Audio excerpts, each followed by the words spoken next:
Views expressed by Casters Guild members are only the opinions of that member, and that could change from day to day. Guild members may use mature language, but that in no way means they are mature. Listener discretion is advised. We made our way to Columbus, Ohio for Origins Game Fair and ended up having the largest member recruitment drive in Guild history as we interviewed tons of new members. Why do we think you should come to Origins next year? Well, that's the spell we're casting tonight on Casters Guild.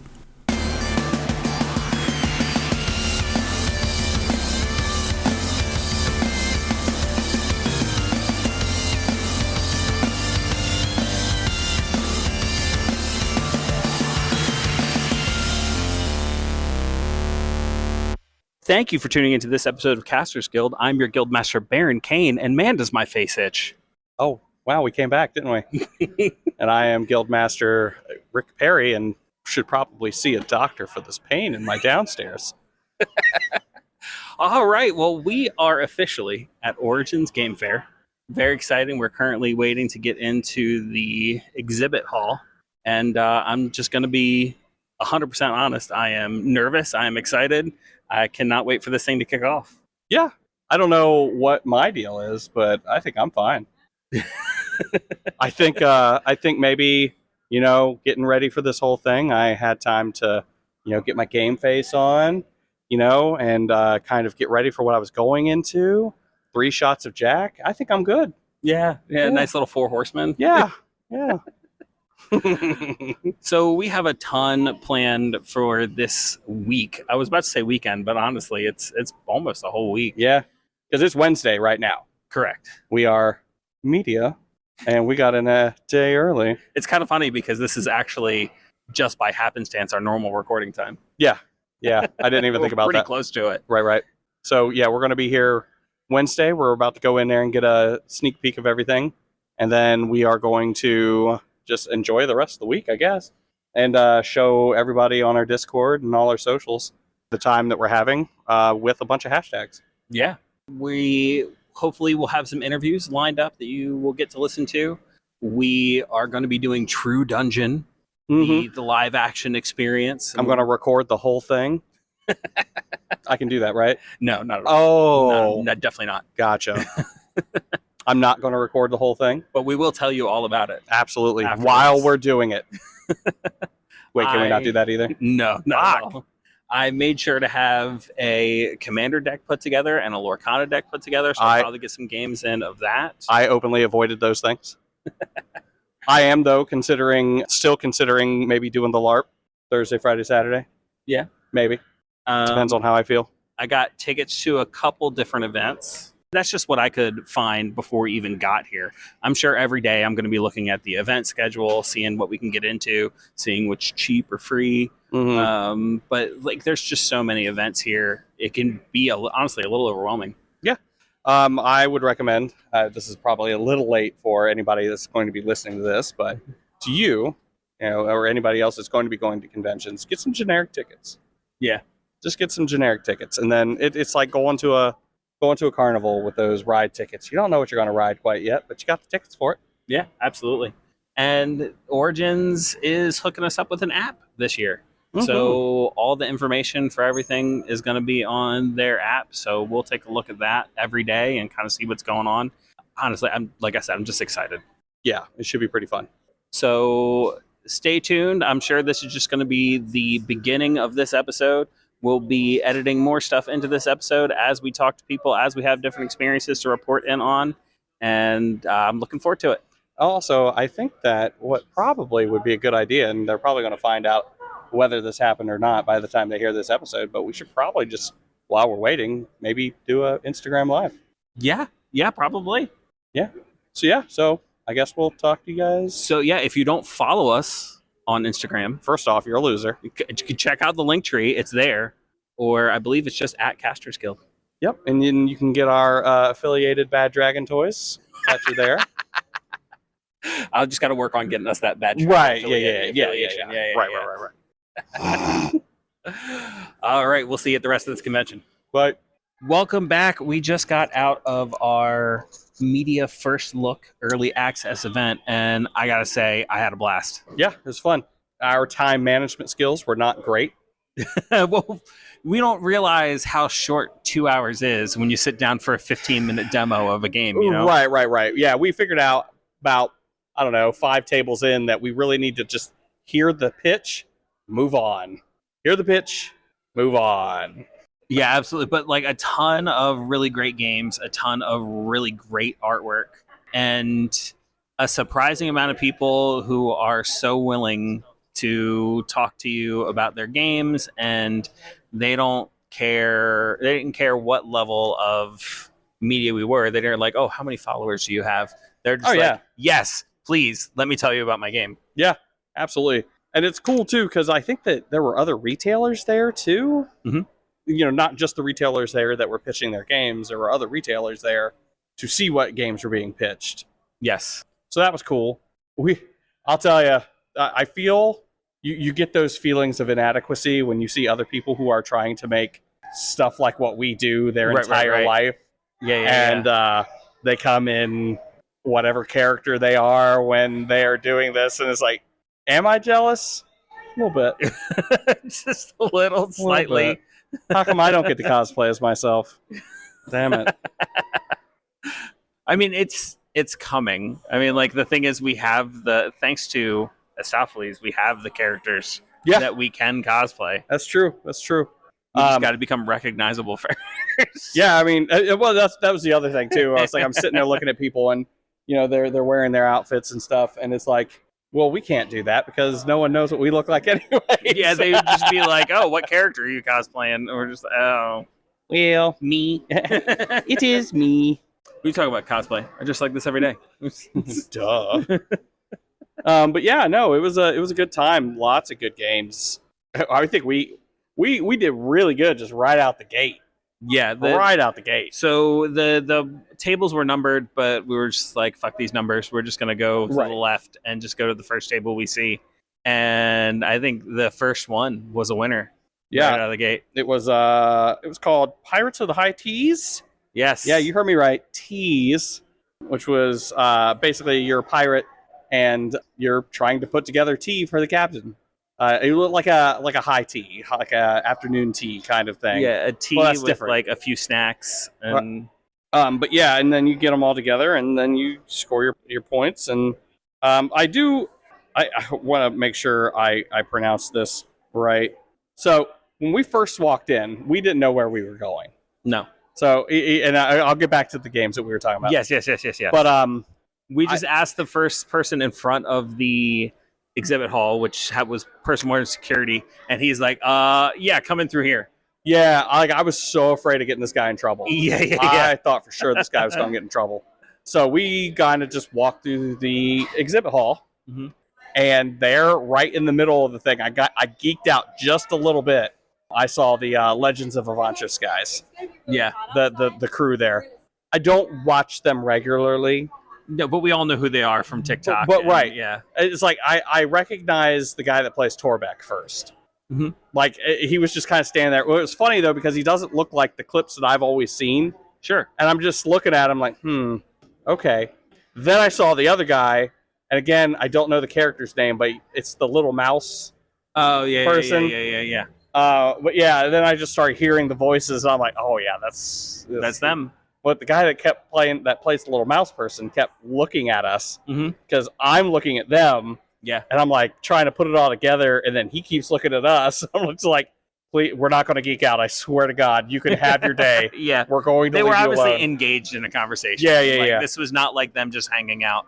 Yeah. If it was them just hanging out, I might have approached them. Oh, yeah. But it sounded like they were getting organized and stuff. So Yeah. We did get away from the guy who does Chuckles. Yeah, it's true. We got away from him. Well, he just kind of... We got away from him? I missed that. And I waved back, yeah. Get out. Yeah, totally. When? Like, as you were pointing out who they were. That son of a bitch. That means the other guy probably told him, was like, these guys are looking at us. They know. Yep. Son of a bitch. Why wasn't I looking? I was like, I'm going to respect their privacy. Then they didn't respect ours. We should have not respected them right back. I mean, you got to do what you got to do. Do we, though? Yes, I'd like to be invited back. But yeah, so the Pirates game. Oh, lovely. Yes. And then Theming. Mwah. yeah, it was kind of perfect. Use of meeples, perfect. Well, we can't call them that anymore. Yeah, we can. It hasn't been officialized yet. I thought they put the trademark on it. They've already sent one cease and desist. Oh, okay, but I don't know. Maybe I read a different article. Okay, so the cease and desist has been sent, but it has not gone to court yet. So Correct. The precedent has not yet been set, I suppose. Sure. But they have already made the trademark and have already sent the first cease and desist. Well, I thought that there was something like in an hold American. on. The thing we're talking about. A long time ago, there's a company, and I can't remember the company off the top of my head. It was Carcassonne. Well, so that's the game, but there's a company. Sure. They made a game called Carcassonne. Who cares? And when they did, they made a component called a meeple. Meeples are like so ingrained in board game culture right now. Yeah. So 20 years later, they decide they're going to trademark meeple, and they've sent it's not going to fly. They've sent the first cease and desist to a company who was using meeples in their game, and I think the title was even Meeple something. And so Meet the Meeples, something like that. Who knows? Oh, we should make that game. Meet the Meeples, just to get a cease and desist letter. Fuck yeah. So yeah, that's what we're talking about when we say, oh, we can't say meeples anymore. We'll see when the court case settles, when the dust settles, what kind of precedent is that. Right. Yeah. Yeah, I guess we'll see. But anyways, use of teeples. That's what we're going with, teeples. I believe the person giving us the demo just ended up calling them pirates. Yeah, little pirates. Yeah. But yeah, no, it was great. Cute. Very, very pride-colored, too. Yes. Love it. Then following up on that, we saw a game called Floristry. That was a very fast game, and not in like a bad way. No, very easy to learn, very easy to teach someone, could knock out a game, and it's 2-player, which I think a lot of the board game industry is sorely lacking good 2-player games. Mm-hmm. And beautiful game. Game. We did meet the art director, and I got to say that art director did a fantastic job. Oh yeah, definitely. After that, we saw. Okay, so this is what I thought was funny about this table, right? Mm-hmm. So we saw a game that they were pushing called Conquest Princess, and it was amazing. I guess we should be probably. We'll talk about more of these. More information is going to be on our Instagram and stuff like that. So don't worry about what we're talking about right now. If you want more information, go to our Instagram. You'll get it. There'll be links. We might go more in depth later in this episode when we can sit down and look at everybody's information. Right. And we might even have a few of them on the show sometime. Yeah. So anyways, Conquest Princess.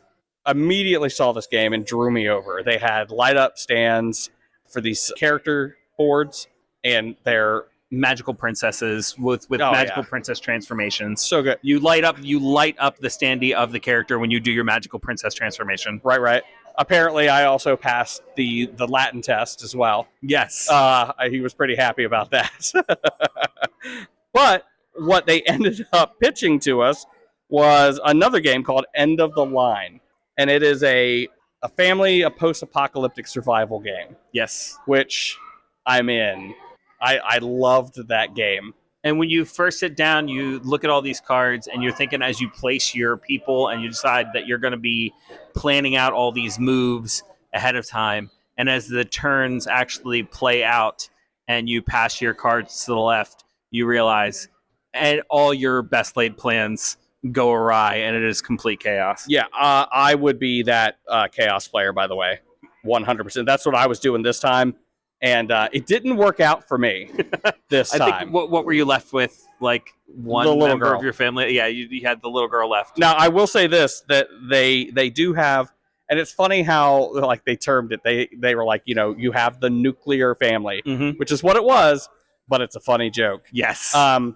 But they also pointed out that they are going to be releasing like non-binary family members and just quote-unquote conventional family members in a different pack. Yeah, it's basically part of, they are currently doing crowdfunding. I believe it is on Kickstarter. And basically it's going to be part of the stretch goals or higher reward tiers that you get these other packs that have, non-nuclear families where you can decide what your family looks like. Right, exactly. So I was immediately sold on that. So yeah, I'm pretty excited about that. Next one we went to was our first TTRPG, It's called Start Here, an introductory role-playing game. Mm-hmm. It's done by Tim Beach, who actually has a lot of history with D&D. Absolutely. And like the people he has working on this have some history with D&D. Put together a dream team. Yeah. So I am so excited to get involved in this, especially considering like the different themes that they have. He has different books. Each one has a different theme. What was one? Different settings. It wasn't dinosaur. Well, yeah, it was dinosaurs, right? It's dinosaurs. So basically, it's like almost a hyper future where a bunch of scientists decided to bring back the dinosaurs, but they used a zombie virus to do it. Right. Yes. So you have like zombie dinosaurs. Mm-hmm. And then they had Wizards and Wranglers, which is a Wild West kind of with magic. Mm-hmm. More Serpents and Strongholds, which is like just like the high fantasy settings. And then Star X, which I'm assuming is the sci-fi. But I don't see. I'm kind of flipping through their Indiegogo right now, just so I could see some of the names on here. Oh yeah, okay, here we go. Here's some of the authors: C.A. Suleiman, Ed Greenwood, Elisa Teague, Jamie Chambers, Janelle Jacqua. I'm so fucking bad with her name, and I feel bad about it. But Janelle Jaquays. Yeah, it's Jaquays. Yes, but like you as you're reading this list, it's just hit after hit. Oh after hit. Misha Bushyager. If you had like one of these people on your team, you'd be golden. And I mean, look, he has Ed Greenwood as an author and Larry Elmore as an artist. That was my history in D&D there. Yeah. So yeah, pretty amazing. Then we have one called Magnetera. That was another one we hit. It looked interesting. There's a lot of practical things that you can do with that. You just move your guy around and you collect magnetic pieces. It's got very Milton Bradley vibes, but in a good way. Yes. You know what I mean? Like the kind of game that you can imagine sitting down with your little brother or your kids and playing, because, you know, there's a bunch of really cool pieces. It's very, you know, looks like the kind of thing you'd find on the shelf at Target, but once again, in a good way. Mm-hmm. And it's got a bunch of magnets to it. So like as you continue to collect magnets, your own magnetic field is going to get more and more powerful, and you're going to be able to collect more and more pieces. It looks really cool. Next game was Volca. That was a table that wasn't there. Yes. And then they showed up later, and we're like, okay, well, we're going back. This is just a card game. I'm glad we did. Yeah, because I want it. I want it. It is a game that is, I don't want to say rules light, but it's rules light enough that you don't need everything printed on the card. Which saves a lot of room for that amazing artwork. It has very Lunch Money vibes to it. If anybody's played Lunch Money, battle card game. Yes, it's a battle card game. Yes, but they also have a solo adventure mode that you can play, which is crazy. I'm in love with that. So you set up little stacks of cards with different encounters on like a little map, and as you're navigating the map, you play your cards against the cards that come up. Yep. Next after that was BubbleNet. Not a super complicated game, but beautiful. And I could see myself sitting down and playing this. Yeah, it definitely wouldn't be like, if I were going through this convention and deciding games to pick up, I'll be honest, this wouldn't be like my first pick. Right. But if you're looking, it fills a niche. If there's something, if you're looking for this type of game, I will say it does what it does very well. This is a game also that would be good for smaller gamers. Yes. Like kids, without being condescending. Yes. You know what I mean? You've seen the games, the board games out there that are for kids, but they're like, okay, here's what we're going to do. Right. We're going to move this and do this. And you're going to pick this up. If it's green, you win. Yeah. What? Yeah, this is not that. Yeah, no. This is a cool game. It's based on like the humpback whale, and just any kind of whale tendency to create these bubble nets to get food.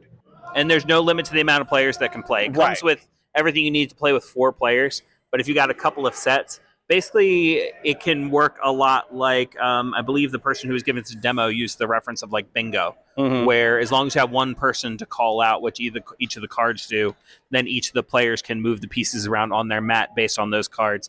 And that's just really cool. Absolutely.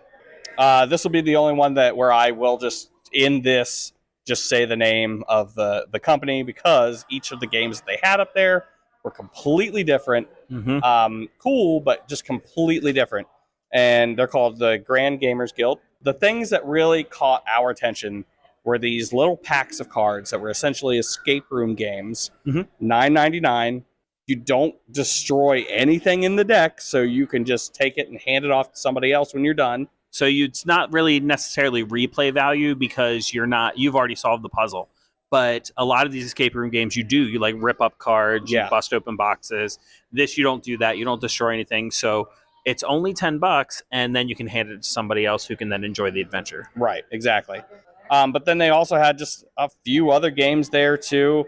One was called Inferno, based off of Dante's Inferno. The other one there was another one called Tir na Nog, which is based off of the Celtic myth. Tir na Nog has very Book of Kells feel to it. Inferno has a very the Kickstarter games which is exactly what this is going to be. It's a Kickstarter game with the bonus packs of detailed miniatures, and I'm trying to think of like Gloomhaven. Well, not like Gloomhaven. God, what's a good example of I'm trying to think of? Anyways, it looks great. This one, it's like they went from, we have these super simple games, and then we have this really, really complicated game that you might need a YouTube channel. This just leans into like how different these games are. We're not just talking about theme. We're not just talking about art. Like, they have every type of gameplay, every type of art, every type of length. Just whatever type of game you're looking for, they probably have something for you. Yeah, absolutely. Then the next one we went to was a game called Dicey Devices. Immediately drawn in by the title and the art. Oh yeah, the art alone dragged me over. It was great. It was you said it yourself, 50s retrofuturism kind of art. If you've seen any of if you've seen like the animations for Fallout, if you've seen the little TVA animations for Miss Minutes, or like where they were explaining the alternate timelines and stuff like that in Loki, it hits all those buttons without ripping anything off. You know what I mean? You said it's not a Fallout game, but it looks like a game they would play in Fallout. Yes, absolutely. Yeah, that's that game that if you get it and you scrap it, you get some nuclear waste from it. But no, this is like one of those games where if I had it and I never played it, I'd still be proud to have it on my shelf because it looks so good. And I just want to say also, it's not just pretty. Like, when they gave us the demo of the game and like kind of showed us how to play it's a pretty cool game. I don't want to say complex. Well, it's complex, but not in a bad way. Right. Like there's a lot of different moving parts to it, but they're all not on literally brand. Moving parts, which is like another game that we're going to have later. They're all on theme, and like it looks like a game you can really sink your teeth into. But yeah, no, it looks fun. The other game, the next game, I should say, dragged me in because it hit my Corvid center of my brain. Sure. It was shiny. And that's exactly what they were trying to do. Yeah, it was shiny, and I came over. It's a game called Sage Stones, and oh my god, did he say it was based off of a game called Mage Stones? I think it was Mage Stones. So it's based off a game called Mage Stones, which was technically done by TSR, and it was a game that was in Dragonlance. This is all from them, by the way, but it is based off of that game. It is not that game. It is not that game, but it is very much a game that you could. It immediately made me think that this was, like I was telling them, like just some ancient game that they found record of, and like, a Phoenician game, an ancient Egyptian game. We've all seen it. Heffentoffel. It's a Norse game. It's very similar to this. I know this is such a tangent, but like there's an entire booth at my local Ren Fair that's all they do is they sell those old games. Yeah. And like every one of those old games is also a dice bag. So basically what it is, it's like a big piece of cloth with the board game on it. Then you put the dice and the pieces on that cloth and then pull a drawstring, and it is a bag. That's nice. And like that's so cool. And that is immediately what I thought of. I immediately thought of that Ren Fair booth when I saw this game. Yeah. And 100% it could be this. This game could be ran because it was from Dragonlance, kind of. this game could be a game that your fantasy players play in their game. And I mean, who's to say that you can't just have a little mini game where your players go in to play, they want to make some bets, they play this game, and the cool part though, what they have is it is printed. It is on a wooden board that they have covered in resin, like clear coat resin. Yeah, with and it is inlays and like, oh my god, shiny. Oh my check god. the Instagram, because there's nothing we could say that could do this board I don't even think the pictures are going to do it justice, to be quite honest. Yeah. Well, hopefully we'll do our best. Check the Instagram. The Instagram will most likely have links, and then check their links. But basically, there's two versions of the game. One on this beautiful wall piece. This is the piece you're going to hang on your game room wall and like pull it down when you want to play the game. And then they have the scroll version that just rolls up. The pieces store right in the scroll, and you can carry it with you and play it wherever you go, teach it to whoever you want in 2 minutes, and have yourself a game. And both versions look great. They both serve their purpose. Yes, absolutely. Next game, this is kind of when things were getting kind of hot and fast, because we have like 15 minutes left. Next one is Sprocket Forge. That seems to be a resource management game. This is the one with moving parts. Yes. It has gears that, at the end of your turn, you move it, and it moves some of the resources. It looked really cool. It's like the steampunk magic punk. Like, it's not steampunk. It's one of those things where it's like super magic leaning, more like Arcane. Right. If you're into that, which Arcane's based on what, League of Legends, right? Yeah. So like if you're into like that type of aesthetic, that's what this game is. Yeah. Yes, exactly. And then next, this one really caught my attention. Layers. It really had a very boss monster, but also battleship vibe to it. Yes. Yes. If Boss Monster and Battleship had a baby. Right. And then add in a little bit of, what's that game now where you like scribble to get to the end of the dungeon? I don't even know, but like, yeah, there's definitely like other little elements to it too. But that looked like a lot of fun. We have to go and talk to them, get a demo, because it looked like a lot of fun. A 2-player game, and like, it's not like 2 or more. This is a dedicated 2-player game. You sit across from your opponent, you build a dungeon behind your little dungeon master screen, and then your opponent goes through the dungeon without looking at it. They have like a little notepad, and as they go into each room, they're taking notes based off of what you tell them is in that room. Mm-hmm. And then we didn't get to look at it. We didn't get it demoed, but I feel like we were running out of time. I feel like this game that I got a picture of would appeal to so many of you out there.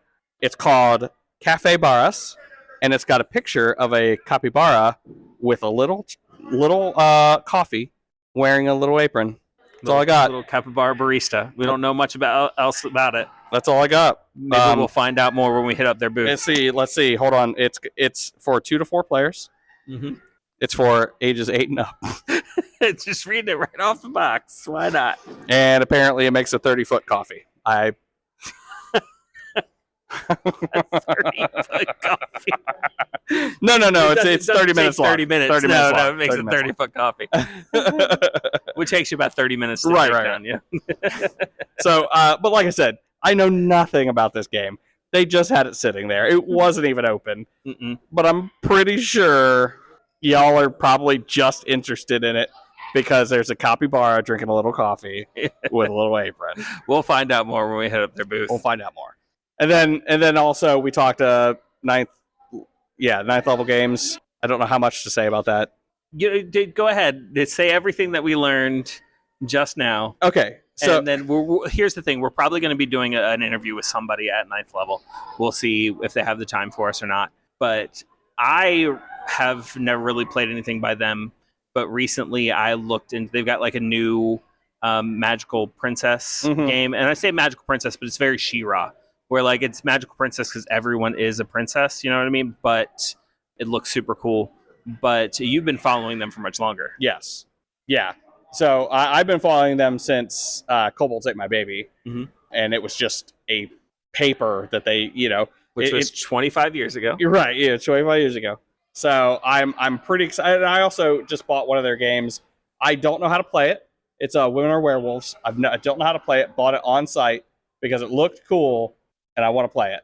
But I guess I have to work on writing a Kobolds Ate My Baby game. Mm-hmm. I don't really want to go into details as to why, because I don't know if this is going to pan out. But There was an off-the-cuff statement made. Right. That, if the statement is true, could make Baron a very happy camper. Yes. Very happy. But like it was very off the cuff. We'll see. Yeah. I don't put any weight behind it. Yeah. Yeah, because it's very if. Yeah. So I might need y'all's help sometime soon. But yeah, it's difficult to put into words the experience of what we just went through, from just like walking in, seeing celebrities of our world, talking to a bunch of people about games that are coming out, and like them just being so excited to talk about what they're here to offer, and just being a part of it. And that 2 hours went by like it was 20 minutes. Yeah. Ugh. Makes me think the rest of this week is going to go by like nothing. We'll see. We've got stuff lined up. We're going to be lining more stuff up. Basically, what it came down to, one of the big thing we found out with doing this event is we found out where everybody's booth was, and they all said come by our booth and talk to us. Most of them said they will be scheduling interviews for this weekend from their booth, and a lot of them said they might be willing to come on the podcast later on after this week is over. Mm-hmm. So look forward to hearing from them. And I think that's what a lot of this week is going to be. We're going to be going to booths. We're going to be talking to these people, setting up interviews, and just finding out what's coming out, what is available now, and hopefully you guys will get some good information from it. Yeah, you said it. You said it best. So stay tuned. We are back again with a new guild member. Feel free to introduce yourself. My name's Tim Elder, or also known online as Davram. I am the president of Extra Life Columbus, so an organization that raises money for Nationwide Children's Hospital. Of course, there's Extra Life guilds all over the country and in Canada as well, raising money for their local hospitals. Yeah, as a matter of fact, all of you listeners out there, Casters Guild is technically an Extra Life guild. We have run Casters Guild as an Extra Life team since its inception, and that's been the past 5 years. And then 4 years before that, I was actually running it under different team names, be it either Lunchtime Crew or Halloween Gamers. But yeah, I've been doing it for about 9 years now. I love Extra Life. So anybody who doesn't know what Extra Life is, how would you sum that up? Yeah, so it was founded, I think we're on year 15 now, and it was founded in can't remember the city in Texas. There's a children's hospital there, and there was a doctor who took care of this little girl. Her name was Victoria. We know her as Tori. And she was a cancer patient, and she loved video games. She loved sporting events, cheerleading, dance, and all that stuff. And unfortunately, because of the diagnosis, she wasn't able to do some of those things all the time. She beat cancer once. Unfortunately, it came back. And when she was 16 years old, it took her life. So Extra Life has ever since been a thing where doctor, his name was actually Doc, started the organization and said, why can't gamers do what they love and raise money for children? And so ever since then, for 15 years now, that's what we've been doing. We've been playing games, and our big event every year is, of course, 24 hours of gaming in November, where players all over the United States and Canada play video games, usually streaming on Twitch or YouTube or whatever platform you want, and raise money for their local children's hospital. So, and I think as of last year, Extra Life was just broke, I think, the 5 to 10% range of all donations that Children's Miracle Network Hospital raises. So that's a huge amount of money that supports all those hospitals. Yeah, that's a big deal. I didn't even know that number. That's crazy. Yep, it's huge. Yeah, and it's actually kind of cool because Columbus actually the past 2 years has been honored at the big Extra Life convention along the same names of like WotC, Wizards of the Coast, Speedway, like big companies. I mean, you guys saw the booth. We do things very different than a lot of guilds where we, we have hundreds of thousands of dollars of product that is donated to us that we then turn around and raise money for. So yeah, we've done it for a while and we've got pretty good at it. So yep. Yeah, and then being by the booth, I will say, if anybody goes by any kind of Extra Life booth, that they have good stuff. This is like, you go to any other booth, you're going to find this stuff, and they're going to be selling it for profit, essentially. Right. And this is going to be the same stuff that you're going to be getting here. This isn't like some donation place that's going to get crappy stuff that get donations, which whatever, it's still going to donations. This is good stuff. Yeah. So yeah, we've got for Origins this year, we have just to name a few things that we've got the whole Gloomhaven set, which is a massive amount of money and a lot of people love. We've got from Whiz Kids the ginormous Tiamat statue you can paint for Dungeons and Dragons. What is it? BCW Supplies. They make deck boxes, sleeves. They have this massive thing, couple $100 that you can win. Pokemon donated a whole bunch of stuff. So I mean, yeah, we've got a lot of really top end stuff there. And then again, we also have big like 10 to 15 games of like family games and party games. So if you're not into the big things like RPGs and Tiamat statues, we've got stuff for everyone. So yep. Yeah, that's a good deal.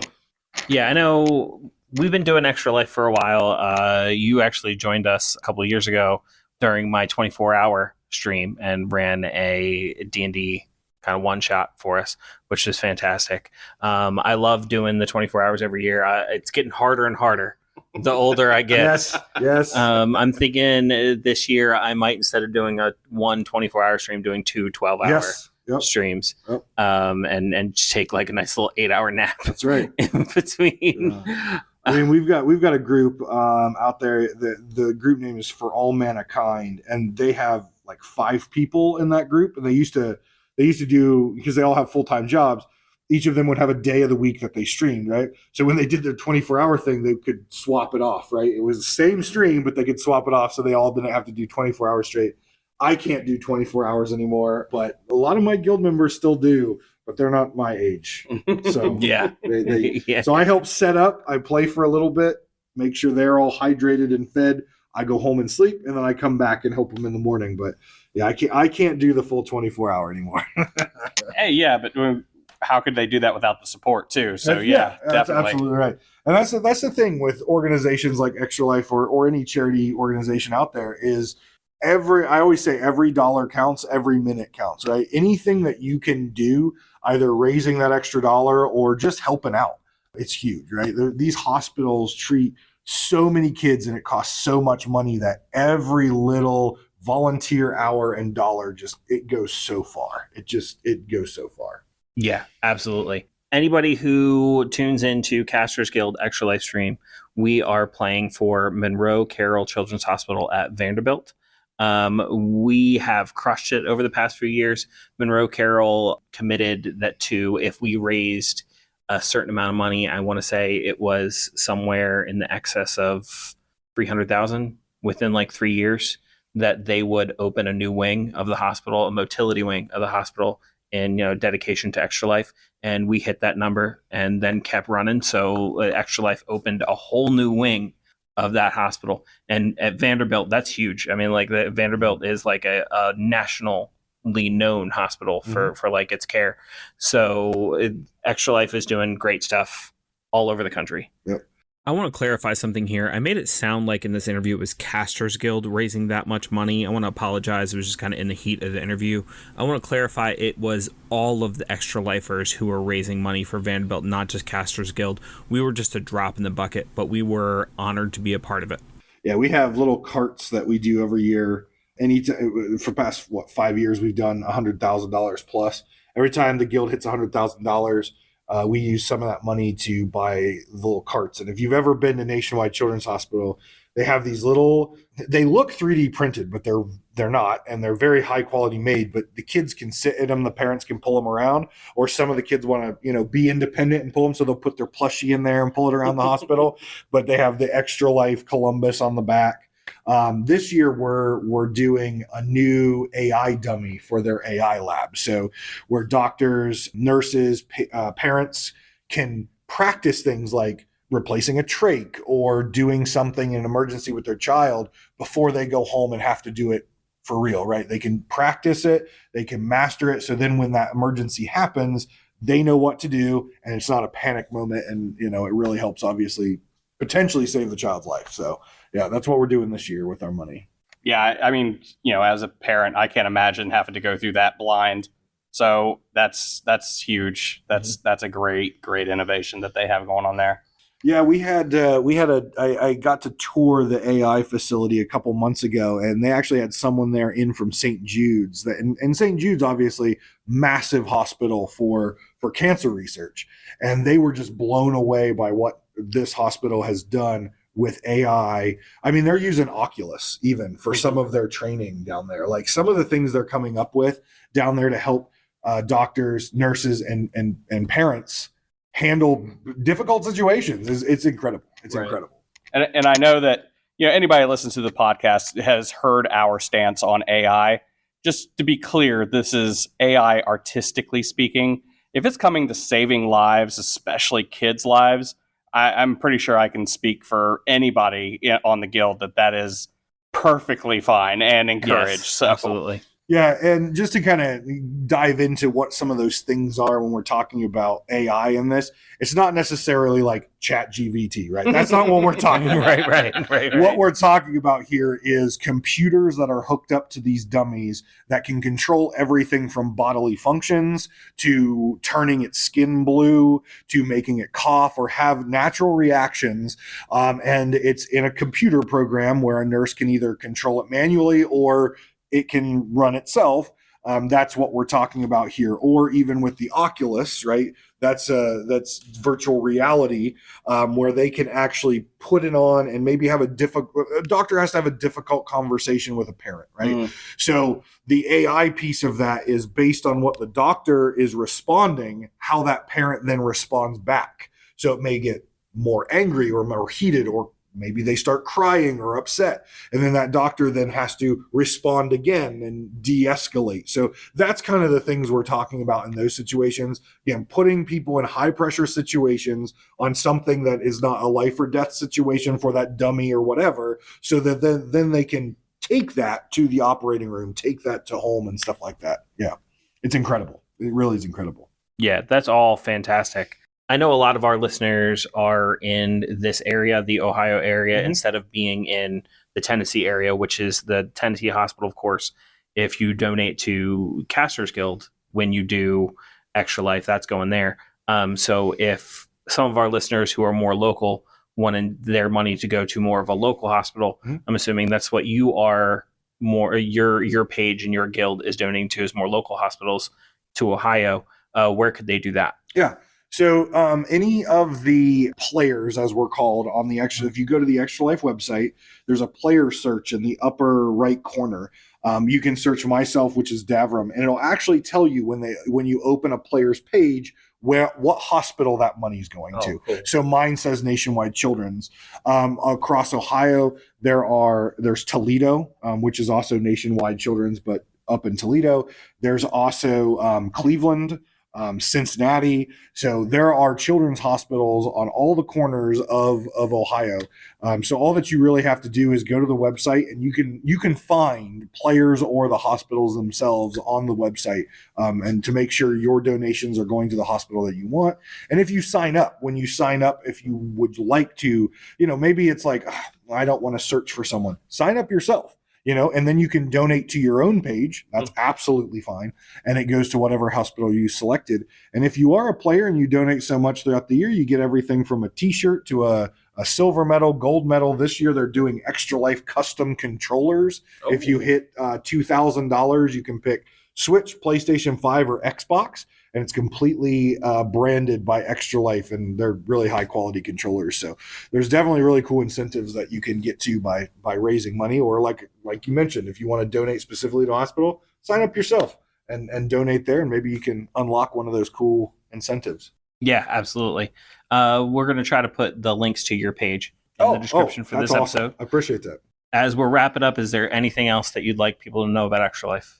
No, it's a great cause. That's really the big thing. I mean, there are charities, and everyone has their own, thing that they want to raise money for right there. You know, I've raised money for multiple different charities, but for me, it comes down to children, right? They can't help the situation they're born into. They can't help either. Maybe it's financially or medically. They can't help that. You know, that's not their fault. It's not their parents' fault a lot of times, but they're in that situation and they don't have the ability to go out and have a job and get, you know, insurance coverage, and they need all the help they can get. So that's really why, you know, Extra Life has been the charity that I've been focusing on for myself for the past 11 years, because those are the folks that need it the most, the kids. And I just want to do everything I can to get all the help that they need. All right. Well, thank you so much for coming on. And once again, welcome to the Guild. Thank you. We hope you have a great rest of Game Fair. Absolutely. Thank you. All right. We are back with another brand new Guild member. Feel free to introduce yourself. Hi, everybody. My name is Chris O'Neill. I am the chief creative of Ninth Level Games. I started Ninth Level Games. We started it just over 25 years ago. We are still making games. Kobolds Ate My Baby was our first game, and we're still making it. We're still proud of it. These days, our primary focus is on Polymorph, the Polymorph system, and games using Polymorph. I don't even know how many games we make at this point. We make a lot of games, but we keep making more. And as always, we're here at the Origins convention, running a bunch of games, killing a lot of kobolds, yelling "All Hail King Torg" as often as we can, just having an overall great time. Oh yeah. So like Rick was saying, you know, I've been the Ninth Level Games fan for a while, but you know, really, I've been the Kobolds Ate My Baby fan, because when I first found you guys, it was just Kobolds Ate My Baby in that paper. The most commonly, I don't know what it is. There's just something about the Kobolds fan that every Kobolds fan just really wants to let everyone know that they have. Oh yeah, the cred check. It's mine's made out of paper. Oh yeah, absolutely. We started making kobolds literally at the office that I worked at when everyone left at night. Like, we would wait for everyone to leave, and then we would print it on the photocopier and staple it, and then go home, and then pretend that we hadn't just stole a lot of company property. The only thing that this is actually really funny. Someone just recently asked me, they said, "Why are kobolds orange?" And the answer is because the only thing we bought was bright orange paper, because we didn't have enough money to do any kind of color printing. So we just got the most obnoxious paper we could find. And so the covers were orange. So by de facto, what color are the kobolds? Yep. Well, I guess they're orange. Right. So you heard it here, folks. Stealing pays off. Yes. Stealing from corporations. Oh yeah. True. Correct. There is definitely, that's the... Yeah. Never mom and pop. Never mom and pop. But yeah, I've loved it ever since. Like, there was like a whole little period in that time where you had stuff like cheap ass games, which we get mistaken for all the time. Right. I always love it when someone, and this literally happened earlier today, someone was like, "Oh yeah, I have the cheap ass games edition." It's like, well, one, cheap ass games never put this out. And they were like, no, I remember it was paper. And it's like, yeah, but I can guarantee you. Right. James Ernst, in no way, shape, or form, ever made Kobolds Ate My Baby. Exactly. But we are men of a certain age who happen to be making cool indie stuff at the same time. Right. So I get it. Yeah. And that was a really good introduction, I think, for me, for like indie games like that. And Kobolds Ate My Baby just ran away with it. And to see like the stuff that you guys are doing now just blows my mind. Oh yeah, it's drawing the line from Ninja Burger and Kobolds Ate My Baby to Return to Dark Tower is a little hard. Our next big release, we have one at our booth, which is Venture Society, is a game for children, but it's a game that has special rules and help for parents, educators, librarians, and therapists, designed by all of those things. And it's actually a fun game in a big box set. Again, where you see the beginnings and you get to this and you're like, oh, those idiots. For a really long time, people would be like, well, what are you best known for? And I'd be like, being loud. Like, that's what we're most known for. And then people are like, oh, there's a game? We just thought you guys just screamed. You know? Oh, yeah. If you don't know, anybody that doesn't know anything about the game, if you walk upon a group of people playing this game, there's going to be a lot of screaming, a lot of yelling, and no real clear indication of what exactly is going on. Yeah. It does look like it just looks like chaos. Right. Like, which, so. I mean, I guess is appropriate. We're trying hard. That's the beauty of Kobolds, the reason that Kobolds Ate My Baby is so much fun is Kobolds gives players the ability, it gives them permission to act like a crazy child, like a spoiled brat of a child. That it's like, just, yeah, roll into it. You're good to go. I say all the time, one of the things that's fun is it's fun playing it with kids because kids play it earnestly and adults play it ironically. And you can all do that at the same time. Oh, yeah. I can imagine handing this off, especially one kid that I know in particular would take this as just a true, this is a role that I've been handed. That is correct. They're like, I don't think you understand. The king requires bacon and mayonnaise, and we don't have any. And so you all better get going because we need bacon and mayonnaise. And then they will tell you with the same level of like an adult's telling you about their character, and they're like, I have a 17th level bard, and he's half elf, and his great grandfather was the original wizard that created it. And you're like, okay, whatever. And the kid will talk to you that way, but they're like, and so my kobold, he is really good at swimming, so he specializes in fish. Yep. And you're like, okay, all right. Yep. They're that serious about it. It's really funny. Yeah, which I heavily appreciate too. It's like the game, the fan base is refreshing. It's weird when you're in this world of just toxic fandoms like Star Wars and stuff.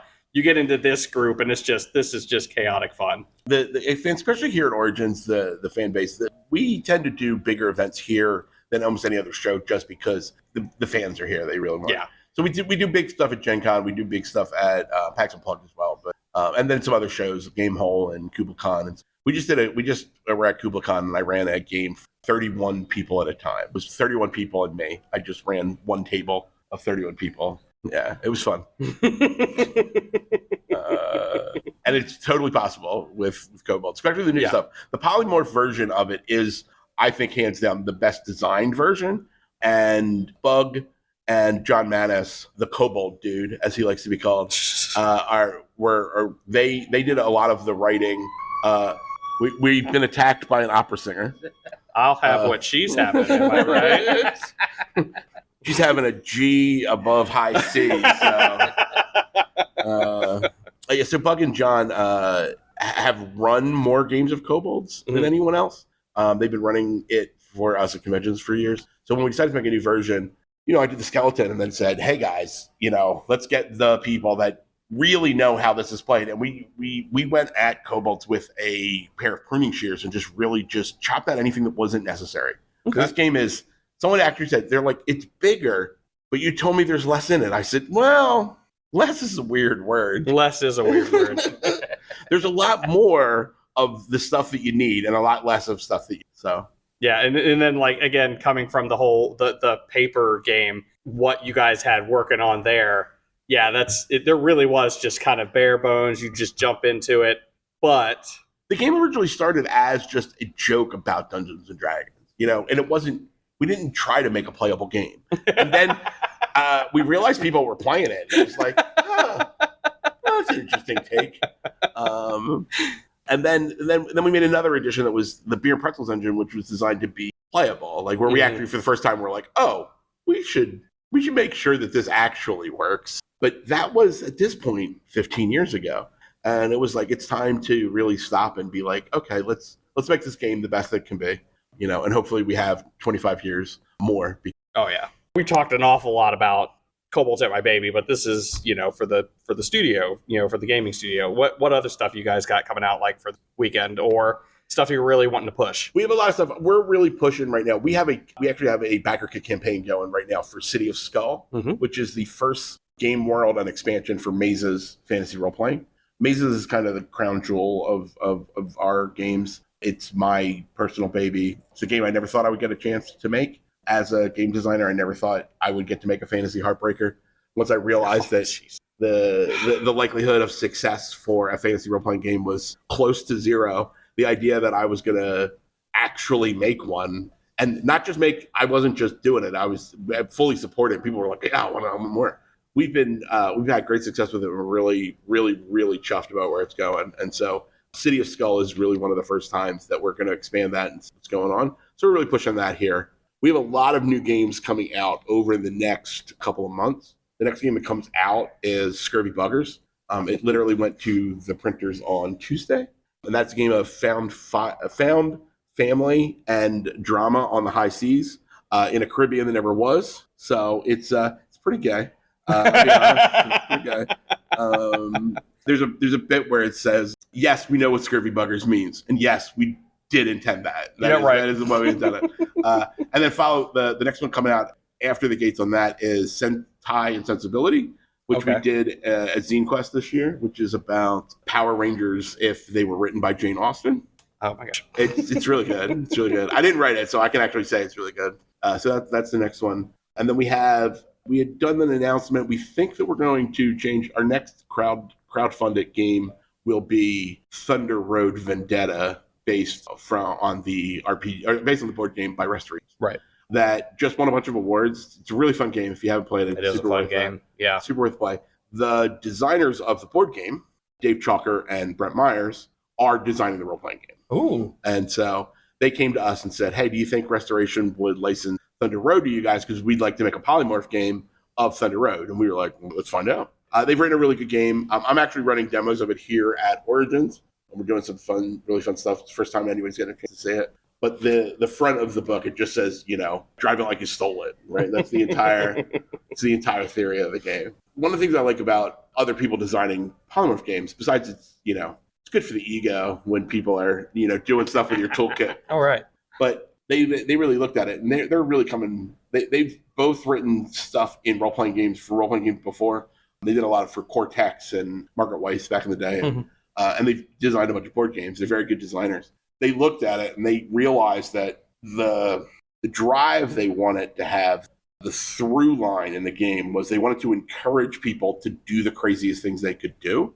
And so whenever you roll a 1 on your die, if what you're doing is crazy, it succeeds. So so you're actually encouraged to try to make, so I'm riding my motorcycle and it's like, well, I'm going to try to jump that thing, but I'm going to light it on fire while I do that. You're like, well, all of a sudden that's a little crazy. So if you're on 1, that would succeed. So it's a really cool little innovation on the polymorph system that I'm excited to. So that's the biggest game. We have a huge announcement for next year that we can't announce. We just moved some things around. We've talked about the game a little bit, which is called Wrestlemania, Symphony of the Fight. Oh my God. Oh, that's too cool. I was impressed with just the WrestleMania. The pitch of the game is this. Ultra Dracula has taken over the peaceful country of Greco-Roman. Oh, stop. And cast a magic spell to make himself invulnerable to all weapons. The only way to stop him is with wrestlers. Oh my God. Because they don't need weapons. So the game's been written, and it is a legacy Metroidvania RPG experience. I would like to buy this now. Yes. That's what we're trying to do. Shut up and take my money. We have some cool announcements for it that we're waiting on. So hopefully that's going to be our big Project 25. If you get the national crest of Greco-Romania and put it on a shirt, I will also buy that. Have you ever seen a Pico 8 video game? Pico 8? Yeah. So it's a retro emulator. Okay. It is a console to design 2, 4, and 8-bit video games. So think of Commodore 64 games. Wow. But it literally is so tiny because we don't think about it. A Commodore 64 had 64K of RAM. Mm-hmm. So literally the games that you can make on it, we can store the entire game in a JPEG. So a JPEG that is 64K. Right. So it's this tiny little picture, and it's the entire game, including the emulator to run it. So you just hit it with your phone, and you can play the game. It's crazy. Pico 8. I had actually made this Wrestlemania thing for Pico 8 with these chunky little old school graphics. And the first choice was what country do you fight? It's you could be from the US, you could be from Mexico, you could be from Japan. And then I realized that you could also be from Greco-Romania. And that's when the whole thing it was oh, right, yeah. The 4 styles of wrestling. Right, exactly. Exactly. And I'm not a huge wrestling fan. I don't really know a lot about wrestling. But what we did is we actually got some great designers that are wrestling super fans. And we're like, here's what I want. Here's where the design is. You guys go nuts. And they did. And they made a game that respects and loves wrestling. And like I said, 2025 is going to be a really fun run. Oh, I can't wait. Could they possibly push any more of your buttons? No. I mean, yes, but it would get dirty at that point. yeah, it would get dirty. I gotta say, I have been, and this is a weird segue. My daughter is 6, and I'm getting her into RPGs and games now, or at least I'm trying to. Mm-hmm. And I believe I saw one of yours. Don't hold me to this. It might have been on TikTok. It might have been somewhere else. But it's that new Princess one. So the Excellence has been out for a couple of years now. Yeah. It's the game's called The Excellence, and it's the Excellent Princess role-playing game. And it's part of a line. The entire line is called Awesome World, right? And if you have a 6-year-old, this is the game for them, right? So the first game's called The Excellence. The second game is called Horseshoe Academy. The third game is called Nancy Druid. And eventually we'll make one about mermaid doctors. So the idea is, like, what can I make that would get a 9-year-old girl to just, like, dance, like be that excited? So the first one's about your princesses, but you're also in a band. And it's a cozy game in Awesome World, which is where you have been invited to be part of Awesome World because you are the awesomest at something. And now you have to keep Awesome World happy. And you choose what your princess is. So you're like, I am the princess of Truck Stop Sushi. And so you get a crown. And you're like, I have a plastic crown that's filled with sushi from a truck stop. And I have, everyone has a beast friend. Because, of course, if you're a princess, you have to have a companion. And since I'm Truck Stop Sushi, I have call him a 4x, and 4x is a remote control 4x4 driven by a fish, right? One of the big things, so in all the Polymorph games, we do this thing, and for those people that are listening that haven't seen Polymorph, you have a D4, a D6, a D8, or a D10. Each player is defined by a singular die. So the Excellence is a Polymorph game, so all I have to do is decide which die I want to be. And whenever you roll that die, you just always roll that die, and then you're comparing it against your, what we call the resolver. In all the games, when you roll a 1, something special happens, and it depends on what that means. In something like mazes or something more serious, we usually just say, if you roll a 1, if it's something that your character could do, it happens. So I'm playing a sword and sorcery game, and I'm Conan the Barbarian, and I'm walking down the street, and I see a horse, and it looks at me weird, so I punch it in the mouth, right?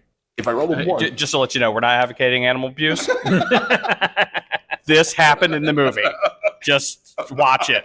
I wish that was my joke. It's not. It's just a thing. It is an established character trait that Conan will punch a horse in the mouth.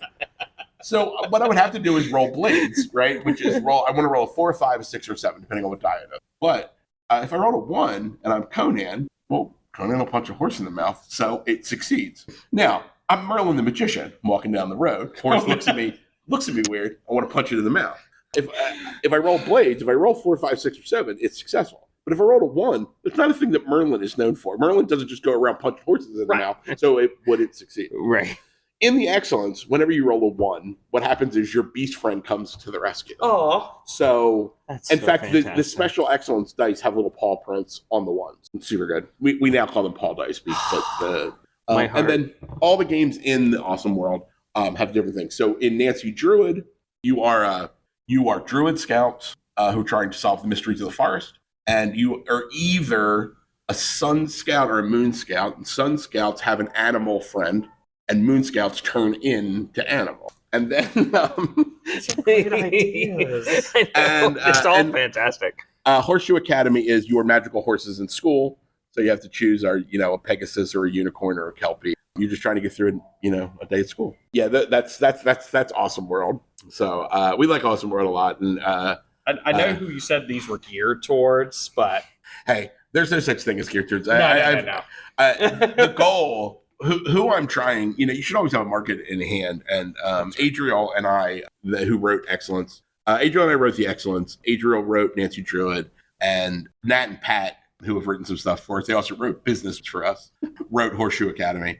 All of us went in with a different kind of, this is what we want to do, but we starting from a position of saying, there isn't a game for this audience. And there is actually a bunch of princess games at this point, but all of them are really kind of pointed at an adult playing a princess, whereas this is, I want a 9-year-old to be able to be like, I know everything about it. I got a sword, and I got a crown, and I got shoes, and I have high tops, so that means I'm really good at basketball. And in this game, you're like, yeah, you're really good at basketball. Roll with advantage. That's literally how the game works, So watching kids play is great. So you should super get a copy and play it with your kid. Yeah, I'm pretty sure that's going to happen.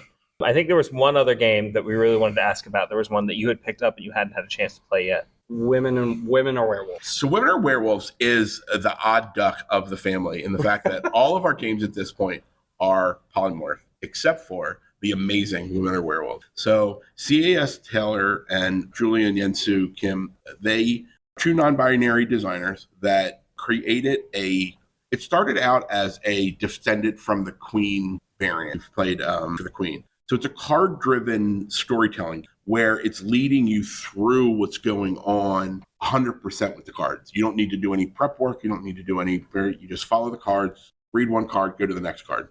When there's decisions or randomness, it's just cards, pick one of these cards, do this. But what they've done is they created a game where the concept is you are a non-binary person who is a part of a large family, clan, and in that familial space, the women in that space turn into wolves during the light of the full moon.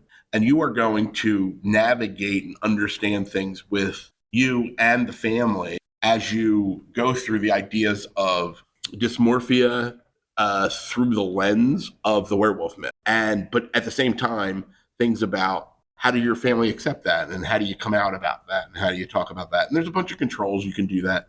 But the first time we played the game, we played it in a pretty early play test, and we all just cried like babies. And we're like, please let us make this game. Please let us make this game. And they said yes. So, and it won the Dicebreaker RPG of the Year last year, and it won the non-binary Game of the Year, and it deserves all the praise it gets. And I can say that because I didn't write it. I did do the graphic design on it, which is it looks pretty. So that's my fault. It's a super game, and we're super proud to be. Yeah. And it's funny because with our other role-playing stuff, all of our book products, for a while, we still had a couple of games that weren't polymorphs. So we had a kind of the big one being kobolds. We couldn't just be we make polymorph games until we got kobolds into the polymorph system. It was oh yeah, well, all of our games are polymorph except for our most important, beloved game. But Women Are Werewolves will continue, and it is a game that I think is super important for non-binary people, but it's also a great way for people that want to learn more about non-binary as a gender identity, because it's definitely eye-opening. I super suggest that if you are a non-binary person who would like a kind of easier way to have that conversation with your friends, this is a really great tool. From what I've seen, that it can be very affecting. So I definitely suggest that people understand what they're getting into. It's emotional. Cool. Yeah, I bought it sight unseen. I have yet to play it yet, so I'm looking forward to getting into it. Yeah, it's really it's something else. Yeah. All right. Well, we've already taken a ton of your time. I feel like I could listen to you talk about these games forever. Is there anything else you would want our listeners to know about 9th level games that we have not covered? What they should know is the best way to support any independent creator these days is to follow them on the socials and definitely follow them on the crowdfunding platforms. Get the information. When you go to the website, say yes. Can we send you emails? Yes. Yeah. Right? That's the best way to support us, because these days, when we can get stuff into the stores, it's great. But we do that based on new stuff coming out through those other channels. Role-playing, Bradley and I was having this conversation about the media growth and professionalism. We haven't had a channel to market through, right? Since the days of Dragon Magazine, there hasn't been a monoculture RPG place that you could just say, oh, hey, here's all kinds of games, right? There's definitely organs and little things for individuals. But so the closest thing we have to that right now is Backer Kit and Kickstarter. Yep. So that's where people should have their eye. So. Absolutely. And you can find all of our stuff at 9th Level Games, 9thlevel.com, 9th Level Games, at 9th Level Games on Insta, et cetera. And follow us on the TikToks and the YouTubes where we have Eat the Kobold, who's a Muppet. We will definitely have those links available in the description for those of you who don't feel like typing it all out. Thank you so much for joining us. It's been a pleasure having you on, and I hope you have a great rest of your show. All right, thank you. Thank you. We are once again live here on the con floor with a brand new guild member. Feel free to introduce yourself. My name is Jeff Morrow, and I'm president of Slugfest Games.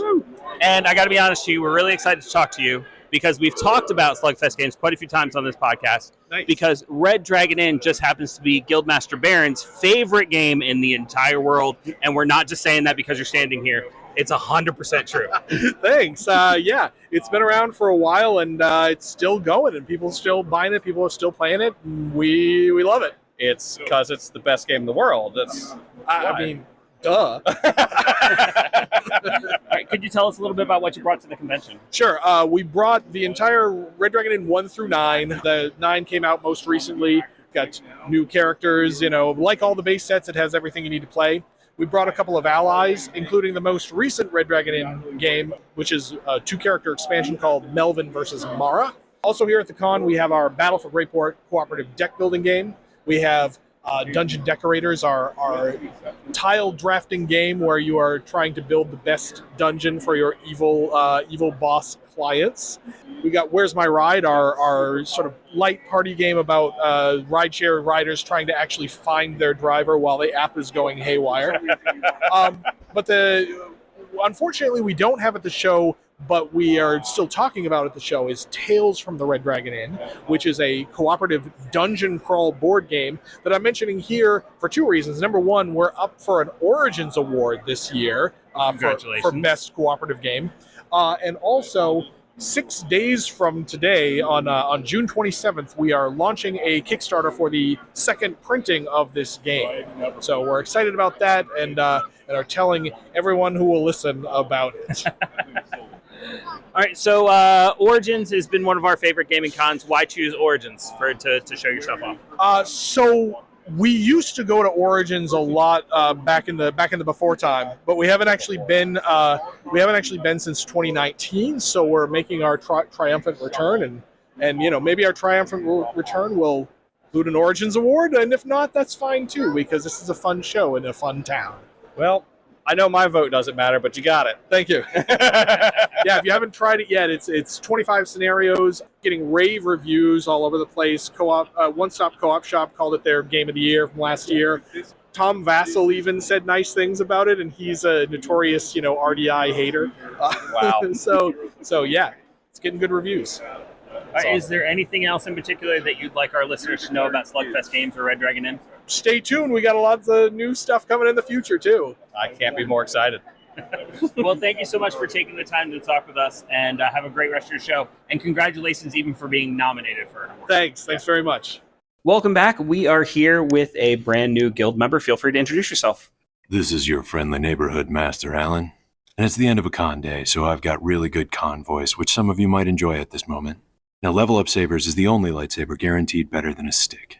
And I don't know what we're going to talk about, but what you need to remember is that Level Up Sabers is the only lightsaber guaranteed better than a stick. Well, I got to be honest. I found you on TikTok a while ago. I was That's lucky where enough, everybody finds me. lucky enough to become mutuals with you just because you made a reference and then you were like first person to get this reference. Like, I'm going to friend them. I remember that. Yeah. And since then, our schedules haven't really lined up, so I haven't been able to get you on the podcast, but you have agreed to do it several times. So like now I finally hunted you down. We made it happen. Yeah. Time is a flat circle or whatever. So how long have you been in the lightsaber business? All right. So from a lightsaber standpoint, I have been teaching lightsaber since like 2016, 2017, something like that. And so it started with a martial arts class. And now I don't know if you know this, dear listeners, but being a martial arts instructor, there's not a lot of money in that just in general. And I had a sword class that was mostly a samurai sword class that I experienced a lot of trouble keeping people like retained in the class because I hand you a wooden sword. Everybody that's done sword work, I hand you a bokken. Everybody that hasn't done sword work, I hand you a wooden sword. And I say, pretend this is a real sword. And everybody that's done sword work, no, yeah, a bokken's a real sword. It's just a wooden real sword and not a metal real sword. And everybody that hasn't done real sword before, or Japanese sword before, like, oh, okay, it's a wooden sword. And you get like, 80% of the way there, 85% of the way there. And it's like, okay, this is a real sword. I'm a real samurai. Okay, I'm in. With a lightsaber, if I hand you a lightsaber, even if it doesn't make noise, and say, pretend this is a lightsaber. Everybody is 9 years old again. And so when I started teaching the class with lightsabers, it made a huge impact on retention because they're cool. Yeah. They're fun. It's neat to swing a lightsaber around and pretend to be Luke or Obi-Wan or Rey or whoever it was that was like the first Jedi that you saw that turned your imagination inside out and reframed how you saw the universe. Like that's where it started. And then COVID happened. And COVID was rough on the martial arts industry. The effects of COVID have remained rough on the martial arts industry, but it gave me the chance to audition some manufacturers. And so I got samples from some different manufacturers. I sort of made a list of what was most important to me for my class, what I wanted my students to be able to have. And I found the company that did that. And I went, okay, here we go. I picked this one. And so they are now the supplier for the business because I made a TikTok and it went viral. And I had made the website to sell lightsabers to my students. So it was just like, okay, here you go, buy it from here. And then I'll give you a discount in the dojo for your lessons because you did that. And then I went viral on TikTok and I sold out in a day. And so then I placed an order to restock. And I said, okay, everybody, I placed an order to restock. And then I sold through that before it got here and had to do another one. And then it's just sort of been falling downhill ever since. Sometimes I feel like I am the rock slide, and sometimes I feel like it's the opposite, and the rock slide's coming. And it's sort of what it is. Whatever you can do to keep up with it Exactly. at this point. Yeah. It's just, there's one of my favorite books is called Thud. This reference is from Going Postal. It's by Sir Terry Pratchett. If you've never read Going Postal, if you are an entrepreneur of any kind or a creator and you're trying to kind of like get creative juices going or whatever, Going Postal is a wonderful, influential book for you because it's about a character that is just like flying to try to keep up with everything that's happening and uses the image of tap dancing on a rock slide because you can't steer. you are not in charge of which way it's going. You just have to react. And that's Yeah, you actually had a similar viral moment on TikTok. That's not what got us to Casters Guild, but I wouldn't call it viral. I had a large amount of likes and follows just out of nowhere. So, I can't imagine. I didn't quite go viral. I can't imagine what going viral. Viral's relative. Oh, like that's the other thing, and because viral can be 5,000 of the right kind of people viewing you. Mm-hmm. It could be 200 shares. It could be 10,000 views. Like viral's relative for what you're doing and what action you want people to take. Also, I guess I had no agenda at all. So I guess that would have been, I went from 2,000 followers to 25,000 followers in a matter of days. And then another thing happened. It went from 25,000 to 50,000 in a matter of a day. And it was stupid and terrifying. Because then it's because you can't keep up with all the comments and then you try. Uh-huh. And on TikTok, once you've made enough comments in a certain amount of time, then you get banned from commenting for X amount of time. And it's just I can't comment for another 24 hours. I'm sorry. Yep. And then you don't want to be rude, and then you people fall through the cracks, and you feel bad, and it's just that's what it is. Yep. But yeah, and so it's all relative because I've had I had a video that reached 1 million views, but it created fewer questions, fewer commenting and things for videos that were half as successful from a views standpoint because they got shared more or because of other stuff. So it's all viral's relative. Yeah. It's If you could control the rock slide, where would you want it to go? I just want to teach. Yeah. It's a huge portion of what I need to do with the online channel is functionally run commercials because the way the algorithms work at this point, whether it's Reels or YouTube Shorts or TikTok, they send you to strangers more than they send you to people that are familiar with you. Yeah. Is sort of how the algorithm functions. It wants it's a discovery algorithm rather than a reissue sort of thing. And so then if there are creators that you see frequently, that is a reflection of either you interacting with those creators a lot or they are successfully reaching lots of strangers. And so then you see them a lot because they're being effective at that.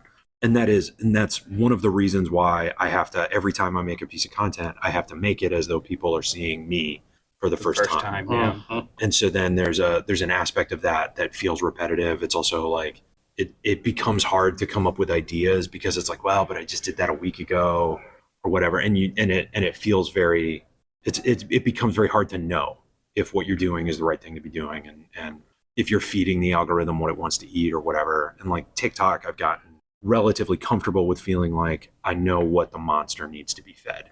Instagram and YouTube, I have not figured out what to feed either of those algorithms yet. In terms of like what the people there want to consume or want to eat, or what the algorithm wants to feed to people, or however you want to think about it. You recently put all of your beginner classes on YouTube, correct? I have. And so I've got the beginner curriculum on YouTube, and I'm working on getting the intermediate curriculum up, and we'll have the advanced curriculum sooner. And so like giving people the curriculum that they can work through on their own. But like on YouTube, it's tough because if you don't have somebody to train with, most of the material that I teach is like 2-person exercises. Because the way it works is it's basically like a pre-scripted duel. And so one person initiates the attack, and then the next person learns how to counter that attack. And then you learn how to counter the counter. And then the duel ends up at some spot that is like, okay, this is the part where somebody has done the finishing move or something to that effect. And so it's something that you've got to work through with a person. And not everybody has that. And not everybody has access to a space where 2 people can use lightsabers at the same time to help each other practice, because you need a lot of ceiling clearance and you need a lot of open space. And now I've got easy access to a dojo, so it's super easy for me. But for other people, like we're here at Origins, it is 90 something degrees outside. It is so 90s. I saw some dude walking around with a brick cell phone. I saw a guy out there in Jenkos. It was crazy. Yeah. Incredibly 90s outside. And I would not saber outside when it is that 90s. That is not a thing that I would do. And I can't even imagine people whose summers get hotter than this, like, what that looks like. And so I want to be able to just teach martial arts. But we said at the beginning, there's not a lot of money in that. And also, it's really, really hard to help people have a space in whatever their life is where they can train martial arts. That's really hard to get. And like one of the things that makes conventions special and cool is there is space that is available to do stuff. Yeah. And that's why there are opportunities like this. Like we're sitting in a room it's a space that's available to you guys to do interviews, and it's great because this kind of space can be really hard to get. Yes, absolutely. A space to show off your product or your business. I was talking to my friend Whitney, who she makes dice, and she makes very big dice. If you don't see them in person, you don't appreciate how big they are. Right. Like, because your brain already has okay, this is what size something is. And so if you see something that is that shape, even if you put it in context next to something to help your brain understand how much bigger it is than you're used to, until you see it where you can pick it up and look at it and understand how fucking massive it is. I love that I can say fuck, by the way. You're welcome.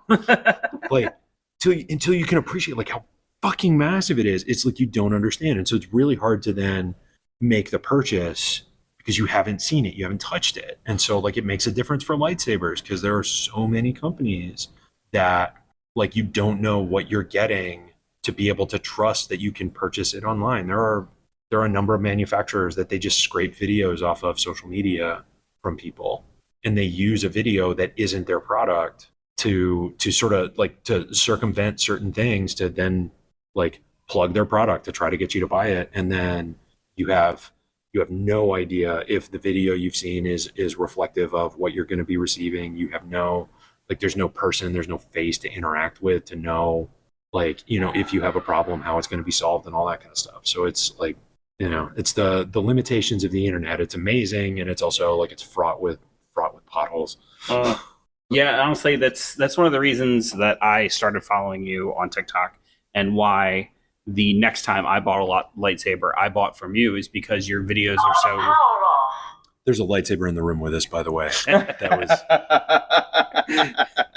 It's because your videos are so genuine, and it's not just, a camera panning over a lit lightsaber. No, you're showing me, and I know it's you because it's you standing there with the product in your hand, showing me what it can do, how durable it is. Running it over with my car. Yes. Hitting the retired telephone pole with it. Yeah. Like I knew exactly what I was getting before I even put it in my cart, which is what I appreciate, and I'm sure what you were going for. Yeah. And that was what I wanted to set up for my students, of which, like, it's not a tremendously large number either, but it was like, all right, we'll put this on the internet and whatever happens, happens. And then because I've grown, it's, I went from there are 3 designs on my site to now there's 30 something, and I've got character inspired sabers.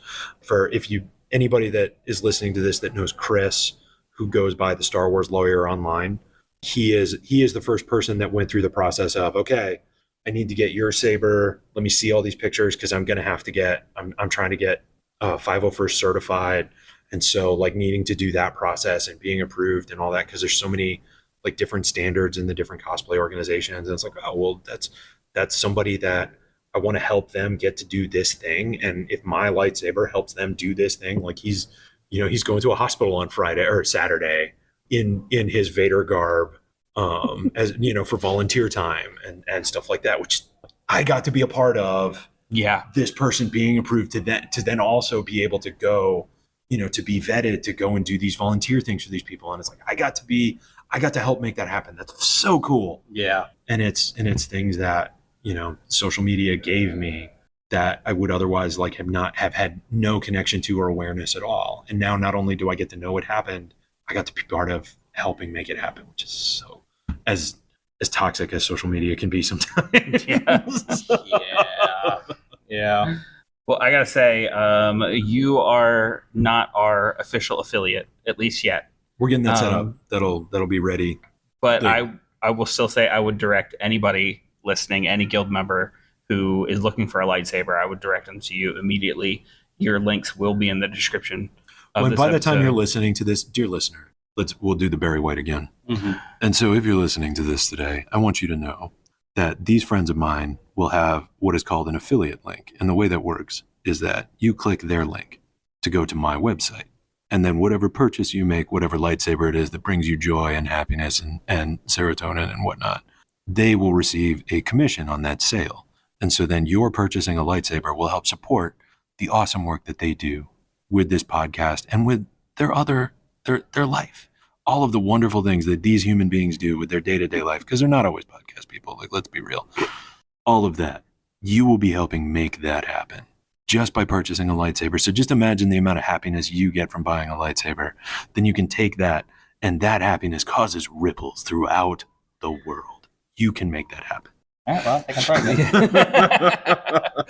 The biggest point I'm trying to make here is, even if we weren't getting commission on the sale, this is the site I'd still direct everybody to. Yes. And the lightsabers are awesome. And like, we'll wrap this up. Is there anything else that you'd want people to know about Level Up's lightsaber, or anything else that you're doing? And so I have heard that one of the things that you guys do is that I am now an official guild member, which means that I can make an official guild decree. Absolutely. That has passed So, the council. Yes. Here we go. All right. Now, they don't know what I'm going to say. So, like, whatever their reaction to this is going to be organic, and it's going to follow it. Now, I believe a fellow guild member has previously made this decree, but I don't know if they have been on the podcast to make it. And so, from the great prophet Bill and his friend Theodore, the decree that I will make as friendly neighborhood Master Allen, the purveyor of the lightsaber guaranteed better than a stick, is be excellent to each other. Guild decree. Guild decree. Yes, absolutely. Thank you so much for joining us for this episode, and we hope you have a rest of your awesome show here at Origins. Well, and I hope you guys get a whole bunch of like just spectacular interviews out of this. I know, like, walking up here, I got to introduce you to a couple of people that hopefully will be on the show as well, that'll be able to make time for you and tell you about their stuff, because they're cool people. I was nice to get to meet you guys in person. It was nice to get to meet you. Nice to meet you. And be able to make this happen. So thanks, everybody. Thank I you. appreciate you listening. We join you once again live from the convention floor with a brand new guild member. Feel free to introduce yourself. Hey, I'm Matthew Orr of Wet Ink Games. Yeah, you found me on the floor at Origins 2024. I'm telling you, I love the energy of a on the floor interview. So Welcome to my booth. What do you want to know about? Well, tell us a little bit about what you brought with you to the convention. Oh, we mostly make role-playing games. We have a board game in production, but we only have the sample here. So role-playing games is the thing that we do. We've got creepy role-playing games. We've got a Haunted House in a Box. We've got Shang-Chi Menace, a Chinese restaurant game. We've got a Heckin' Godagos game. Probably something I forgot about. Oh, a Quick Start just came out this year for Garbage and Glory, which is a game of raccoons doing dumpster delving, because that's what raccoons do. And I understand you have quick start rules that got handed out for your RPG Day. Yeah, that's what I was just talking about. This year for last year we did. They're so excited about your quick start rules. Yeah, free RPG Day, which is as we record tomorrow, but you can get it today because there's no rules at the Gen Con. Or there's no rules there are rules at Gen Con. Origins is more lax. Yeah. So the quick start's over here. It's got some pre-gen characters, basic rules for our +1 system, and then an adventure to go into the Munisdisp, which is the municipal sewer district. If you could get your rune reading high level enough, you can read what it really says. But the Muncie Dip is what they know it as. Right, so other than here at Origins, where can people find your stuff? Oh, we are on the internet at DriveThruRPG. We've got our stuff at IPR, Indie Press Revolution, and you can see some about it at our website. We're on at Wet Ink Games at all the places you might expect to find us. We got interviews with other creators on YouTube and Instagram, Facebook, all the places. Can you tell us a little bit why you chose Origins as one of the conventions that you were going to do this year? We are conveniently located in Louisville, Kentucky, so it's a short trip for us. Also, it's a good con.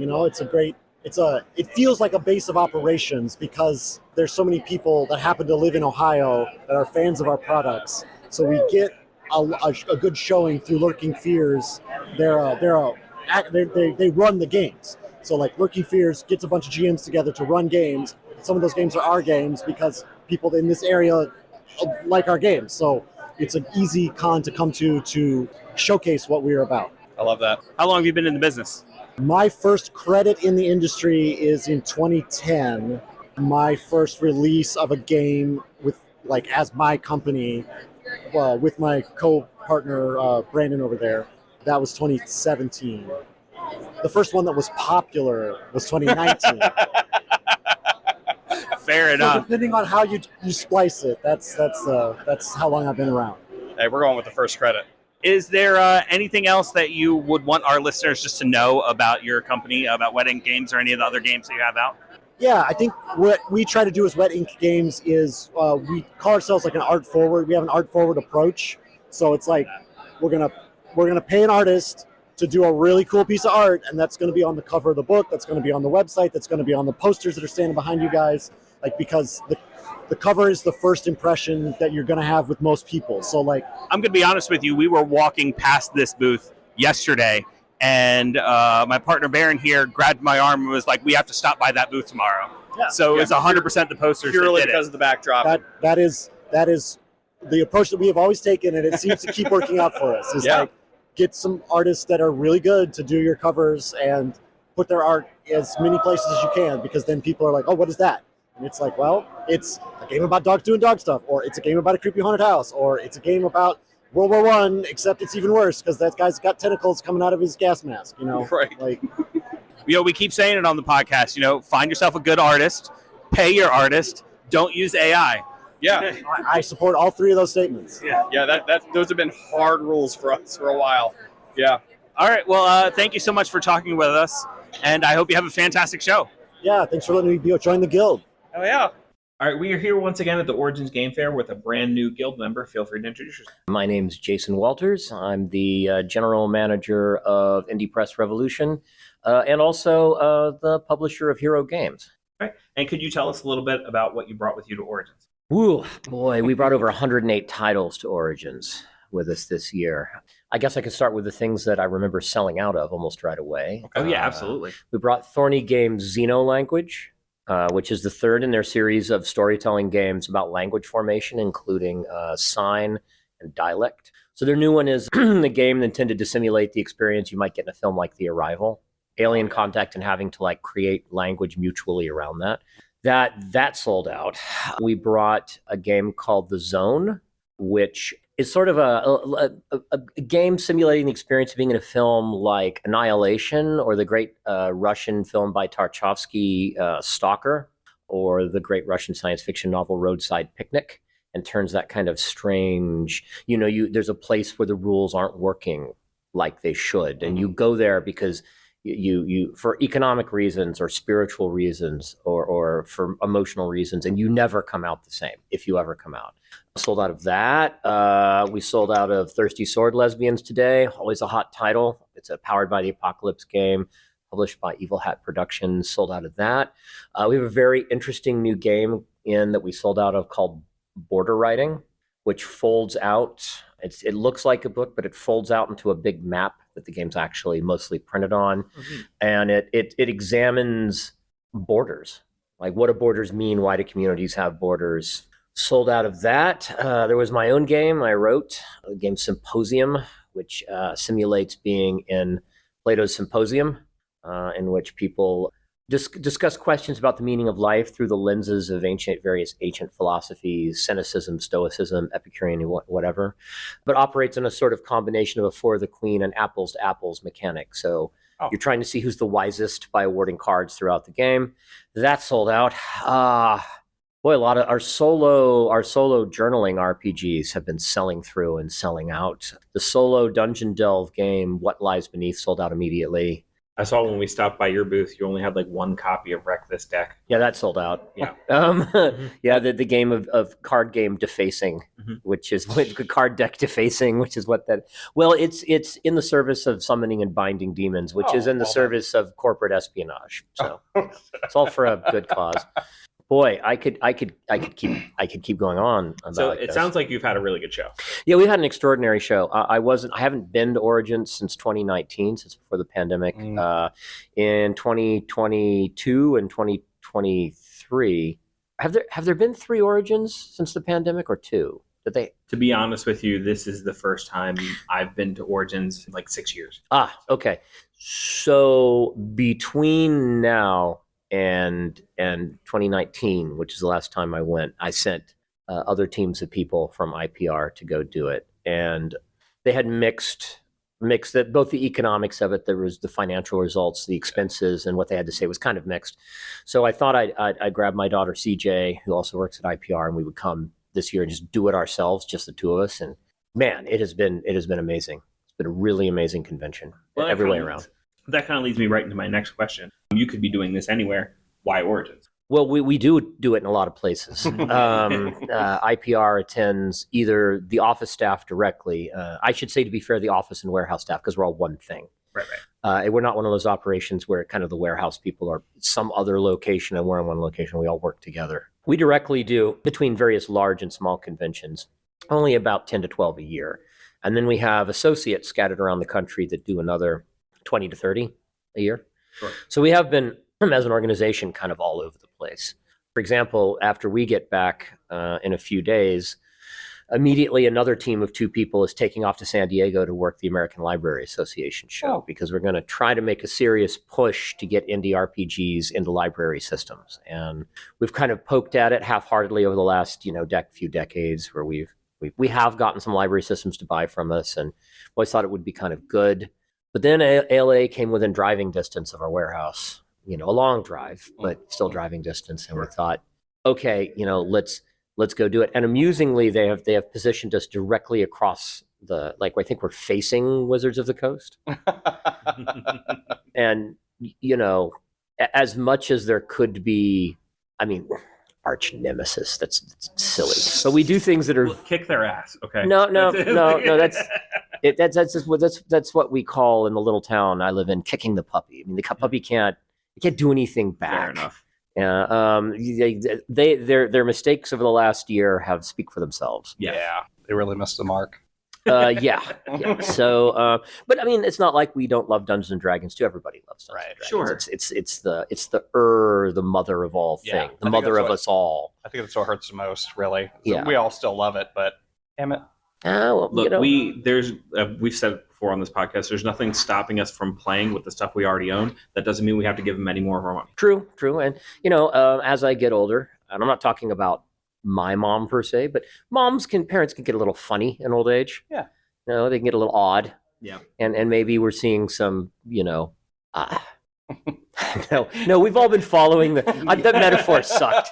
Look, I was following it. I was following Yeah, it. we've all been following the drama of Wizards of the Coast for the last, it seems like forever now, like year and a half almost. It does seem like forever, doesn't and, it? and you know, and they have managed to unite kind of all the desperate, often feuding factions of gaming. Yep. Into a general disdain for themselves, and that is a thing that they've done for everyone. I mean, I've seldom seen, the young like kind of the young Zoomer kids and the old Grogs so united in their general anger and disdain towards one thing in my many years of doing this. So they did manage that. That's a community service. So I guess rewinding a little bit, I guess a better question would have been, why add Origins to that list of conventions that you're attending? Well, we've always gone.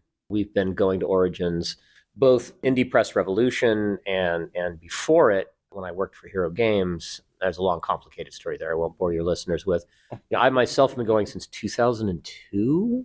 That's about when I started going. Yeah, like, personally. And I think IPR was founded in 2003. Mm-hmm.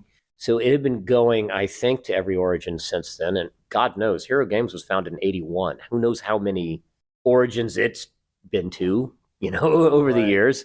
So it's always been, it's always served a few functions. It was always the convention where you could go sell things and hopefully break even.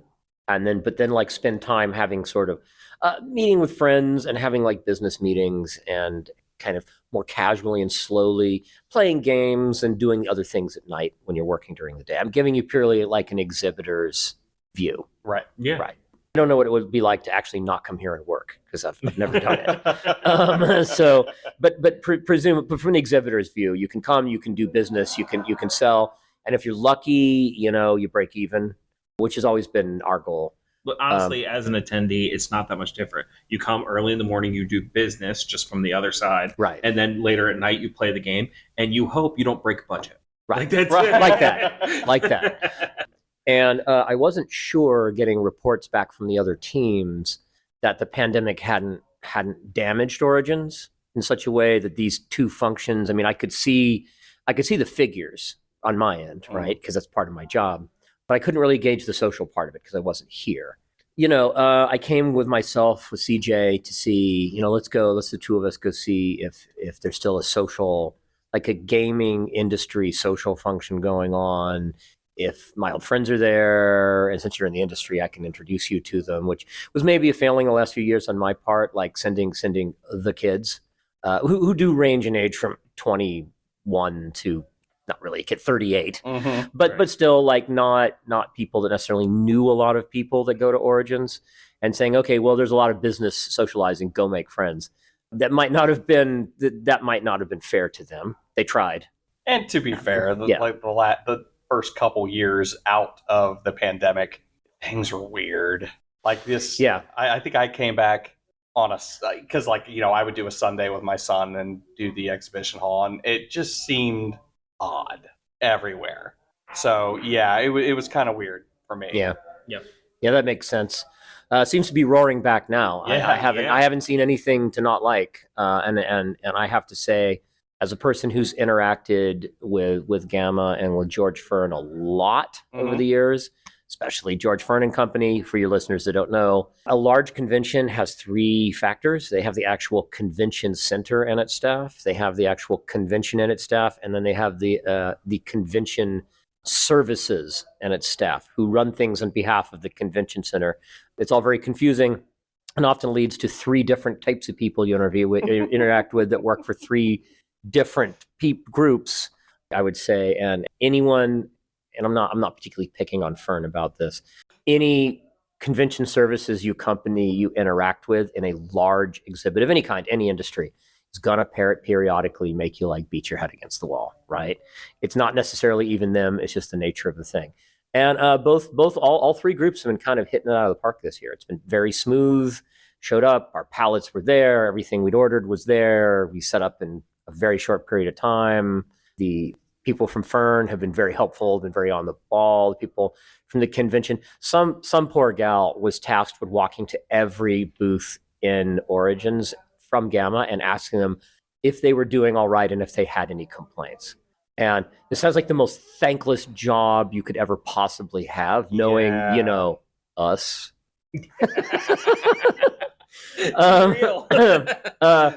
We had absolutely no complaints other than immense empathy for this person. This convention sin eater just I so felt for her. Jeez. But I can only say that we had no complaints. It's been going rather swimmingly. I'm very favorably impressed. I got a chance to go up to the big bar on 2.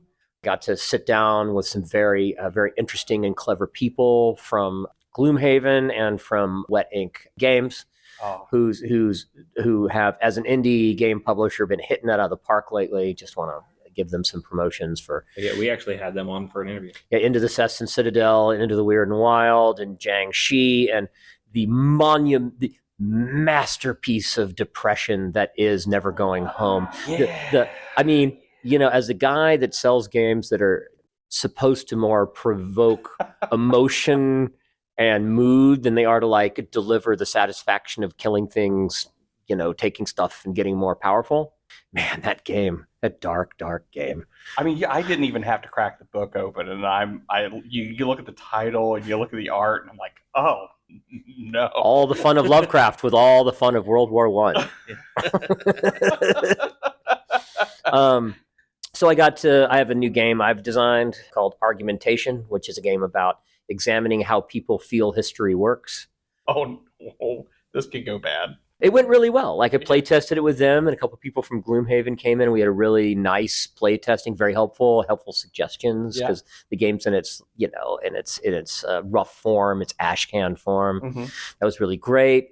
I got a chance to sit down the next night and have a drink and talk to my old friend Ken Hite. If you know who Ken is, author of Cthulhiana Too Numerous to Mention, author of Night's Black Agents, the game of published by Pelgrane Press, where you realize as a secret agent, you're like a James Bond, Jason Bourne level secret agent, and you realize that there is a world conspiracy that runs everything, and it's vampires.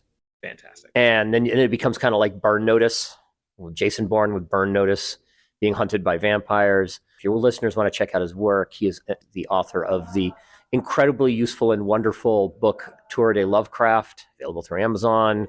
I saw that today too. Where I think they have it in the Studio 2 booth, I heard. Mm-hmm. I need to get over there, and I don't have a physical copy, where every individual, it starts with the first thing Lovecraft ever wrote, not the poetry, no one should have to read that, and goes to the last thing that Lovecraft ever wrote, and each gets 1 page of opinion from Ken. And it's really great. I'm not doing Ken a service. He has an award-winning podcast called Ken and Robin Talk About Stuff. Wonderful. And author of really, really so many books. I can't even begin to like scratch the surface. But got to see him, which was lovely at Origins. Been a long pandemic. Haven't seen a lot of people. Yeah. So yeah, I've been having personally a great time. And everyone's been really lovely. Like, the fans, terrific. It's always kind of a love fest with IPR and people at conventions mostly, which wasn't always often, but not always how the old days at Hero Games would go, where, instead of people coming in to say, oh man, I love what you do, what's new or whatever, it was more like, men, always coming to the booth and saying, I found some errors in your vehicle write-ups on page 247 of the Hero System Vehicle Source Book. This is not at all how external combustion engines worked on steamships, and so forth.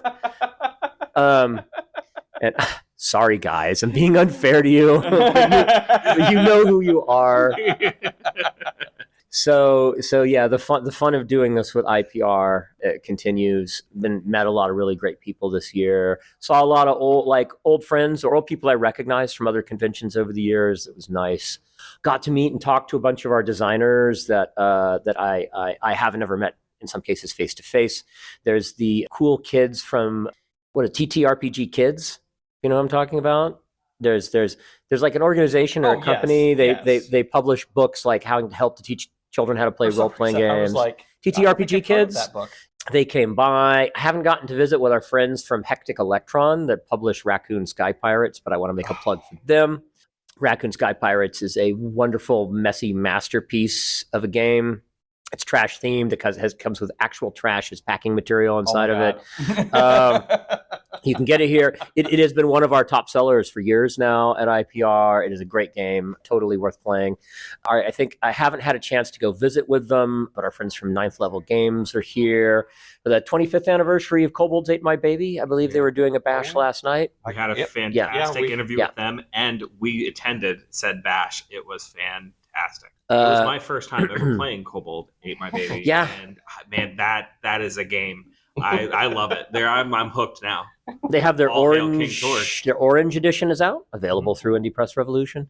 My friends and associates, Peter and Winter from Imagining Games, are here. And Imagining Games represents us at about a dozen conventions a year, kind of in the upper Midwest area. So a shout out to them. That we work very closely together. They are the maker of mini games, including, oh my God, the name's slipping my mind. The thing about the board game about terrible roommates, where it's like more like a role playing game about terrible roommates. The concept, I'm immediately like, oh, I've heard of that. I went to a before. card game, Steve Jackson's, but that's not. Oh God, I'm sorry, Peter. It's out of my head. I'll make it up to you. When Peter messages us, about he'll probably message me. No, he's a very nice guy. He wouldn't message any of us. It'll come to me probably when I walk out of the door here. I'm sorry. I really am. He just appears out there. So it's been really great. They kind of took a lot of us like kind of indie RPG types and kind of put us in one. So they did it very cleverly at Origins this year. They put us in one section of the exhibitor hall, but they didn't put us right next to each other. Right. So that people would get confused about who they bought what from, which sometimes happens with our crowd, which can lead to strange sorts of issues. So that was good. I see that Joe Goodman Games must be here because I see a lot of Dungeon Crawl classics floating around. Oh yeah. My wife and I did way back in the day, like 25 years ago. We did a little tiny bit of work for Joe. Nice guy. Cool. Well, I got to be honest with you. I had like 3 other questions that you unintentionally answered. Oh, okay. I feel a little guilty now. I really piling on to Wizards of the Coast seems kind of cheap. I mean, we do it all the time. Yeah, all the time. But at the same time, you just gave incredible promotion to several people. I mean, it's. Okay, yeah, so we can shit on Wizards, but all these other indie people is like amazing, just amazingly promoted by you. Well, it is part of what I do for a living. Yeah, fair. Except that I forgot the name of Peter's game. Sorry, Peter. Maybe you could insert it like after. What is it called? Like just post production, post fix it, and post.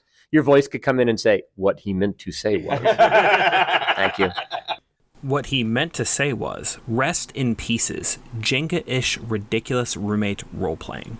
But I will say, anybody listening at this point, feel free to go back, listen to all of the developers that he was talking about, all the games that he was talking about. Please check them out. Yeah. I mean, I could talk on for hours about all this, and probably will, given the opportunity. But I'd like to kind of give a shout out to all the people working in journaling and single player games at the moment. There's a lot of there's a lot of really interesting work being done, a lot of different kinds of work. I've been particularly impressed by the publisher of Void 1680 and A Lighthouse at the End of the World, both of which are journaling games where for Fate Mechanics, at least in the one I've played. I haven't played Void, though I should. Because that's. Have you heard of these games? I heard of Void. Yeah. No, wait. I'm the Lighthouse at the End. Lighthouse of the World. Well, you see, like I'm a middle-aged man now, so the whole idea of being like a lighthouse keeper and you have a job to do, and then like the monsters keep coming out of the ocean, and you have to like kill them with a shovel, and then you got to get back to your work, and you got to get back to your journal about how lonely you are, and then they come out of the ocean again, and damn it, I'm trying to run a lighthouse here, and you kill them with a shovel, and like it really does appeal to me on a deep level it wouldn't have when I was like 25. Like, right. Oh, that makes perfect sense. Yeah, living the dream. But those two games, Course, 1,000-Year-Old Vampire, is an amazing achievement by a truly whimsical game designer. Well, we have 2 other products by him in the booth right now. One is a series of pleading exercises where it's a single person game where it's designed to physically look like one of those books you find on bag day at the library sale, or like at a used bookstore that's like 110, 120 years old. Mm-hmm. And it's nothing inside of it but empty pages with prompts for doing perspective drawing. But everyone's supposed to be of a thing you found beachcombing while walking along the beach. And it all sort of forms a very strange story as you do it. And his Old Morris Cave, which is a solo archaeology dig game about digging down through layers of a cave, guided by flowcharts. A lot of flowcharts. I think 40 pages of flowcharts. Okay. So a shout out to those products. Just there's a lot of activity in that sphere. Like we brought 108 individual titles to this convention, right? And it still, in a sense, wasn't enough. There's still IPR publishers that felt, disappointed we hadn't brought any of their stuff. And we do try to include everyone we possibly can. And it sometimes goes a little harder on the people doing, say, hardcover 8.5 by 11, 300-400 page books, because they're more expensive to move across the country, and zines, and they take up table space. But there's no like reflection on the quality of their products at all. In fact, some of those products that didn't make the cut are mine. So I always wish I'd brought more. I think we'll probably aim for 130 at Gen Con. And it never seems like enough, Right. And you don't want to leave anybody out, because if their game wasn't good, you wouldn't have accepted it into stock for distribution anyhow. So a shout out, this is going to sound weird, a shout out to everybody whose game I couldn't bring. I'll try to get your games into the shows I drive to, because I drive. Right. And I don't have the economic limitations of, frankly, not only shipping it across the country, but even more expensively having it handled by the convention services company, which is actually more expensive than having somebody like Old Dominion Freight Lines move something across 30 states. 30 states, 3 miles. 3 miles much more expensive at a convention. And again, I get it. Again, I don't mean to pick on Fern. They're a union shop. They got wages to pay. They got expenses to. I get it. I completely get it. But still, to everybody who was disappointed that I didn't have their stuff here, that's why. It's just cold hard equations. Yeah. I'm as always delighted to work in a booth where the sort of absurdity of many of our products, kind of wonderful, not mainstream, very niche nature, that the fans that come to us are like, oh, great, flowcharts. Solo game about flowcharts. That's exactly what I want. Is not like a more mainstream experience working for one of the bigger outfits that sells role playing games. Right. And again, that's no reflection on the quality of anyone's work. It's just more reflection on the joy of being able to make a living, right, doing something strange and niche. So, do you guys have any questions for me? Yeah, actually, I just have one more. Mm-hmm. Where, when, and how can our listeners find these products for you? Well, there's our website at www. I'm really old because I still say that. But nevertheless, here we go. www.indiepressrevolution.com. We sell to about 500 stores worldwide, as far away as Thailand and Poland, but all over the United States and Canada. So if your local game store doesn't have an account with us, we'd love for them to have an account with us. We work very hard at supporting specifically brick and mortar retailers. We do not support online only stores. We don't object to a brick and mortar retailer also having an online store. That's fine. But we're a very big believer in any way we can helping the brick and mortar stores, compete. We work rather closely. Well, a little bit of background. So are you guys familiar with Evil Hat Productions? Yeah. Right. So Fred Hicks, the founder of Evil Hat Productions, was also one of the founders of IPR. He's no longer, he's still Evil Hat Productions, still one of our publishers. We still work together, but he's not an owner or involved in the running of IPR anymore, but we're still friendly and close. He also founded Bits and Mortar, which any of your retailer listeners don't know about it, is a service designed to allow retailers to give PDFs of physical books that are being sold through their store to the customer through a series of codes that are given out. And this allows, your friendly local game store to compete with sales that are online where you look at it and it's the same with us. Like most of our products that are books especially, but sometimes card games and other format games, the customer can buy the physical game and they automatically get the download. And that's a hard thing to compete with for a brick and mortar retailer. So this allows them to compete with that, to give the electronic product bundled with the physical product. And that's a thing that Fred Hicks set up and runs for free on his own time. Oh, wow. Any role-playing game publisher can join and have their product there for the brick and mortar retailers. So yeah, anything we can do to help that part, that community building part of the whole hobby thrive and survive, we try to do. And yeah, that's the way to get our stuff. Our website or your local retailer. And of course at conventions, we have on our website a calendar of the events we try to do every year. We are represented in many cases by third parties who come and put up our signage and sell our stuff plus whatever else they're selling. And that allows us to hit a lot of smaller events around the country that we couldn't really leave our strange small town in rural Nevada and go to a perfectly lovely book fair in like Minnesota or something. It's just not financially viable, but other people can that we work with. Right.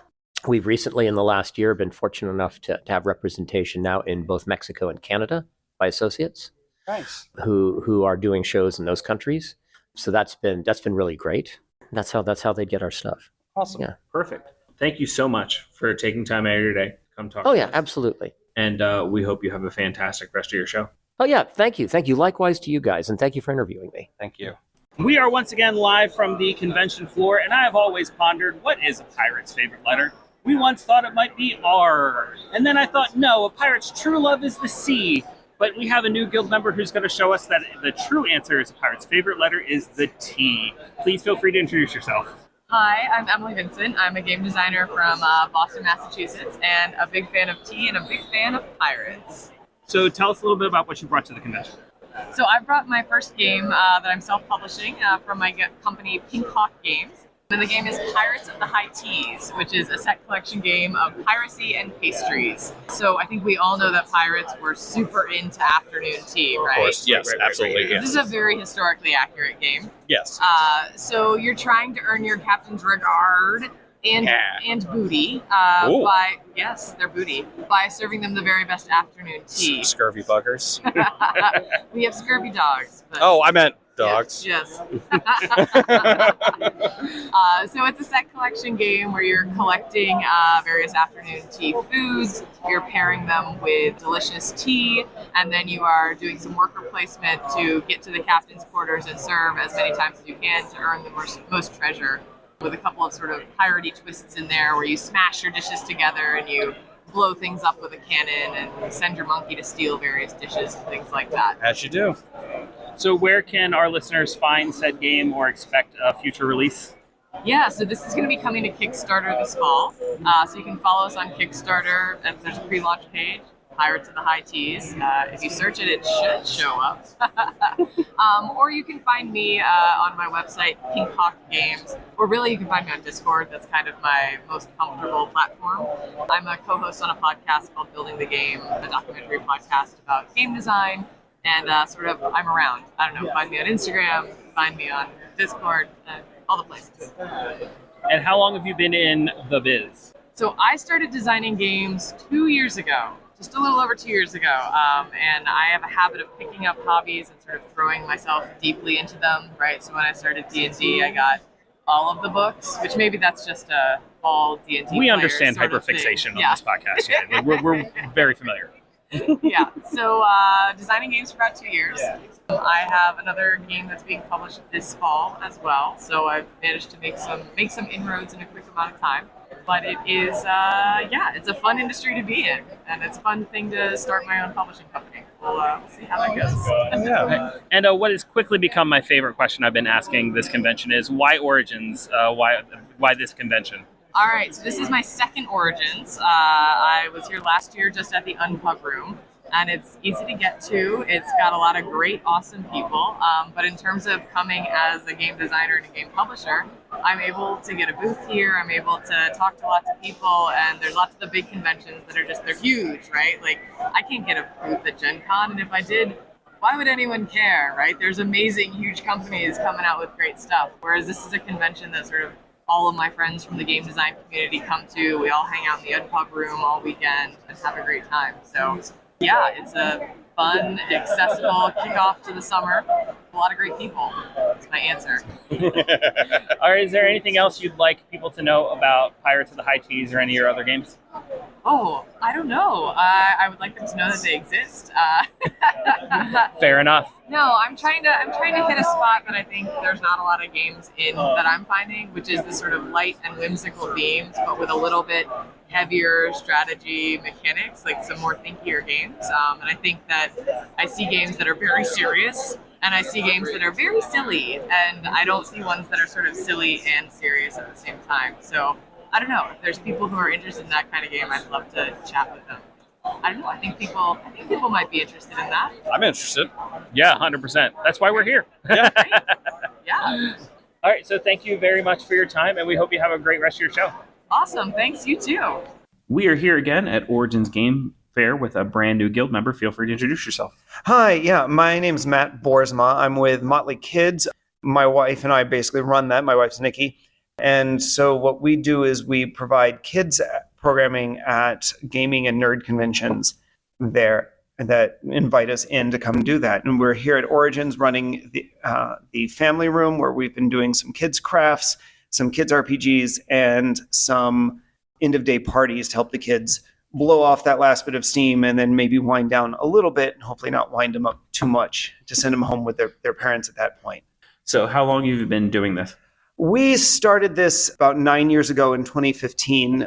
We had gone to one of our local conventions in Indianapolis, Hoosier Con, and they had a kids room, but there was a pile of Legos in one corner, there were some glue and popsicle sticks, and by the end of the con, there were just plates of glue, and it was kind of disorganized, and there was one person running it, and they did the best they could, but it ends up being kind of random and out there. Meanwhile, we then went to Con on the Cob, which is near Cleveland, Ohio, up there, and they had a great family that was running a bunch of programs. They had scheduled crafts, they had scheduled events for the kids too, and we're like, hey, we should see if HoosierCon could do something like that. And Nikki wrote something up there, and it was like an 8-page document of everything that they could do. Awesome. And they were like, this is great. You should submit some events. And we're like, okay, hold my juice box, as Nikki puts it there.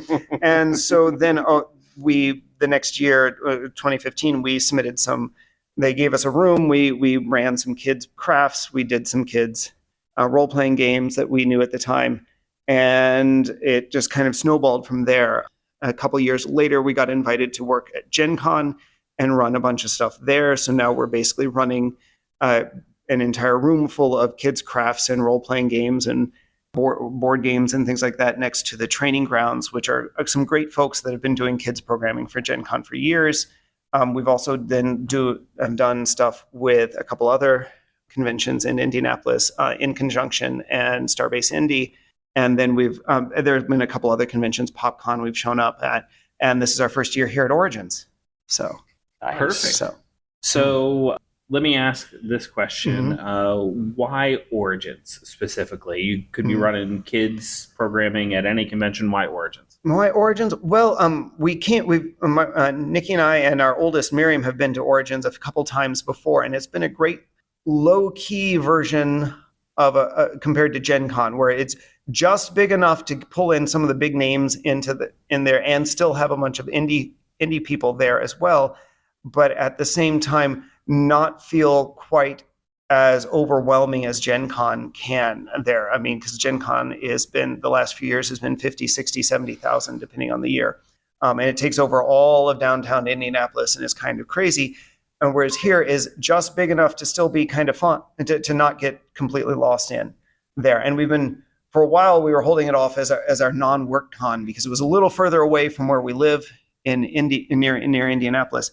But they invited us originally in 2020. They invited us to come out and do some kids activities. But we all know how 2020 went, and so that didn't happen. And then 21 and 22, everyone was still retooling everything. We were supposed to be out last year, but I came down with COVID a week before the con, and we were not sure that I was going to, one, be healthy enough to actually run the kids' room, and two, I probably was still going to be contagious, and so that was not going to be fun to be in the kids' room. And we don't want to send kids home with the sniffles. I mean, there's enough con crud going around after a con anyway. Appreciate it. Yeah. So we've been trying to get out here for a while and try to expand outside of Indianapolis a little bit there, but it just happened to be that this year we could actually make it happen here, and it's been a great experience. It's just big enough to let us do a few extra things there, but at the same time not be so overwhelming and insane that we have to have everything scheduled out really well. Like Gen Con is just a huge, or feels like a huge undertaking, but it's a blast every year too. But I love Origins too. This has been a lot more chill and very doable, and I like the feel of the space here too. So. Well, I gotta say, I've kind of been out of the convention scene since COVID, and like this year is my big dive back in. I think this is my like fourth convention this year, third or fourth. So I really appreciate, because most of the conventions I've gone to by myself without my wife and kid. And this time I brought them with me, and my wife is hanging out with my kid while I'm doing these interviews because I'm working media. And they have gone to your rooms a few times. I think we first found it on the events page because of the My First RPG event that you were doing. Yeah. And when I got done interviews and I linked back up with my wife and kid, the first thing that happened is my kid runs up to me and goes, "Dad, I played D&D. I played D&D." And like, she was so excited that like she got to play the game that Dad plays. Yeah. And, I just have to say, we really appreciate that. Yeah.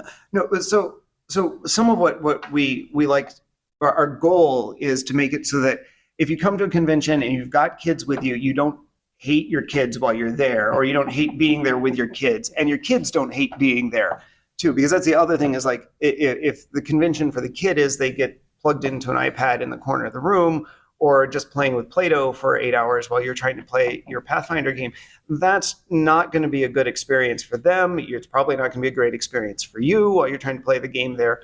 Or if you've got a partner, then you're constantly tag teaming there, and one of you has to hand the kid off to the other one, and the other one has to hand me back and forth and all that. So everyone's scheduling about half as much as they want to do, sort of thing there.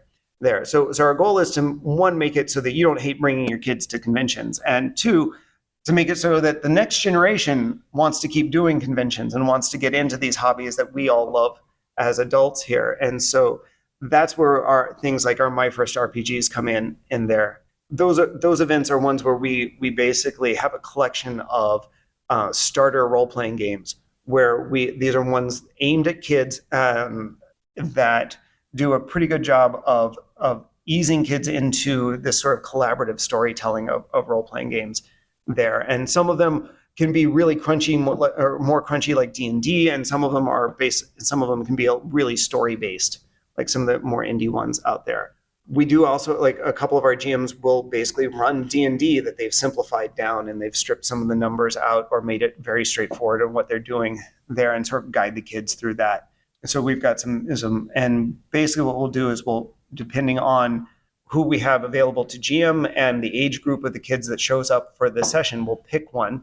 And so that could be, we could do like No Thank You Evil if it's like younger kids there. If we can do Hero Kids, I've run a lot of times for a sort of the middling 5, 6, 7 age group. And then I've got other ones, whether it's the D&D group with the simplified D&D, or let's see, what's the other one? I've run Threadbare a few times, which is sort of post-apocalyptic Toy Story world there. If they're a little older and can read through all the abilities there. And so we kind of just gauge the table there is our goal with that one. I immediately have to compliment you there, because that's a tough read. I mean, like you sit down at the table with a bunch of kids that you've never met before. You can't just go like, "Oh, how old are you?" and then like, boom, there's the answer. Like age is not always a qualifier. So that's very true. I mean, I've had older kids that love some of the simplified stuff of the younger ones, because they're really intimidated by how do you do this sort of thing. And then I've had other ones where the younger kid really wants all the crunchy details and numbers and everything there. And so some of it's gauging there, some of it's sometimes I'll put my 2 or 3 options out and be like, okay, which one sounds interesting? Because we can make a lot of them work depending on the age group. Like No Thank You Evil actually has something built into it where you can scale the complexity based on how into it everybody is there. And if you get into some of the Threadbare, the Powered by Apocalypse stuff, when you can run it in a way that most of the reading and the knowledge of the system is on the GM at that point, because it's basically you walk around and ask the kids, well, what do you do? And they describe what they want to do, and you find a mechanic that lets them do it, sort of thing. So yeah, there is a lot of like feeling out what you can and can't do with the group there. And we also try to keep some content safety stuff in there, whether that we use a version of it's called the X card, where there's a card on the table, and if we for some reason there's something that makes the game not fun for you, you can just tap the X card and then that goes away and we change it there. And so that we use that there. So if like the adventure has spiders in it and somebody hates spiders showing up in their adventures and that stops being fun for them, they can do that. And then we can we'll do snakes instead, or we'll do bears or something different this time there. And we can make it fun for everybody at the table and work with that. Yeah, that definitely goes into like stuff that we do. Safety tools are really important to us, and we incorporate it in all of our games, especially like guild official games. So the fact that you're working those in with the kids too, that's even more important, I think. Yeah, so and especially like on a con setting where I don't know the kids, like if it's my own kids and their friends, I can kind of work out what we can and can't get away with, right? Complexity wise, or even scary wise there. But here I don't want the kid to go home traumatized or anything like that, right? Sort of thing. I also love the idea of normalizing safety tools at that age. That way, like as they grow up, they just expect it to be a normal part of the game because it should be. Yeah, it should be. Yeah. So we have a great time with the My First RPG. I've been looking at. We have a small collection of kids board games. Some of them, several Hobbit titles that were donated. Some from Goliath Games, which are some of the mass produced, exciting dexterities type games that pop at you or explode and surprise you there. And then we've got some more complex strategy, slightly more complex and strategy game ones so if they want to play a board game, we've got a few options there. I'm constantly looking for. I've looked through 2 or 3 different options of trying to do a kids minis game there to get them into that gaming world as well. I may have an option here, Necromolds, that I just got the Kickstarter for. Yes. That uses Play-Doh figures, and you get to smash them when you beat the other guy's monster down there. But I haven't had a good chance to work out how to get that to the table at a con sort of thing there. And I think I can do it, but it's one of those like I'm keep looking for new ways to introduce new games to kids. And then we include some kids crafting as well, because not every kid wants to game, and sometimes they're done gaming and they need to do something else and just do something that's not quite that social interaction. So we've got a wall of crafting supplies, the little gems they can glue onto stuff and all that. And we usually have 2 or 3 crafts that we've come up with with some guidelines. Like you can make a little glowy firefly where we put a little light in an Easter egg and you decorate it up there, and there's cute things like that. And then at some of these conventions, we'll do some crafts that they can pay for some slightly nicer crafting supplies, and then we can give them. They can make a dice tray, or we've done dice towers and things like that with some laser cut stuff, because I have a bunch of fun toys in my workshop back home. So yeah, that's fantastic. So is there a age limit to this? We do not judge anybody who wants to show up and come craft with us. They can totally come craft with us there, whatever we're making that day. There, you're welcome to come in and play around. In fact, sometimes at some of the smaller cons, we get some of the adults wander in there and they're like, I'm done with adults right now. I'm going to go sit down and play with the beads for a while. So, that's so fantastic too, because like any age person could get overwhelmed at a con. And just the idea of being able to just sit down and turn the brain off and just make something creative is fantastic. Yeah. So as we wrap this interview up, is there anything else that hasn't come up that you'd really like people to know about Motley Kids? Oh, I don't know. We're always looking for help. So if you actually like playing with kids, we can definitely reach out to us at motley@motleykids.org. And we can see about getting you some time to help either. And we need help running our front desk. There, sometimes we take craft ideas. We love to do things like paint and takes and things like that, but sourcing minis cheap is not always easy there. I can usually set some of my 3D printers running, just going.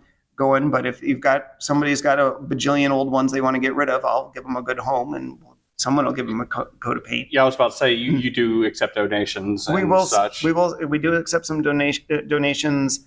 I'm trying to remember. I don't remember any of our donations, but email us and we'll get you set up with how to get us some stuff there if you want to help out there. And then if you're comfortable jamming with kids, reach out to us and we can talk about getting you spots to play and run some stuff for us here at Origins or at Gen Con or some of our other cons too.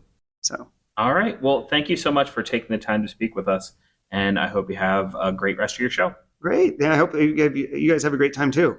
We are once again live on the convention floor with a brand new guild member. Feel free to introduce yourself.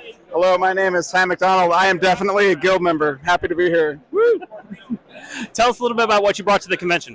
I have brought a game. It is called The Last Command. It is definitely not Star Realms, and let me tell you why. It is a dual deck building game. So take what you know about deck building and double it. But not to make it more complicated, what we're trying to do is give players more agency in the deck building space. So essentially, we have 2 starships in a broadside battle. You have 1 deck that is upgrades for your ship, 1 deck that is your crew. They work together. System cards consume power. Crew provide it. You need both of them to trigger reoccurring bonuses, and it does a lot of interesting things in the space. And I got to say, your components look pretty good. We're all the audio only, so our listeners can't see it. You want me to describe the color blue, the colors and stuff for them? Yeah.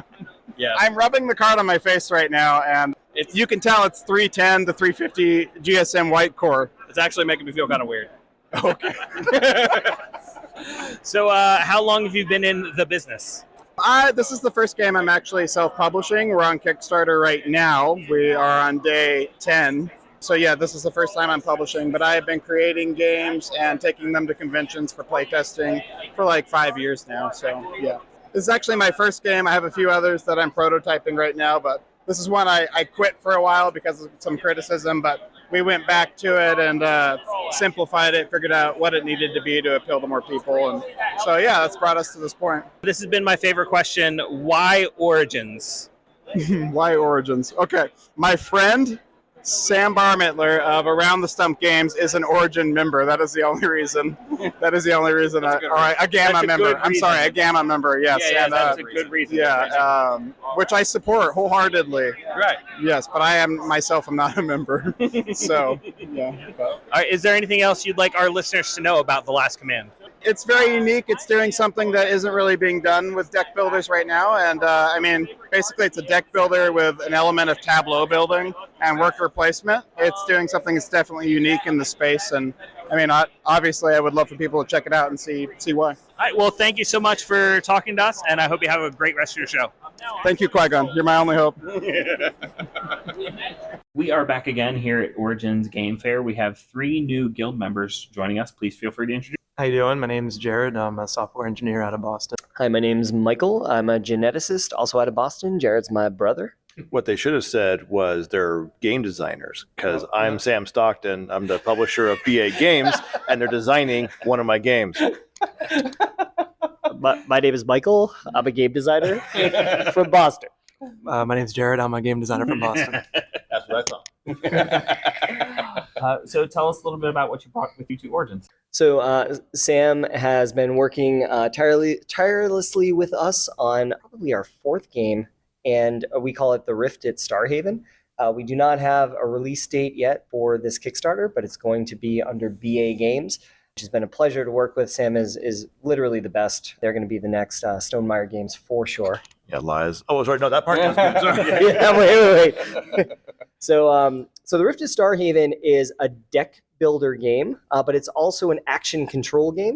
And it takes place around a space station of interconnecting rondels. So there are gears involved. And the idea is the galaxy has been at peace for a long period of time. And to celebrate that peace, they have this feat of innovation, which is the space station city of Starhaven. So at that point, the gravitational stabilizers became destabilized, and it opened a black hole next to the space station. And that hole being opened allowed intergalactic monsters to come in and wreak havoc on the space station. So there was a call to arms by the Galactic Alliance to call out to all the space captains in the galaxy to come set up a crew and pretty much be D&D in space and go on quests, defeat monsters in a deck building action. Wonderful. That sounds fantastic. Well, you've already sold me on it. Honestly, I'm probably going to follow it on Kickstarter. So how long have you guys been in the business? So actually, you want to? Well, the business is kind of a loose term, but you know, Mike and I intentionally, yes. Mike and I are brothers in law. I've married his 10 years ago, but when we started, becoming familiar with each other, he actually introduced me to board games, and I didn't really play a lot before. I was playing Magic the Gathering and Pokemon and other card games, but even after the first year, when we played Castles of Burgundy, I think was our first board game for me. It really took off, and I got really into a lot of board games. Really enjoyed playing them, and I think you, without really me knowing it yet, had started building Rockfest, which was your first prototype game. I think by now, I'm gonna get this wrong, like 7 years ago at this point. But we just had a conversation once he was comfortable enough with me, I think, where we were just kind of talking about how the game was, and he's like, "You want to take a look at it?" And it was very drafted at that point, and worked through it, continued building it out, and we fleshed it out over the course of 4 years. And we spent a lot of time together, being able to go to different conventions and trying to push this game in people's phases. And over time, we just were able to interact with people who pointed us in different directions. But we actually met BA Games a few years ago, and he liked us, I think, but not necessarily the game. I would agree that when you said push the game in people's faces, that they weren't kidding. They were straight up being like, "Play more game." Yeah. So that was I think 2 or 3. And just between then and now, we've been really going hard on trying to either reskin, retheme, remechanic, trying to just extend what we enjoy doing. And when Mike said this is our 4th game, it may not be our 4th published game, but we've just gone through so many iterations, and we've exploded in the past 6 to 9 months. We've gone from Rockfest to even mid last year to now. We've gone through several iterations of games to now this within a 3 months. And it's turned into kind of 4 games, and it's a real testament to the board gaming space, because we were going to Gen Con every year, giving all these pitches. And when we met Sam and his brothers, I mean, they're just, and we really gelled with them because they're brothers and we're brothers. And they really just kind of saw potential in us as game designers, regardless of the game that we were actually pitching. And, I remember last Gen Con, I was like, "Sam, I'm exhausted. I'm exhausted pitching this game." And he literally said, he's like, "Here, let's do one of 2 things. Either I'm going to bring you on board and guide you in a direction to make, a game that could be a BA game. And if not, I'll still help you." And it's just it really is a testament to them and the board gaming kind of sector in general. It's just this grassroots effort where everybody's helping everybody. And yeah, so we licensed the game, and now it's a full prototype, and we're looking to get it published as soon as possible. Yeah, so that's actually a testament to a lot of board game design. One of the things that people don't realize is when you start designing, you're going to suck at first. You're just going to suck. And there's actually interesting, Brandon Sanderson, author, says, "Write your first book as quick as possible. That way you can get the suck out of the way and start getting the good stuff." It's just part of what it is. You're going to learn through the process. And I know these guys were trying real hard. And I could tell we were in the stadium at Gen Con. I remember it wasn't necessarily cool either. It was kind of warm. And he's like, "I'm so freaking tired." And I was like, "You know what? I've been there." So we talked a lot and got on board. There's a lot of potential in this game. I really like what's going on with it. And I know we've been kind of hard on them during the process. They're like, what do you want from me? But they've been really good, and they've done a lot of iterations. And no joke, I think they've created 3 or 4 games in the last few months based on different iterations and designs, and be like, "Try something, didn't work, try this, didn't work, try this, didn't work. Oh, this kind of works." And so it's kind of a whole process. Thanks, Dad. I'm proud of you, son. So why did you decide to show your game at this convention? Why Ord? Sam just told us to. It's actually Sam's fault. I'm very proud of my sons. They decided to take the initiative themselves. Mike's older than you. I'm very proud of my older son. No, Origins is a good test bed for us, because Gen Con is an intense convention if you've ever been. Yes. Yeah. Yeah. I So actually went to Gen Con for my first time last year and was shocked. It was an entire city block Oh my full of stuff. Oh, you should have seen it when they planned it. It was I think it was a year after it was over.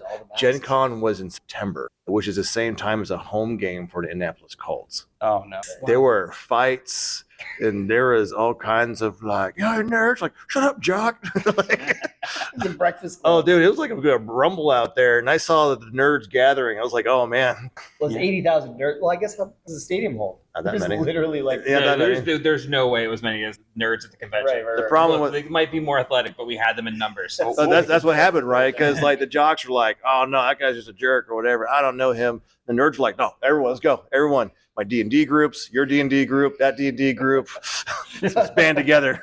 And they better watch out. We'll ruin their credit. Yeah. Even worse, then you got the Amp Guard people showing up with foam swords. Like, let's go.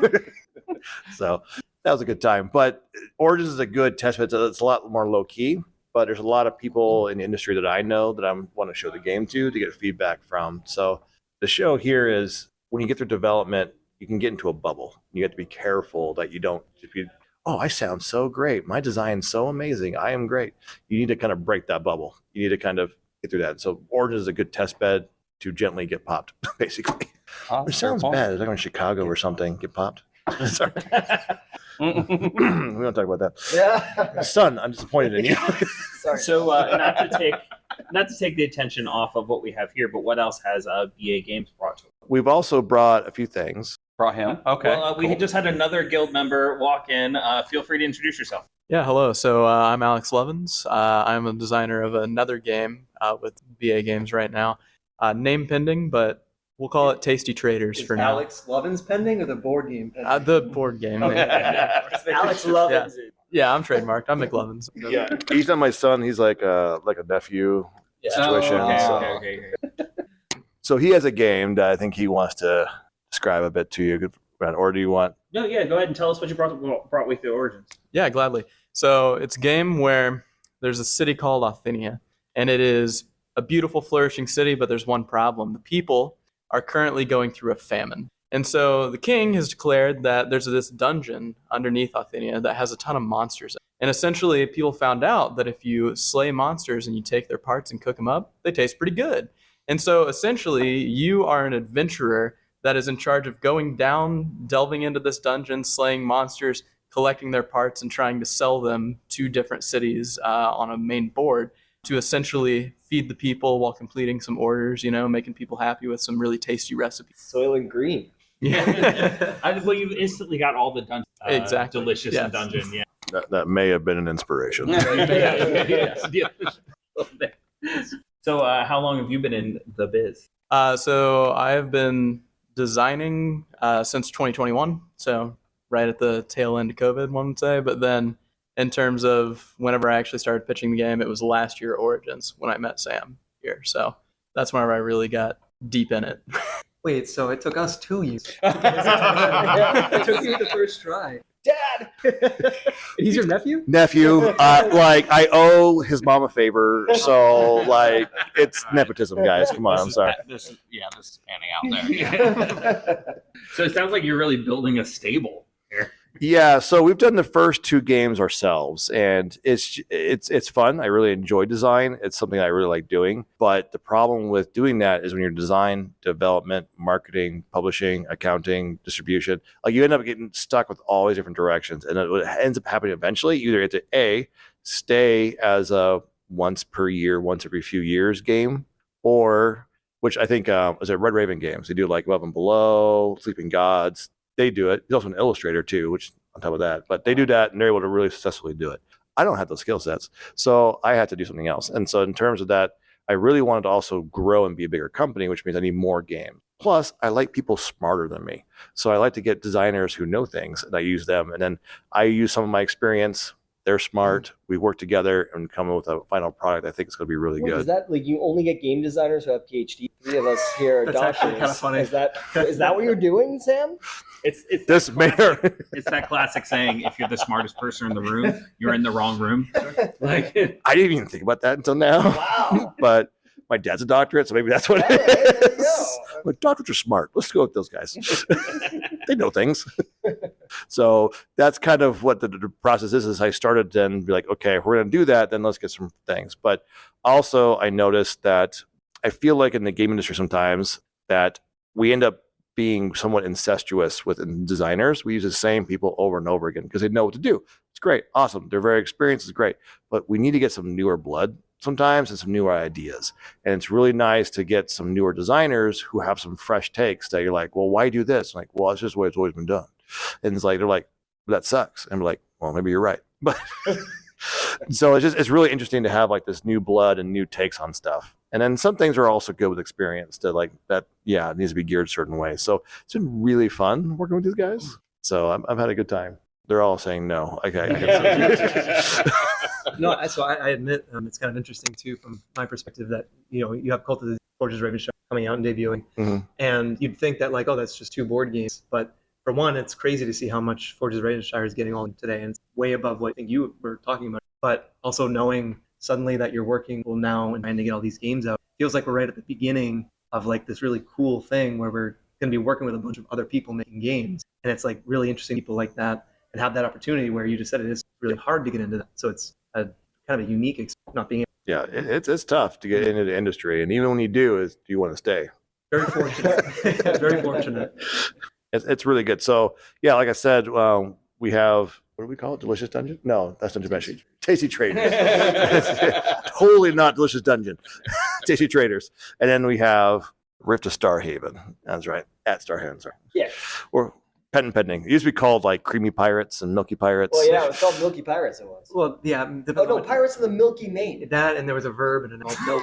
It's all milk. It's very milky. Yeah, but now it's a little less maturity. The Rift Starhaven. No milk. No. Oh, so we have those two. And then, so I have released Cult of the Deep. That was about 2 years ago. That was our first game, which is like a hidden role dice game where you're all members of a cult, but you're not sure who's part of which faction. So you're not sure who to trust. Yeah, we actually got a demo of that game. You had Baron. Yeah. Awesome. It's a lot of fun. I enjoy that one. Lots of backstabbing and lots of, I can't believe you did that to me. But it's great. And then we also have our new game that was debuting is Forges of Ravenshire. So that one is you're all these cute woodland animals who are blacksmiths.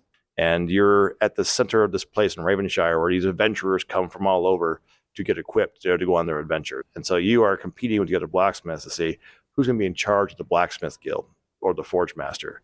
And to do that, you're going to go play over a year or 4 seasons where you're trying to see who can make the most money. Because that person is going to be in charge of the guild because we all want to make money. Anytime anyone says forges, Sam has to make a badger sound. That's my decree. Guild decree. Guild decree. What does a badger even sound like? Exactly. You just have to figure it out. I'm pretty sure that's exactly what a badger sounds like. That's the one right there. I can do the honey badger. That's all. Yeah, badgers do. Right? No, they don't. Think about a badger. Just openly ignored the decree at this point because honey badger doesn't care. Badgers don't care. Honey badgers don't care. I'll do that. I'll do that every time. I'll do that every time. That's what. Yeah. So yeah, that's kind of what we got going on. We have this. They have their 2 games, and then we have another game, Smash Quest, that's in process as well. That one's further behind. The goal is to stage these so they all are nice and elegantly come out at the proper times. Totally planned. And so, so Smash Quest is being developed right now. And what that one is you literally smash 2 classes together, like Bard, Paladin. You smash 2 classes together, and that's going to be your deck of cards. And then you smash the quest together as well. So you want to go on a quest, you're going to fight goblins who are ghosts. So you have goblin ghosts, and that's going to be what you're going through, and you got to go through the quest in order to accomplish that task. So basically like a quick, like kind of like that game Smash Up. Kind of like Smash Up, like Smash Up Quest or Smash Up Adventure, I guess, kind of thing, with the focus on being done in like an hour.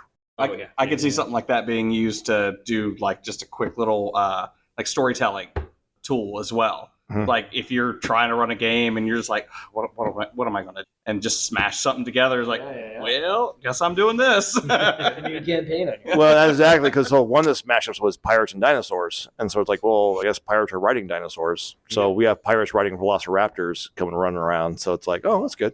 That's right. So that's kind of the goal. That was just to smash things up, try things, be fun, and do it 100%. And then we also have Goats and Goblins. That's a design I'm doing. Small design, much like play in like 15, 20 minutes. Like, you guys played it last night, actually. Yeah, we almost flipped the table like 5 times. So it was, I mean, in a good way. But It's so badly designed. Sam- It's get off the table. No. Sam just did. This is our publisher. Oh man. Sam did so well right away. It's like it's a pressure luck game. So it's just like you're on the edge of your seat every second. Yeah. And if So it's somebody just like- gets ahead, that's even more pressure for you. Well, oddly enough, I was like, Sam, you just went so far ahead. But then at the end of the game, I was like 2 points away from him. So it's very well balanced, Sam. Yeah. What you don't realize is that was like the 80th iteration. Oh, I see. So the first ones sucked really bad. Yeah. So that's just how it is. Your first games just suck. But now it's physical. You can start manipulating it and messing with it. But your games never sucked, right, Alex? Oh, don't say that. You know it.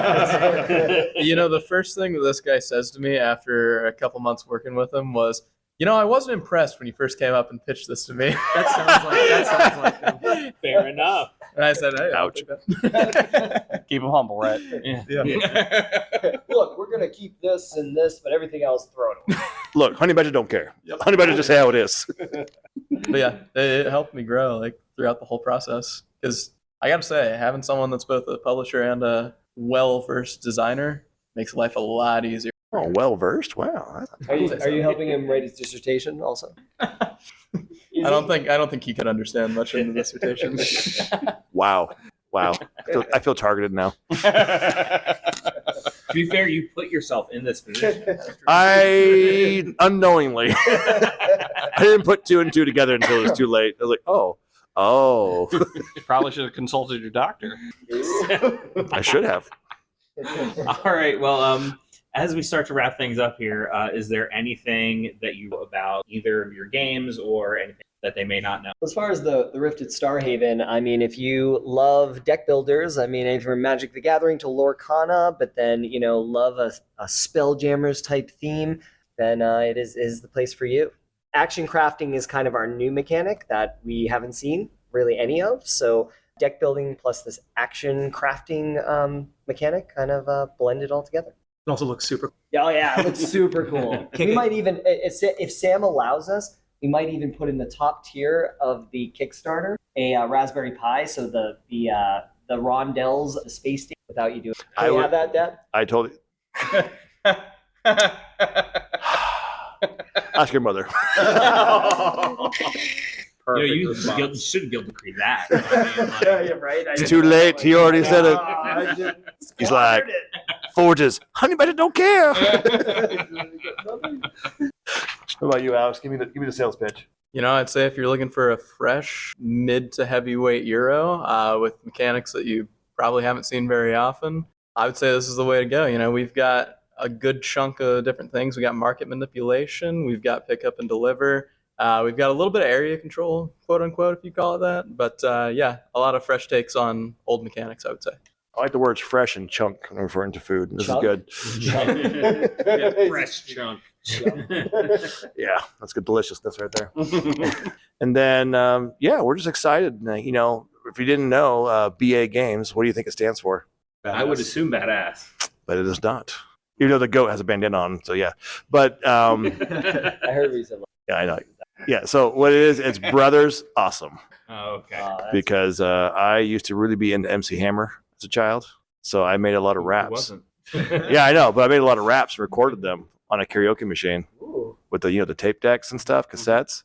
Jared, you remember what those are? Why are you asking me that? He's younger than I am. I don't know. But we don't understand those things, so I don't know.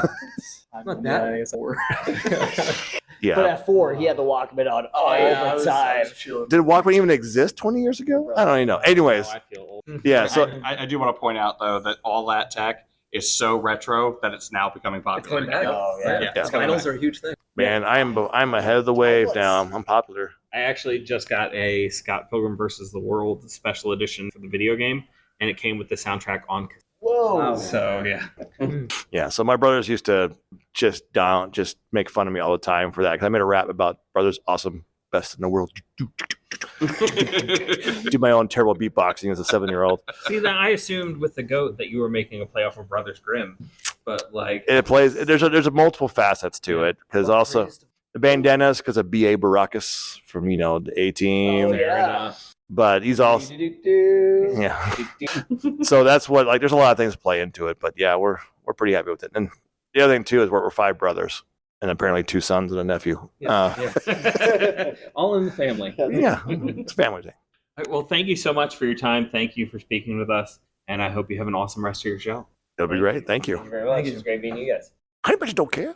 We are live from the convention floor here at Origins with a brand new guild member. Feel free to introduce yourself. My name is Tyler Stratton. I'm the quartermaster for Limitron. We make the game Pirate Borg, the role-playing game.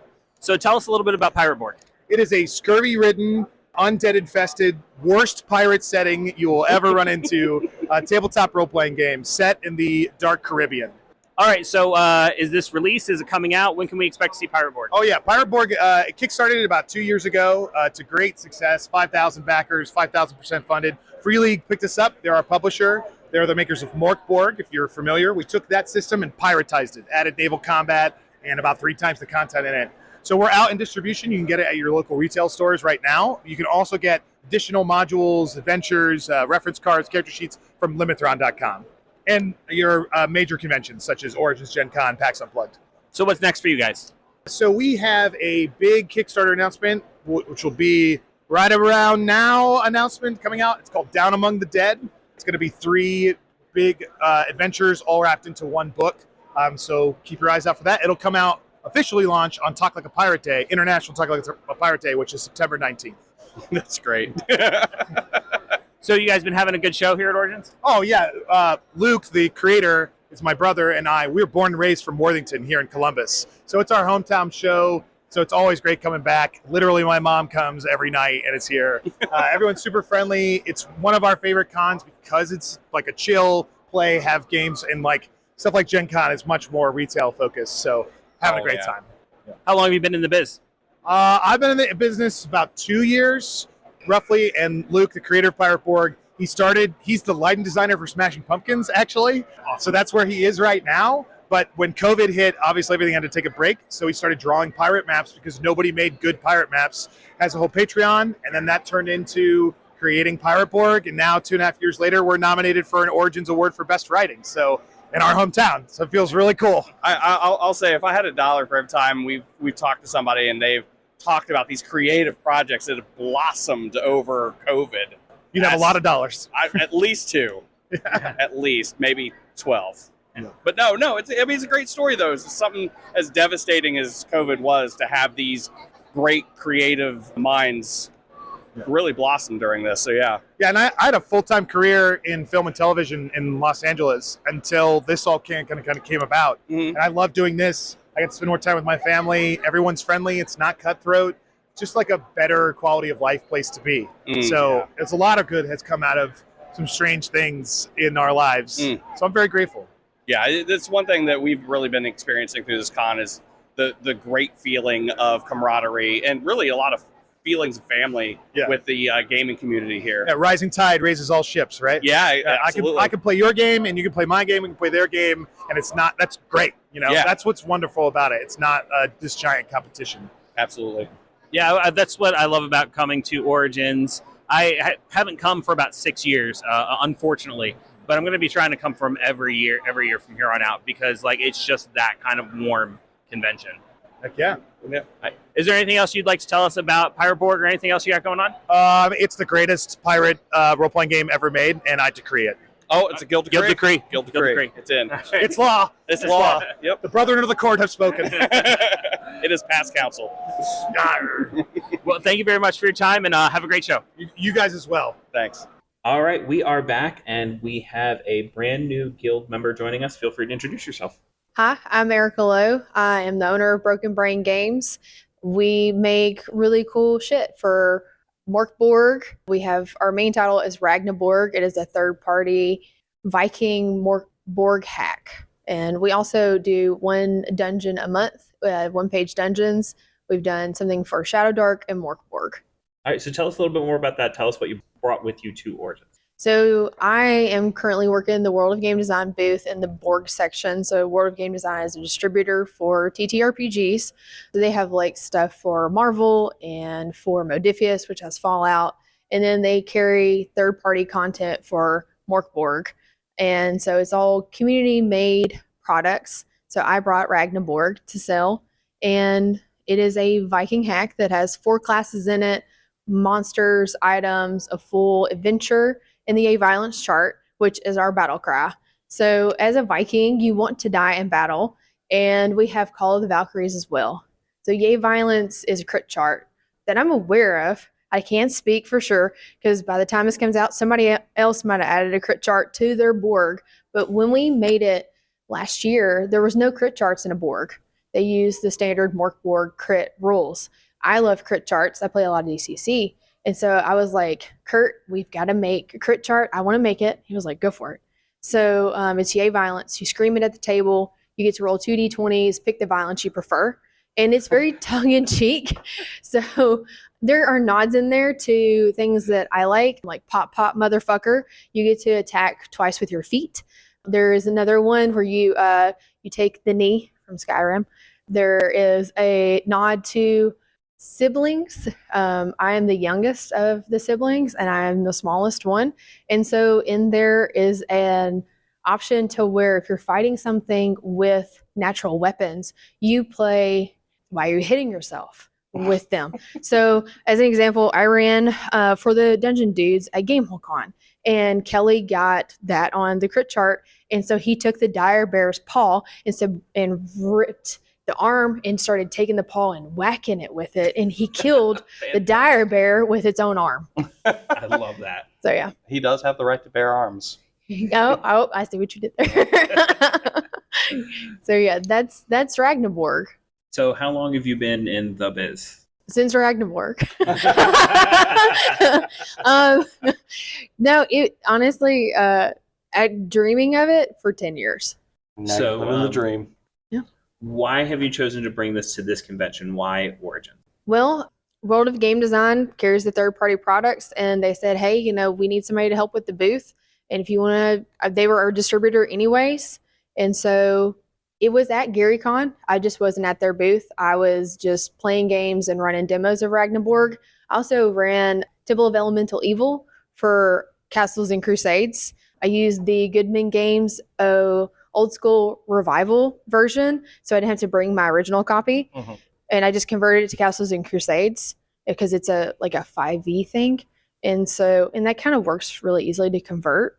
So that's kind of what I did there. And then they were like, will you help out at Origins? And I was like, yeah, sure. Nice. Yeah, we've had a ton of fun at this convention. We've found that Origins has been more of a welcoming convention than a lot of other conventions, in that everybody is willing to kind of collaborate. Yeah. And nobody has that, oh, we're a bigger game company than you, so we're not going to help you out kind of vibe. I think and it's something that I've had a couple people say to me, how do you feel about the badge levels?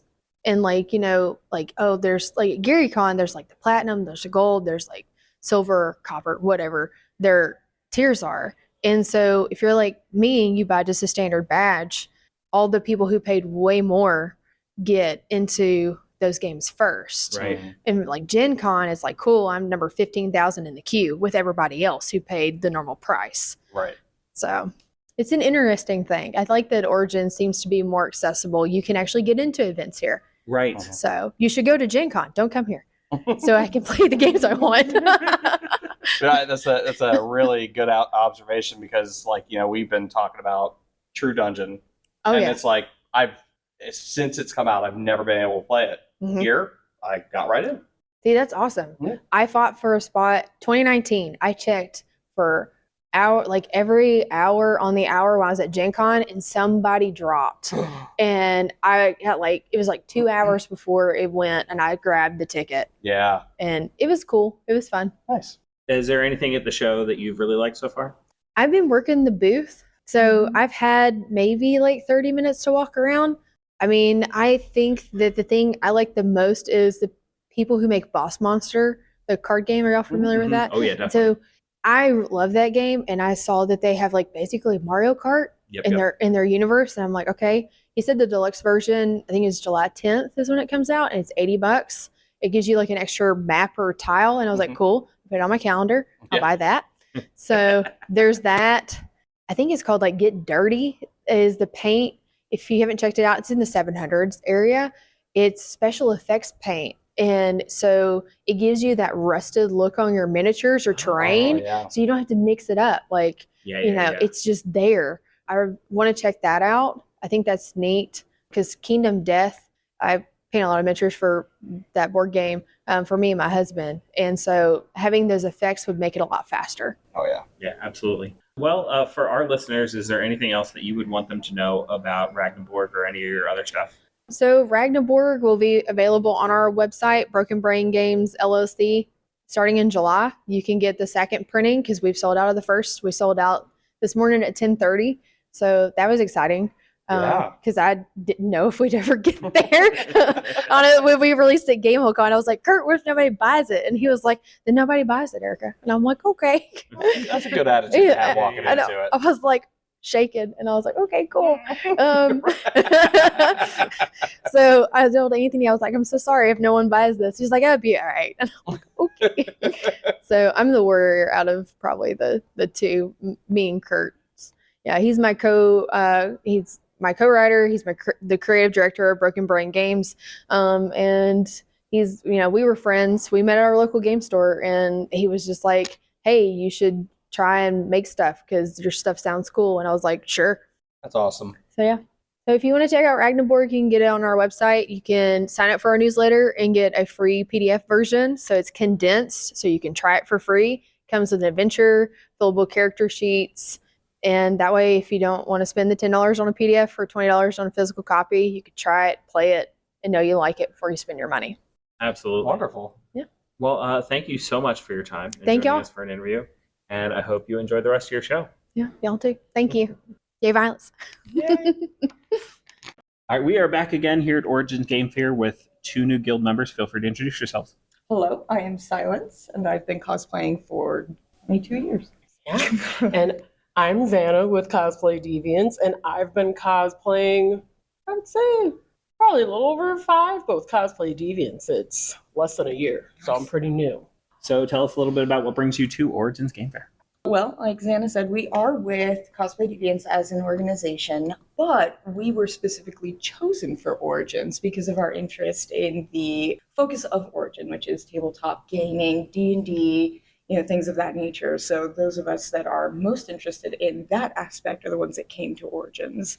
So we volunteered because it was a huge gaming convention. Well, that's awesome. I was kind of curious about what the criteria was for the representatives of the booth and everything. Most of the criteria is that you work hard, you're engageable, you're approachable, you're obviously a cosplayer, but a lot of it has to do with the fact that, you can speak to what is here. Yeah. Mm-hmm. If somebody comes up and is like, oh, what class do you play in D&D? And you're like, that's not going to go well. You know what I mean? You got to just be right on top of it, So that's why we're here.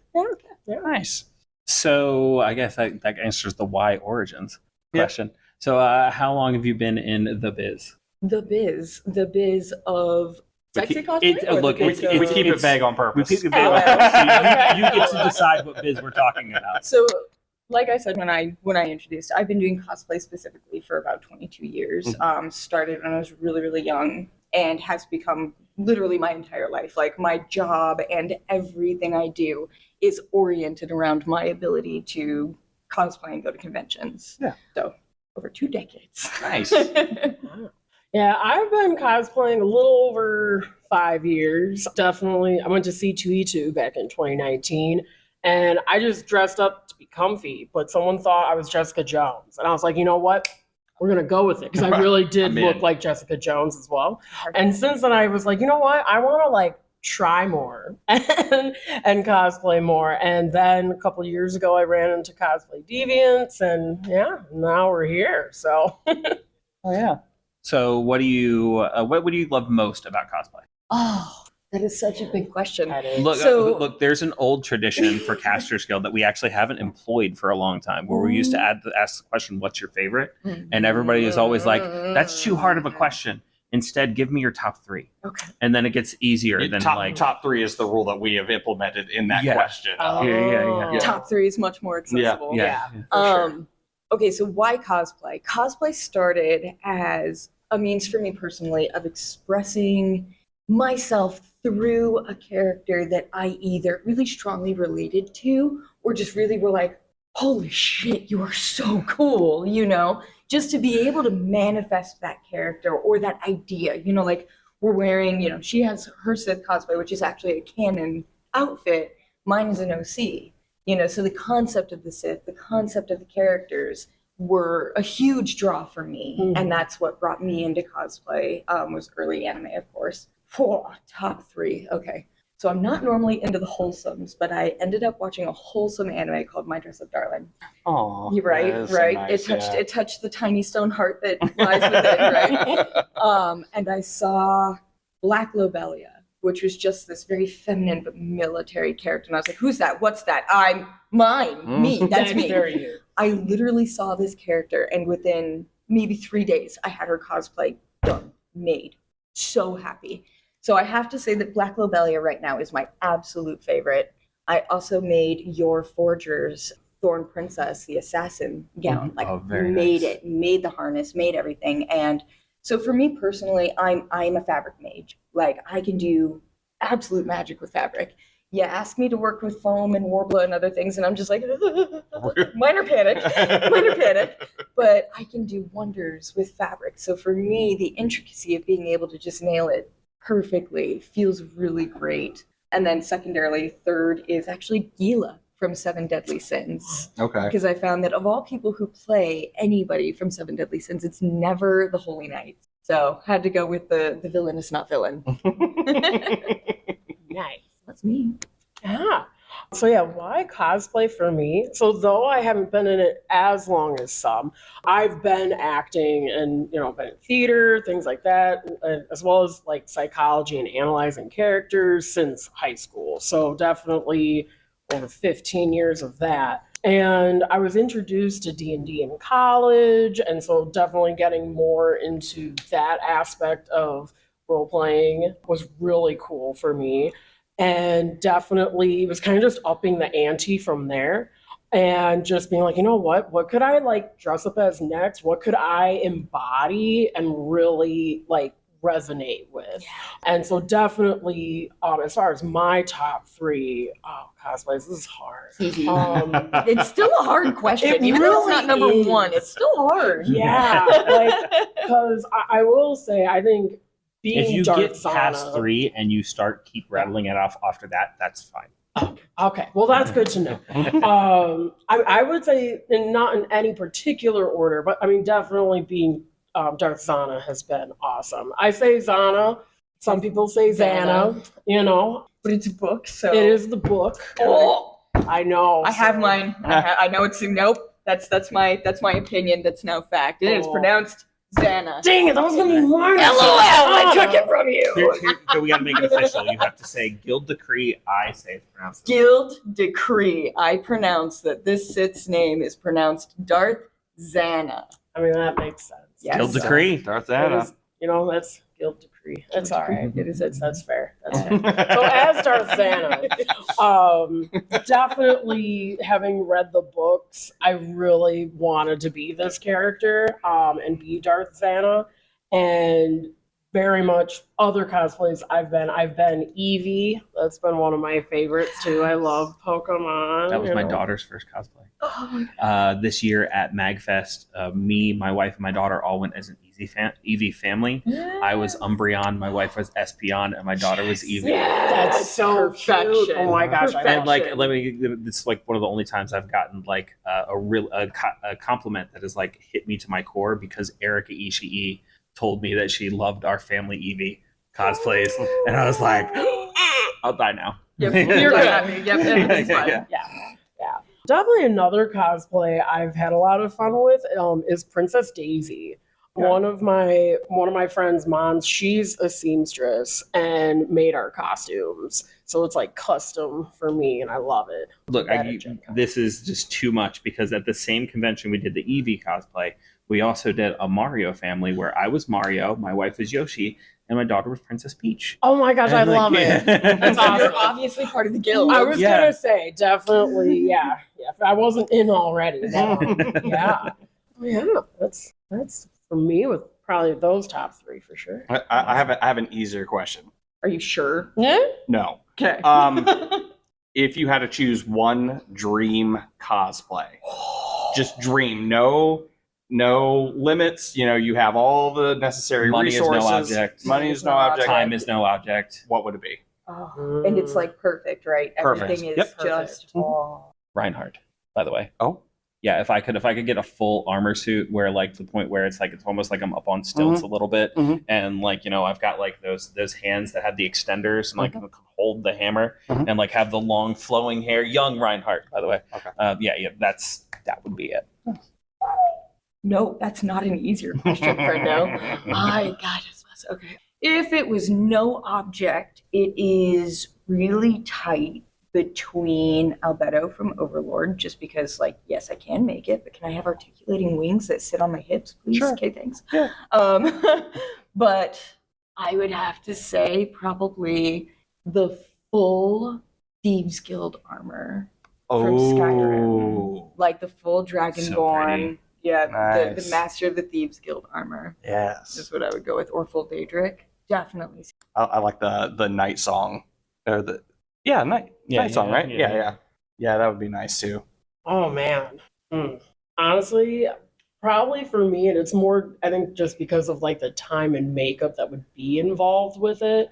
I would love to be Darth Cognis. Yeah. That's definitely like, that's also, which I love that it's Xana's apprentice later on. And so that's one. And I think because, you know, kind of the prosthetics and things that would be involved with that, like that would be really cool. I'd also want to like speak some key phrases of the language too.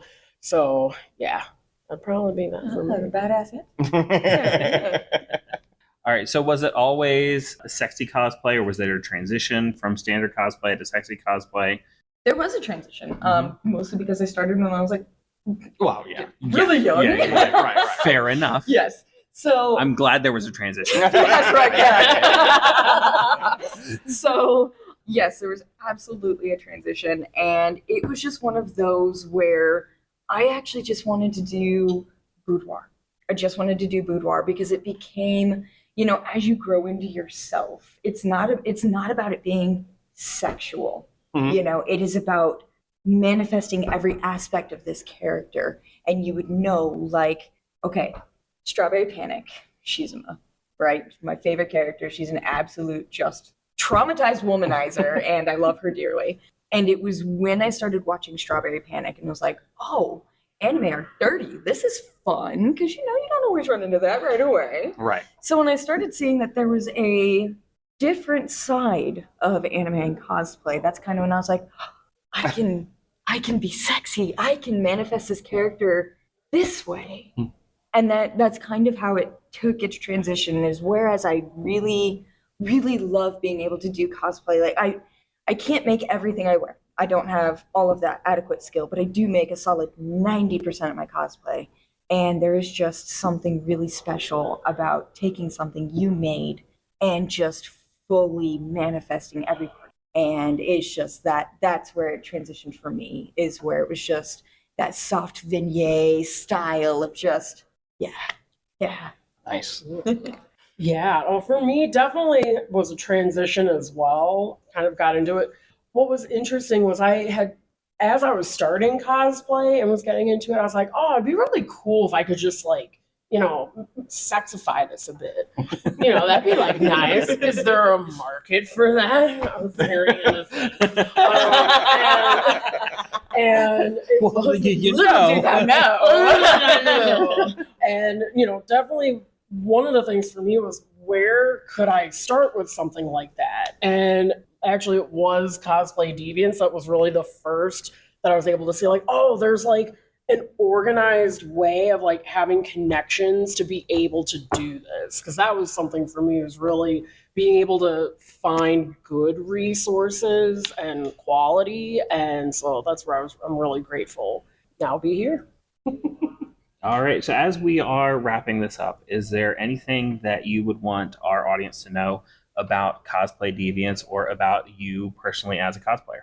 That's a good question too. Yeah. You guys are great interviewers, right? by the way. Thank you. Listen to the podcast later. You'll hear more. Honestly, I just in general for cosplay, like whether it's Cosplay Deviants, whether you're doing it for yourself, whether you're doing it for somebody else, like cosplay is for everyone. I will always and forever believe that. It doesn't have to be expensive. It doesn't have to be perfect. It has to make you happy. Mm-hmm. And as happy as you are doing it is all that should matter, is that you are here, and at whatever level you start, you have to know that it's only gonna get better. So for me, cosplay is for everyone. Look, I don't know if this is true or my memory is making it up because I want it to be true, but I think that was a guild decree when we were still doing topics and we had a cosplay episode. Could be. I think cosplay is for everyone. This is why I said I think was we a should, guild decree. I think we should have wrote everything down. Yeah. Yeah, definitely. I would say for my degree too, as far as having a guild, that with cosplay, it's a way that you can create yourself too. Like you are embodying characters that resonate with you, and it can be a way. I think some people find it as a way that they're trying to find themselves, but really, we're always creating. We're always changing. We may not see it every minute to the day, but it happens. And yeah, so definitely it's very much about creating. Yeah. And spontaneity. Absolutely. Oh, God. And the time crunch. And the time crunch. What is cosplay without crunch? Yes. Let's be real here. All right. Well, thank you so much for your time. Thank you for coming and doing an interview with us. Thank you guys so much for finding us. This is great. And we hope you have an awesome rest of your show. Thank you. Thank you guys too. We are live at the convention floor at Origins Game Fair with a brand new guild member. Feel free to introduce yourself. Hello, I am Mark Delacroix. I am the product lead for LoreLink, a campaign management tool to help GMs, storytellers, archivists, seekers of secret lore, whatever you are, take your campaigns and get them managed in a more manageable fashion. Be able to take your notebooks, your notepads, your sticky notes, your Google Drive docs, etc., get them organized into one place so you can find them easily. So instead of being like, hey, everyone, basically we're going to this location and hang on, let me flip through my notes and find that, you can find it quickly and easily. You can link all those information together, so you can have locations under locations. You can have events that happen in locations. You have events that happen on a timeline. You can then have people and places and all of that, categorize them all together and be able to quickly and easily find all of those things. Basically, one of our key features is the fact that we love the fact that we're accessible, the fact that we are able to let anybody use it. Basically screen readers, basically large font, things like that. We want gaming is for everybody, and we want everyone to be able to play. So we made sure the fact that was a key feature in our UI and all that work when we were working on it. All right, perfect. So why Origins? Why bring this product to Origins and show it here? GMs are a notoriously scattered lot, and they're really hard to contact and find. And Origins is a great place to come to stop people and have people come by and look at it and be like, oh my gosh, I need this, because either they are a GM or they're a player who has seen their own GM struggle through these things. And they're like, oh my gosh, my GM needs this because they're having so much of a trouble finding their notes, finding stuff. And this is a great place to reach out to those GMs and show them our product and be able to get them on board. All right, so how long have you been in the biz? Oh gosh, the biz I have been in. I've been a GM since I started college, which was years ago. Right. And basically, LoreLink itself was started after I had I finished with a game. I was in the game industry, had a job go sideways in a bad way, and I'm like, I want to do something that is going to be. I'm going to be in charge of. I'm going to be able to help people with, rather than watching my efforts be used for somebody else and get someone else rich who may or may not be doing responsible things. And so basically I'm like, what's the one big area that I don't see a lot of work in? It was GMs. There's a lot of VTTs for getting your players and things like that, but there wasn't a lot of help for the GMs organizing their stuff.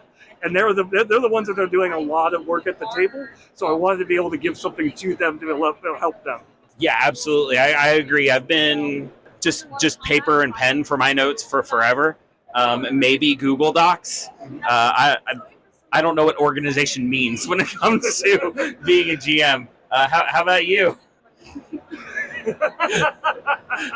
The reason we got a stunned silence there for a second is because my fellow guildmaster is notoriously a no prep DM, where everything is in his head. Yeah, but only because I don't like everything that has just been presented here would counteract all of that. because I don't like taking your analog notes, writing everything down, and this would make everything way easier. It may take actually my game mastering to another level, which might scare some people.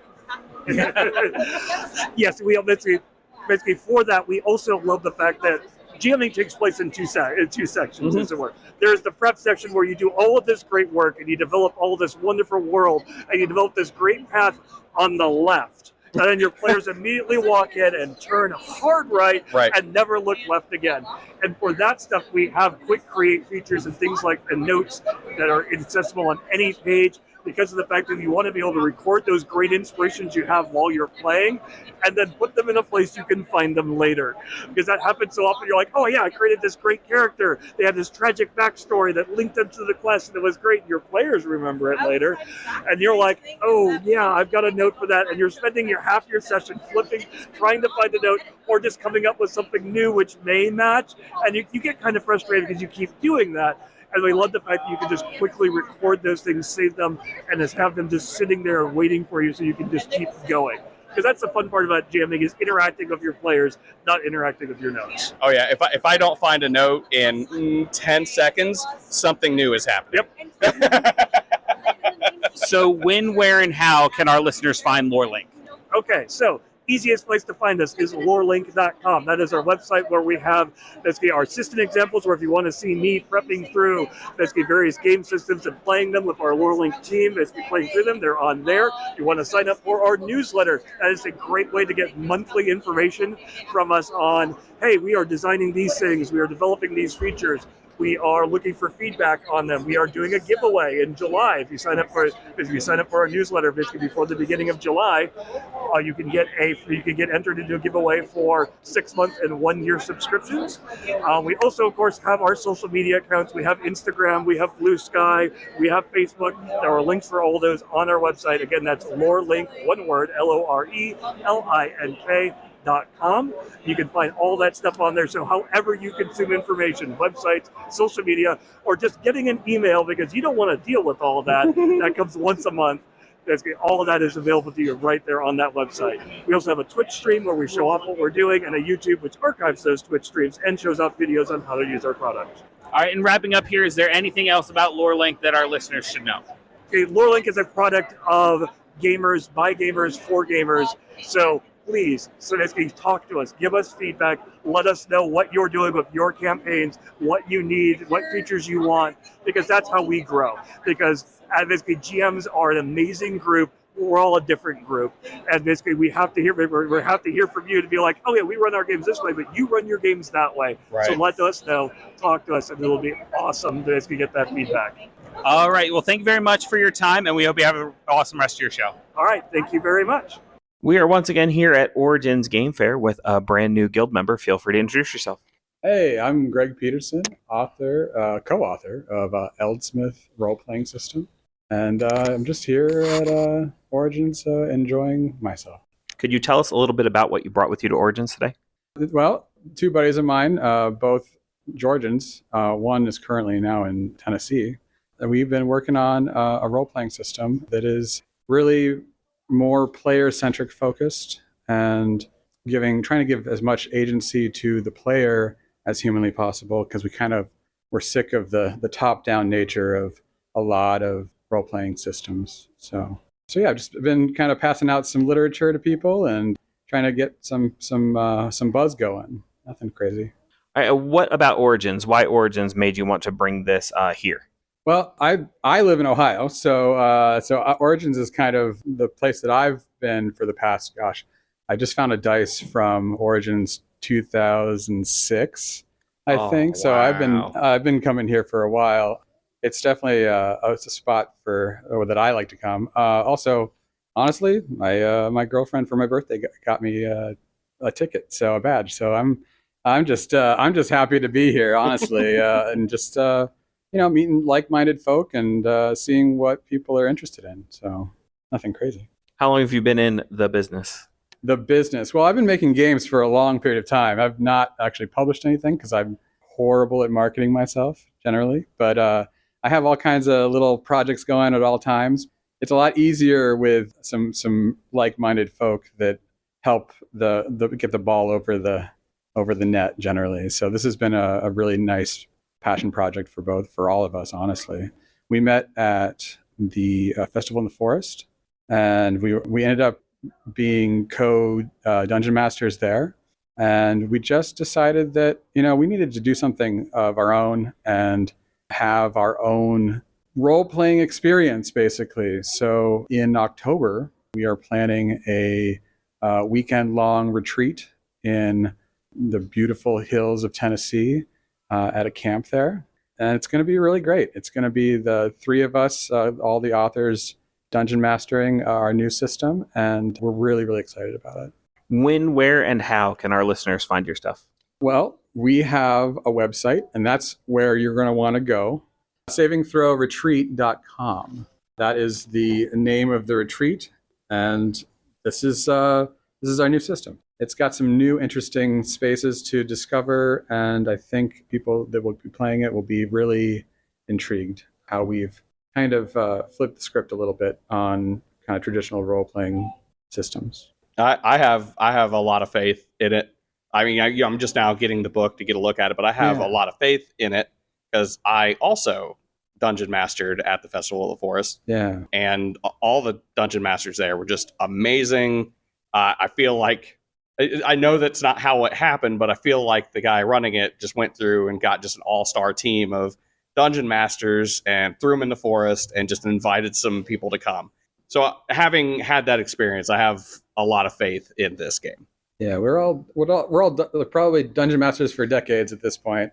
And we again wanted to put something out there that really kind of a system that was kind of more built around our play style, not so contentious. I always feel like a lot of role-playing games, especially Dungeons and Dragons, you have a dungeon master, and a dungeon master is like a top-down kind of concept, and it actually gets in the way of really good storytelling sometimes.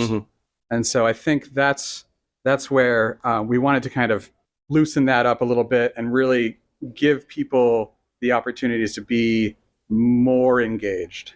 And I think that's really what the goal is for most role-playing games. Yes. Honestly. Yeah, no, I completely agree with that. Well, I haven't had a chance to read much of it yet, but just like flipping through it here, I got to say the art looks amazing. Yeah, a lot of the art has been done by Roger.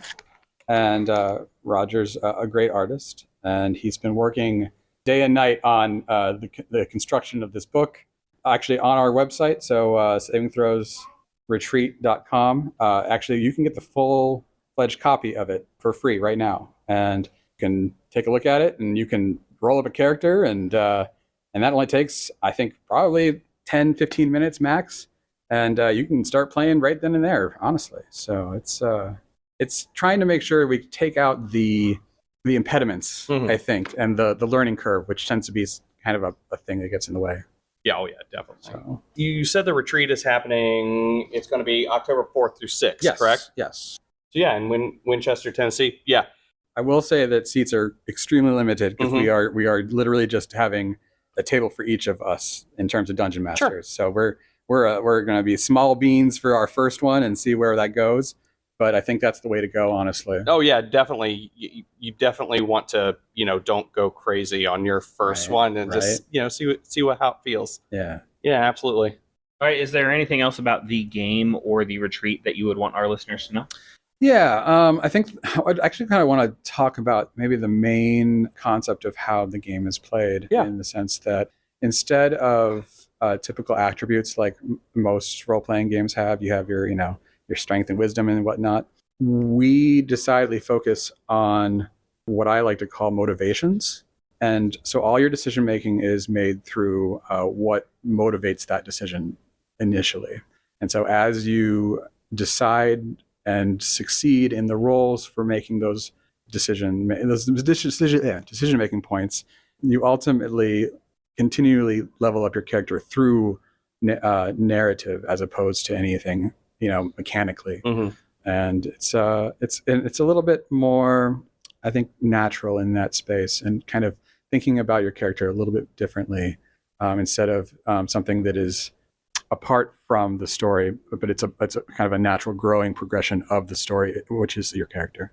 So it's funny because, like, you mentioned that, and I've been kind of wanting to work on a game which one would never get published because it's a licensed material kind of thing, and I'm not going to get approved from Disney. And it's like just the way you're describing it is kind of like how, I mean, very loosely, but kind of like how I was wanting to do this. I may just use this and reskin it. And, yeah, of course. I think that's the beauty of the system. Yeah. Is that it's really agnostic when it comes to what kind of story you do want to tell. Yeah. Yeah. I love the motivation aspect of it. That like, again, that's kind of what I wanted to drive the game that I wanted to make was just motivations. Like, this is what motivates me. So yeah, I mean, thanks for doing all the work for the game. I want to run. Of course. hey, happy to be there for you. But yeah, on top of that, I think even what if? Okay, so you got seats. Yes. You say extremely limited. Yes. What if someone just wanted to come and observe? Oh, we'd be happy to have you. Okay. There's all the information is there. It's a campground, so you could literally just bring your tent and show up and just stare at us while we're doing our thing. If you want, obviously, that's an option. So. Maybe a couple guys will show up with a copy of the book and maybe run an unofficial table. Happily have you. Happily have you. All right. Well, thank you so much for your time and for taking the time to speak with us. And we hope you have a great rest of your show. Thank you so much. We are once again live on the con floor here at Origins Game Fair with a brand new guild member. Feel free to introduce yourself. Hello, my name is Matt from Sophisticated Cerberus Games. We are the designers of Stifling Dark and the publishers of Sprocket Forge, which is what we'll be talking about today. Tell us a little bit about what you brought with you to Origins. Yeah, we brought the Stifling Dark for sale. First con ever. We're actually selling it in person, which is great. Very excited. We also brought Sprocket Forge, which we are showing off because that is going live on Kickstarter July 16th. All right, so when, where, and how can our listeners find these games? Yep, it's on our website, sophisticatedcerberusgames.com, or if you just look up soft serve, you'll probably find it. It's kind of like an ice cream cone joke, but it's great. So that's where you can find them. All right, so can you tell us about these games a little bit? Yeah, Sprocket Forge, you are a magical artificer in the city of Sprocket Forge. You are vying to have the most renown so that you can be the city's next greatest artificer. Essentially, you'll be making a literal factory with gears that actually turn. You've got plastic gears. You enchant them with mana enchantments, essentially, and that's how you produce stuff.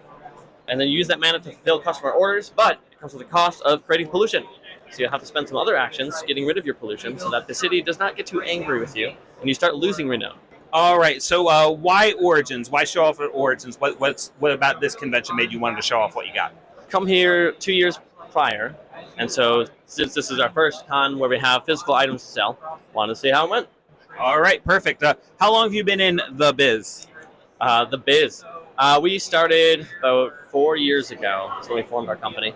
Maybe it was 4.5. Kind of a blur. You just keep designing games and just suddenly it's 2024. But yeah, that's about 4.5 years. And we love it. We love designing games. We plan to make more ourselves and also to publish more as well. All right, is there anything else our listeners need to about these games or your company or anything else that you want to talk about? I'm trying to think of a guild decree here. Ask me one more question while I ponder one. Ask a question. I had one and then just moved on.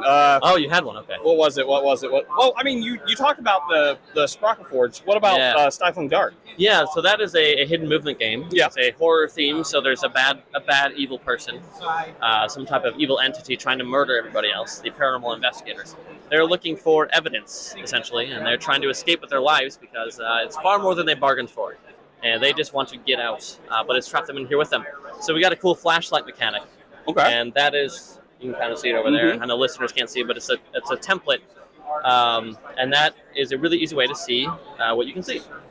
So the adversary is behind a player screen on a mini map doing all their hidden movement stuff. And they don't like the lights. They want to avoid the lights.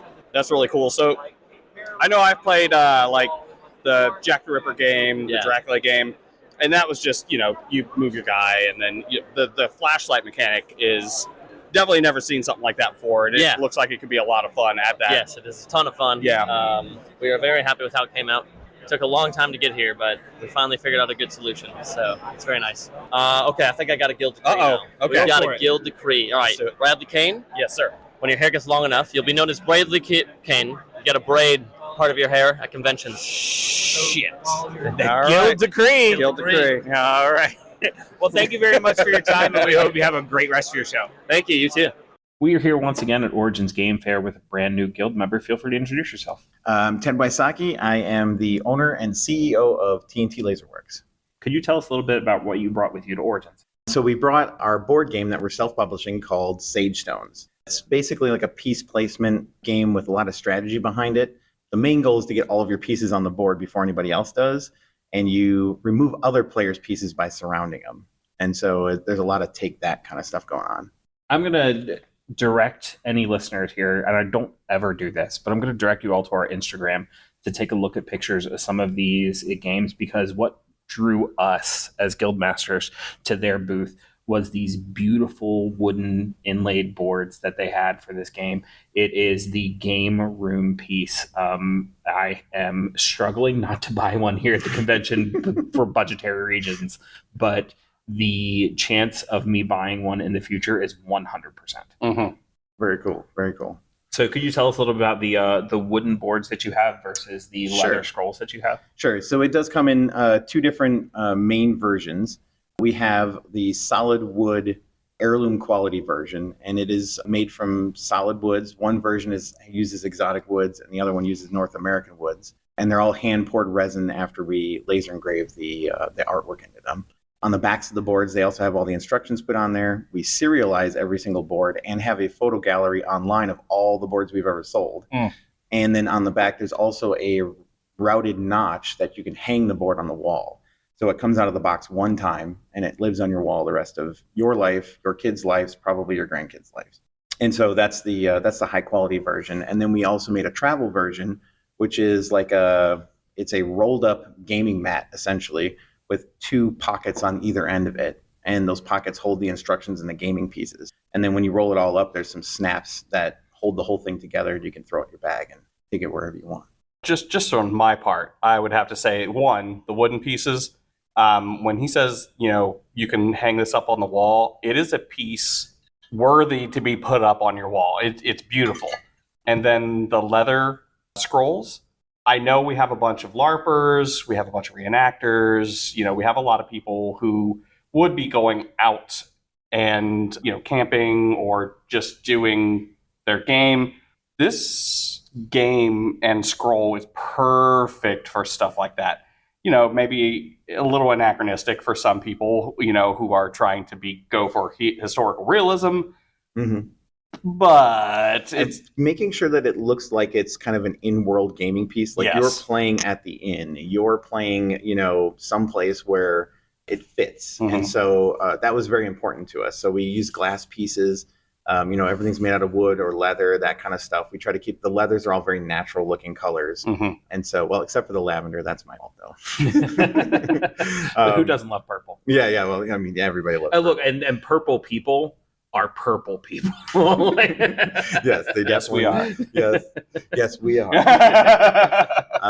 So we do try to keep the theme kind of, in-worldish looking. That's why we went with a scroll instead of making something out of cardboard and putting it in a box. Yeah, and I would, you mistake me if I'm wrong, but it looks like it should be able to take a spill of mead or... Oh, absolutely. Well, the boards definitely, because they're sealed resin. Yeah, right. Like those, you can do whatever you want with those guys. Just don't drop them on concrete. Right. The leather scrolls, yeah, you can definitely spill stuff on it. It is leather, so it's not going to, stain anything too badly. All right, and so you've chosen to bring this game to show off at Origins. Yes. Why Origins? So we did an Origin show several years ago, and it was pretty successful. But we thought that at that time we had brought different products, and we had gotten some feedback from those products that it seems like this area, the Midwest, really appreciates craftsmanship, essentially. And so because these boards are handmade and they're definitely a work of art, we thought that it would work very well in the Midwest, that people would really appreciate that kind of craftsmanship. And so far the answer is yes. So that's true. Yeah. How long have you been in the business? So TNT Laser Works has been around since 2015. We've been doing a whole bunch of different products. We actually started out making gaskets for aerospace companies. So during my actual day job, I design space lasers for NASA. So that's what I do when I'm not doing the fun stuff. And actually, that's pretty fun too. I was about to say, it's like, that sounds fun to me. It's actually pretty cool. And so we started out doing that, and because I'm a nerd and I play games, I started coming up with things to use, the tools we use to make gaskets to make gaming supplies. And so it kind of just snowballed from there. So we got some feedback from some customers. They liked some of the things I did, and we just improved and kept doing that. The Sage Stones game, however, is based on a game that was published in the 80s by TSR. TSR is obviously not around anymore, and so that game hasn't been published since 1989.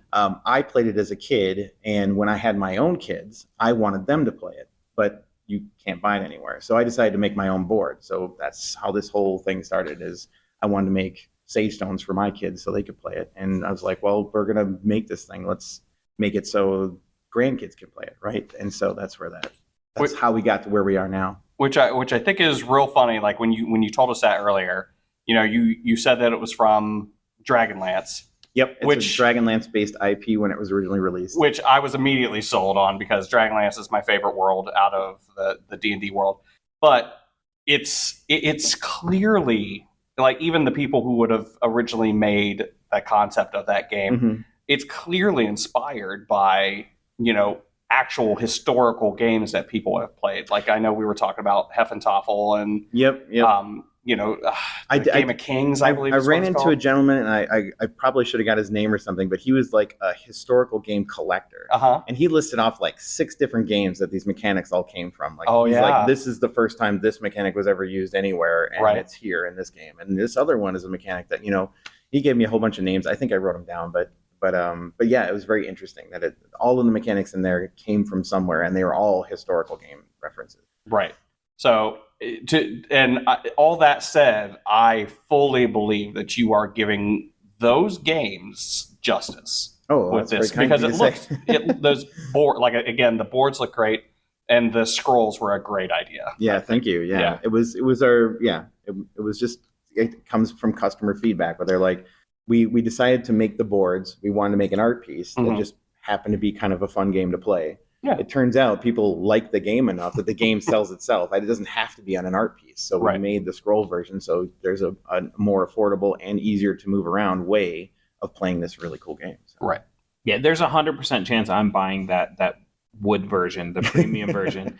And like, there's a pretty good chance I'll buy that scroll version too, because I like carrying a game with me wherever I go. Like, there is a game in like the center console compartment of my car. There's a game that hangs out at the bottom of my book bag.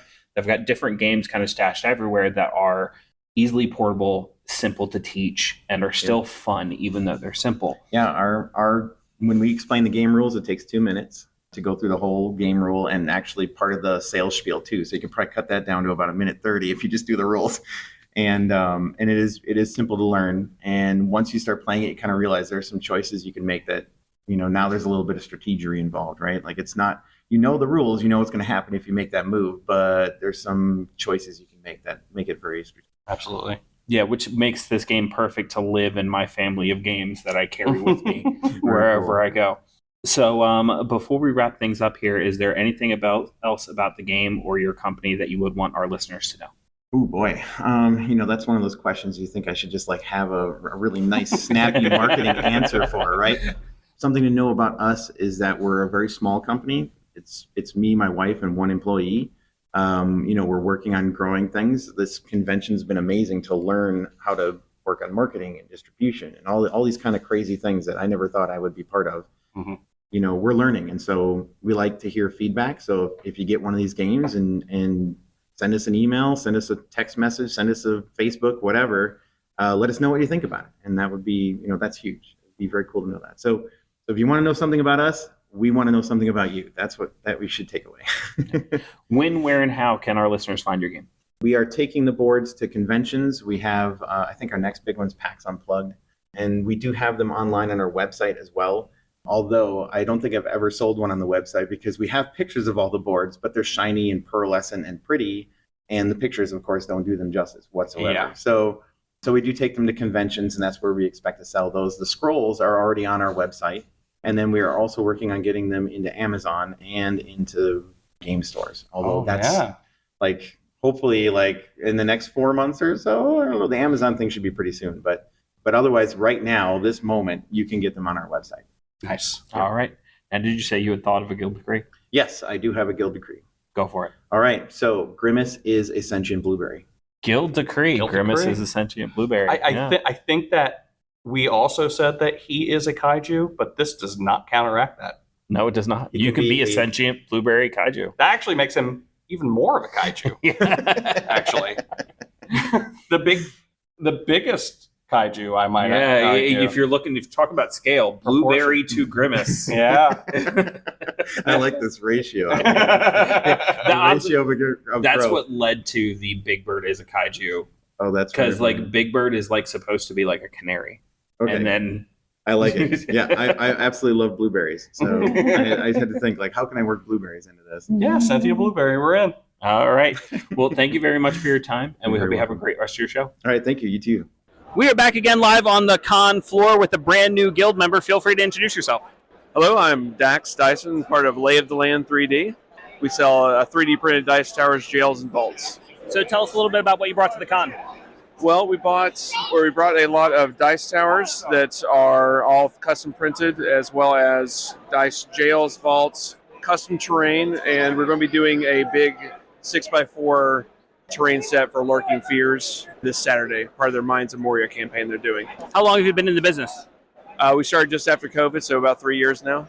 Nice. Yeah, that's been the most common Oh, answer for sure. to that question this whole convention. So what made you decide to come to Origins? We came to Origins because, one, it's local, so that's really helpful, and two, it's a great place to network as well as meet other gamers who are looking to get into it. As someone who lives in Columbus, I'm loving all of the "we're local" answers we're getting.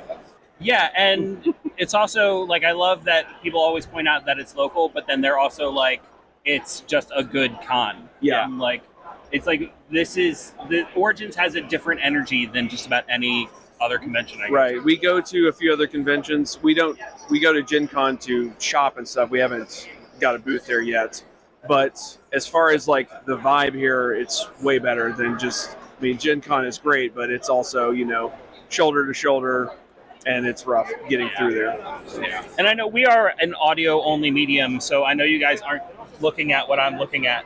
But there's a lot of 3D printers out there, but I gotta say the quality of a lot of these prints put them to shame. I dabble in the hobby, and like I don't even claim to be somewhat professional. But even a lot of the other booths that are claiming to be professional, like their layer lines and just the quality is nowhere close to what these guys have. Thank you very much. So where can somebody go to find some of your stuff? Any of the socials at Lay of the Land 3D. We managed to capture all the socials, kind of like Pokemon, but layoftheland3d.com is our main website. Just hit us up. Awesome. Well, thank you very much. Thanks for letting us speak with you, and have a great rest of your show. Great to meet y'all. Have a good one. All right, we are here at Origins Game Fair with another new guild member. Feel free to introduce yourself. Hey, my name is Shay. No, I'm joking. My name is Shay. I am from Neon Yellow Games, and I'm with a podcast called Champions Tabletop. And we just love talking about games. We have 3 different members in our group that has 3 different things. One's a retailer, one's somebody who always backs stuff, and then me as a developer. And we just talk about different issues and have good discussion. All right, so tell us a little bit about what you brought to Origins. So I brought my baby to Origins. It's called The Midnight Void. It's a horror RPG. It's an anthological horror RPG. Sorry, that's a big word, and I know I don't talk big words, but yet it looks nice on paper. So, but basically, what it is if you've seen like Black Mirror, or you've seen like The Twilight Zone, or I like to really bring this out, Are You Afraid of the Dark? It's that one. It's the episodical RPG, which one person will be the person who is taking them on this trip, and you have these obstacles that happens, and the dice system is a shrinking dice system. So basically what happens is that when you want to do something in conflict, you start with a nice D10 because it is good to have numbers, and you roll, and then you cross it out, and then you keep going. If you hit that number, you decrease to a D8, and you go all the way till you have to do a coin flip, and that coin flip that they don't know what the answers to would be how it ends. And so that I love how I did what that feeling, because I know with horror, especially horror gaming, it's hard to get people scared. So you have to do things that are mechanically scary. So when you see that you start with a D10 and then you're down to a D4, that brings like mechanically a scary thing. And so I love that. And I've been playtesting this for a while. Every playtest I've run, people are like, OMG, they like it. I really need people to play it. That not me running, not in the thing, because I don't want people to think that because it's me. I want people to love the game more than love me. So that is basically my game. That's yeah. Yeah, I actually, one of the games I talk about all the time on this podcast is Dread. Oh, yes. I love Dread. It's my favorite horror game.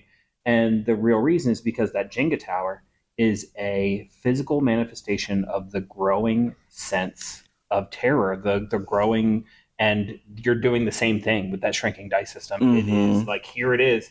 The mechanics, it's like it's whatever's coming, it's getting closer, Mm-hmm. and like there's nothing you can do to stop it. It's inevitable. Yes. And like that's where the horror really comes in. And it's really nice because also the player sheet is built up like a moon, and so you like once you get out of it, you shade that part in like with marker, not with pencil, with like marker, and you'll never go back to that. And so it's like you get that aesthetic vibe to it. You get the actual tactile vibe to it. That's why I think the game is to me, I think it's cool. And I hope so. right. I mean, that's the one thing. I don't know, because when you make games after you like work on it, because I also make board games. Yeah. When you work on something, you hate your game because you love it so much, but then you played it so much times, and then because I have another game called Midnight Void, called Radio Killer, which is basically a board game that you are stuck. I'm sorry, I haven't talked about this in a while. You are stuck in like a music studio, and there's this red mist coming in, and you are trying to figure out the killer's message, their belief. I can't think of the killer's code. I cannot remember the actual name. But basically what it is a set collection game where one person will win or nobody will win. And so with that, because to bring the suspense, with that kind of game, I have people all die, and I don't want that. I want one person to be alive. And so you can imagine the fact that every time you try to change something, it makes something else work. And then you're like, oh no, it's not working. And do that over and over again for years. And and so it's a love. So I like tangents, but you can love and hate your game easily. I guess, I mean, like, you don't know me personally, so I don't think you understand how much of a compliment it is for me to tell you I am excited about your horror game. Because I don't call myself a horror fan. Yeah. And it's because majority of horror I find severely disappointing. But that's part of why, like I said, I love Dread, because it works on every level. And it sounds like your game is extremely similar in the way, not like that you're copying Dread. Right. Like it scratches that same itch. Yes. And I think that's the whole point. Like, your favorite is Dread, and I love Dread. My favorite, which, we take inspiration, Tin Candles. Tin Candles is awesome my favorite, especially because the communal storytelling. And when I play it, we have the candles. Last time I played it at the shop I work at, Boss Me Borg and Cafe, at the shop I worked at, I had all the candle, and we have a room for RPGs. I turned the lights out. It was just those candles. And then randomly, I had like a little fire wick that, just pull it. I just bought it because I thought I didn't want to touch it or whatever. And it made this like ringing sound when I scraped around. I was like, oh, we're using that, because it freaked them out. And so, so I love, because that brings the aura to it. And so, yes, that's how my game is. It's simple to learn. I want anybody to be able to run it. And why I call it episodical, because then how you're supposed to do is the person who runs it supposed to write in a notebook, like what is the thing happened before and what happens after, and then you pass it to the next player, and next time they run the system, and then you go all the way around. When you get back to the main person, you have a whole anthology that y'all all created of this game. So that is the whole vision of it. That's fantastic. Yeah.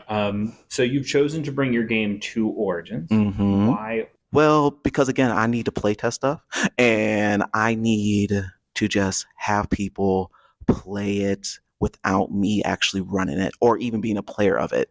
I need people to just see it and just see the rule book and just be like, okay, it should be hopefully as easy to make a character to than it is to make a I call it an obstacle basically. Because I have all these. If you're not like imaginative, like my wife, she loves games. She doesn't like creating things. I have a whole dice system that you can roll, like a lot of games has roll and you get your stuff. And what's great for that for the DM is that you don't have stats. You just have different things about your life. So like your social life, your family life, your work life, your thing, and then the GM, the travel guide actually is TG, but they have all this information. Now they can build off of something that the players said. You can easily have something, and then you can also roll for the monsters, which in the monster is the obstacle is more than just scary. Like you roll for like it's physical, you roll for its like abilities, then you also roll for his motivation, which I think a lot of RPGs, especially horror, needs because the werewolf ain't just a werewolf. Yes, he has that beast, he has the humanity side. So maybe a werewolf is him because or her because you have like they hate this, but they have to survive. They need to be that way. Like I love the fact that like one of my favorite movies is Alien, and just seeing that the alien isn't the evil monster in the series, it's Weyland Yutani. And seeing that and knowing that motivation is yes, the alien is being like its natural self that I don't know, the alien's old. Spoiler alert. Basically, they made because of other stuff. I love Alien. And so the monster is really this company who's sending people out to do this horrific thing. So there's always in good horror that I like, there's always logic to a person. And so I wanted to make sure that was easily to do for not just the player, but the TG. I call them visitors. But you have a nice narrative things. And I'm still changing a little bit of things because I like 10 candles. So I kind of like the person who failed because you can do this one by one, which is what really I want to do, have one by one, but you also can do like multiple people. And so I'm trying to add a thing like if you do that fail, you get to look into the void and whatever you want to come out of the void comes out. So I think I'm going to do that. It's something new. But anyway, still playtesting. So how long have you been in the biz? Maybe I want to say to 2021. My friend Winston, he makes games, and he was making a game called Guild War, or Guild Master. I can't remember. He changed it, but I saw him make it, and randomly I thought, it would be cool, a game that like the music affects the gameplay, not like you have to you got to speed up or slow down. Like when a song hits, something happens. And so that led to Radio Killer, because Radio Killer has this whole deck of songs, power songs, that if you flip it, I'm going to have music. When I do it, when I have music to match it, it does something. Like, oh no, players have to move, even if they move into the mist and stuff. So I started there. And then I talked to somebody who was like, oh, I like this, but it should be like, maybe you like story. Maybe you should make an RPG. And so that goes to Midnight Void. And then that is now. So yes. All right. As we wrap things up here, is there anything else about yourself or the game that you really want our listeners? Yes, I want listeners to know a decree. And this is so random and off topic, but it's something that needs to be said for the people out in the back. Dexterity games are board games. Crokinole is a board game. If you ever see our channel, you see the first video, you will agree that dexterity games are board games. I decree that in the name of Nike, the gods of games. Guild decree. Sweet. That means that here at the Guild, we completely agree with that standpoint. 100%. 100%. Yes. So thank you so much for your time, and I hope you have a fantastic rest of your show. Thank you. All right, we just got out of True Dungeon, and I gotta say it was blast. We have a new guild member joining us today. Feel free to introduce yourself. Hello, my name is Caitlin, or CPN, as they tend to refer to me in True Dungeon, and I am one of TD's employees out of their headquarters. I am their only remote employee, and currently the person kind of keeping an eye on this whole dungeon. All right, so how long have you been with True Dungeon? I have been a volunteer since 2012. I have been an employee since January of this year. January 1st, 2024. Well, congratulations. Thank you. This was the dream job. So. Yeah. All right, so if somebody out there hasn't done True Dungeon before, what would you tell them about True Dungeon to get them to come do it? Okay, so I always tell people that if you're an anime fan, you'll get this, and otherwise it still makes somewhat sense. If a haunted house, a D&D dungeon crawl, and an escape room did the fusion dance, you'll wind up with True Dungeon. No, that's accurate too, yeah. And Guildmaster Baron, this was your first time doing True Dungeon. What did you think? I loved it. I would love to do a full one, because this was just the Conquest, right? Which is a smaller version of this. But I feel I had a great experience, but I feel teased. So, Good. That's what the Conquest dungeons are meant to do. Yep. Mission accomplished. Yeah. Good to know. So I have volunteered with True Dungeon before. I'm volunteering again this year at Gen Con. If someone wanted to volunteer for True Dungeon, how would you entice them to volunteer for True Dungeon? Well, I will say that I have done volunteer work across the U.S. I've been working for anime, gaming, science fiction, multi-fandom cons since 2007. True Dungeon is hands down the best volunteer experience I've ever had. It's the reason why I keep coming back. I mean, this is 12 years for me that I've been coming back and doing things with them. We have an incredible volunteer community, and we give you swag, and we pay you. Yeah, honestly, if not for volunteering at True Dungeon, I don't think I'd be able to go to Gen Con. Right. It's pricey. Gen Con so. is definitely that kind of experience, and Gen Con is the one where we need the most volunteers. Our hardline skeleton crew for Gen Con this year would be just 240 people. Oh. So we need as many vols as we can get for Gen Con, and we give you great perks for that show. Because if you volunteer with us at least part-time, we give you a stipend and cover your badge for the weekend. If you volunteer full-time, we also put you in a hotel somewhere in the downtown area within an easy walking distance of Lucas Oil Stadium, because that is where all of our stuff is. Right. All right. Is there anything else you'd like to tell us about True Dungeon? Volunteer. Play. You do not have to go to a convention to play. We also have virtual events that we run throughout the year. Our next one isn't until September, but we have all different kinds of options, and we love new people. All right. Well, thank you so much for your time. Thank you guys thanks so for much. coming on the cast. I'm glad you had a great time. And I assume we survived the dungeon, right? Oh, yeah. We rocked that dungeon. Oh, yeah. We didn't get hit. We didn't get touched. We solved the puzzles so quick that the people were like, I don't know what else to do now. Oh, so what? I need to go back in there and make everything harder. Absolutely. Yes. 100%. 100% harder. Yep. Yeah, next time we'll try to come back as epic level players so we can do hard mode. So what's going to happen is the next group is going to go in there, and the monster's just going to physically punch them right in the face. That is what we call the 18-plus dungeon. It only occurs after everything else closes down. That is not what I signed up for when I heard 18-plus dungeon. I'm just saying. Listen, the sexy dungeon was a couple years ago when we did Felurian's Feast. Oh. Now I got this black eye with nothing to show for it. All right, so thanks again so much for coming on the podcast. Thank you guys so much, and I can't wait to have you with us at Gen Con. Yeah, look forward to seeing you then. Right, you have an entertaining spot to be in. So. Yes, absolutely. Thank you very much. Thanks, guys. Thanks. We are here at Origins Game Fair with a new guild member who promises to commit various unforgivable war crimes. Feel free to introduce yourself. Very heinous ones. Thanks, guys. My name is Mikey Gilder. I am a greasy internet clown. Also, I play Chuckles on Legends of Avantris. Among other characters, I'm also our co-founder and our head of creative.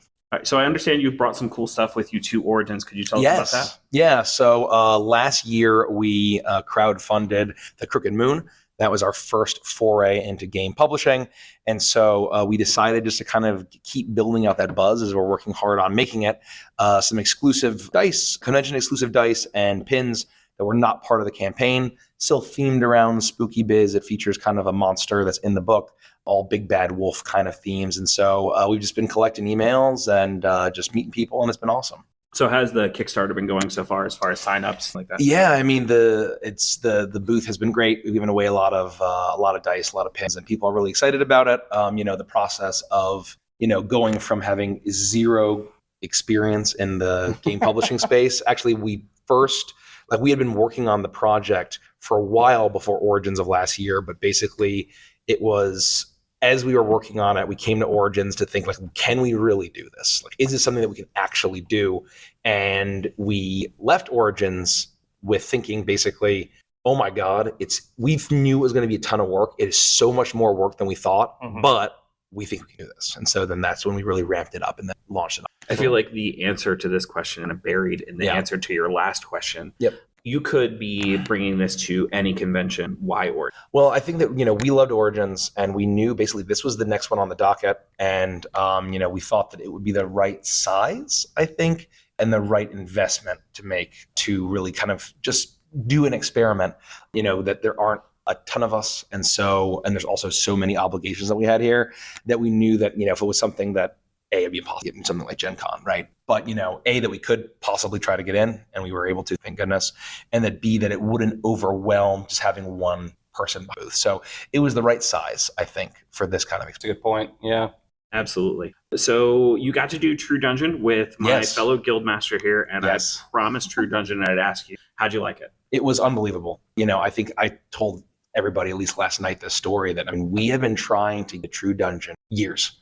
I think all of us were super aware of it when we first starting going to Gen Con, several of us before the pandemic. And then my first Gen Con was actually only in 2021. But, we have been aware of it, and we've been wanting to try to get to one forever. And, we never, because we always had a big group, we would get one and there'd be one person that was there. And so it would kick us out of the lottery or whatever.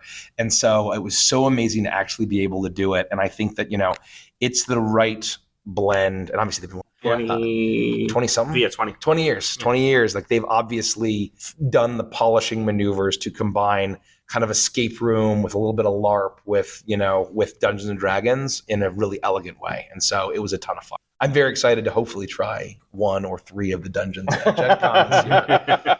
Yeah, what a lot of people don't know is it hasn't been at Origins in a long time because Origins hasn't up enough space for True Dungeon. Yeah, it's a huge amount of. Last year at Gen Con, they had like the entire base of Indianapolis Colts football. Oh my gosh! And they were running 3 dungeons, 2 full-size ones, and one of the ones that because that's the 4-room. They're normally 7 rooms, and some of those 7 rooms ones have decisions you can make as far as if you go left or right, which means there's technically more than 7 rooms in the dungeon. You just only see 7 of them. That's crazy. Yeah, so you could do the same dungeon twice and not have the same experience. So anybody who's listening who wants to be able to experience True Dungeon, tell Origins that they need to give True Dungeon space so that there's more dungeons and more slots open. So I got to be honest, I haven't actually watched any of your Let's Play stuff because I have the backlog of Let's Play. You know what I mean? Honestly, that's the biggest problem. Right? But I will tell you, I'm getting there. It's on the list. But like everybody else, you are blowing up my TikTok feed. What's that like? To be instantly TikTok famous? Yeah, I think it's very surreal for us because we were our story. We started streaming in 2017. Yeah, so we've been doing this for almost 7 years as far as streaming, and we basically had no audience at all for 5 full years. We had a small community, very small but passionate community for 5 full years, and it wasn't until we decided to do short form content that it was up into the right like crazy, and it's been we're so super grateful, and we're stunned by the growth as it keeps it's not even slowing down, it's getting faster and faster. And I guess maybe how the algorithm, the bigger it is to grow, we're discovering, I guess. But it's so surreal that we have. And this is and it's also very daunting for new people to see our stuff because they see a funny short, like, oh my God, there are literally thousands of hours of campaigns. We have 9 mainline campaigns. We have, over the 7 years, and all the one shots and mini arcs and all of that on top of that, it is literally thousands of hours. And so it's very daunting. And so it's kind of this interesting thing where we've been doing this for 7 years and it feels like, we've been at this for so long, but 99.9% of the people who watch us have only experienced like this small snapshot of what we've done. And so that's been very cool to kind of see that, and been very interesting, especially as they go in and binge all of the stuff. Like there are people who crush, our catalog in a couple of months, which is very and stunning. If there are people who are knocking out one piece, they can. Oh yeah, exactly. Where if you had somebody who was new, where would you recommend they start? Once Upon a Witchlight, right? I think it's one of those things where the shorts is very comedy focused, because I could talk about marketing, but the shorts are very comedy focused because that's what hooks people. And that and Witchlight and Uprooted are like the two super comedic canes. And so I usually tell people to start there. We have tons of campaigns that go from horror that are very serious, that, are very dramatic, lots of tears and all sorts of stuff. But, if you are finding the silly chuckles, the clown stuff, and you want more of that, Once Upon a Witchlight is the way to start. So what's next for you guys?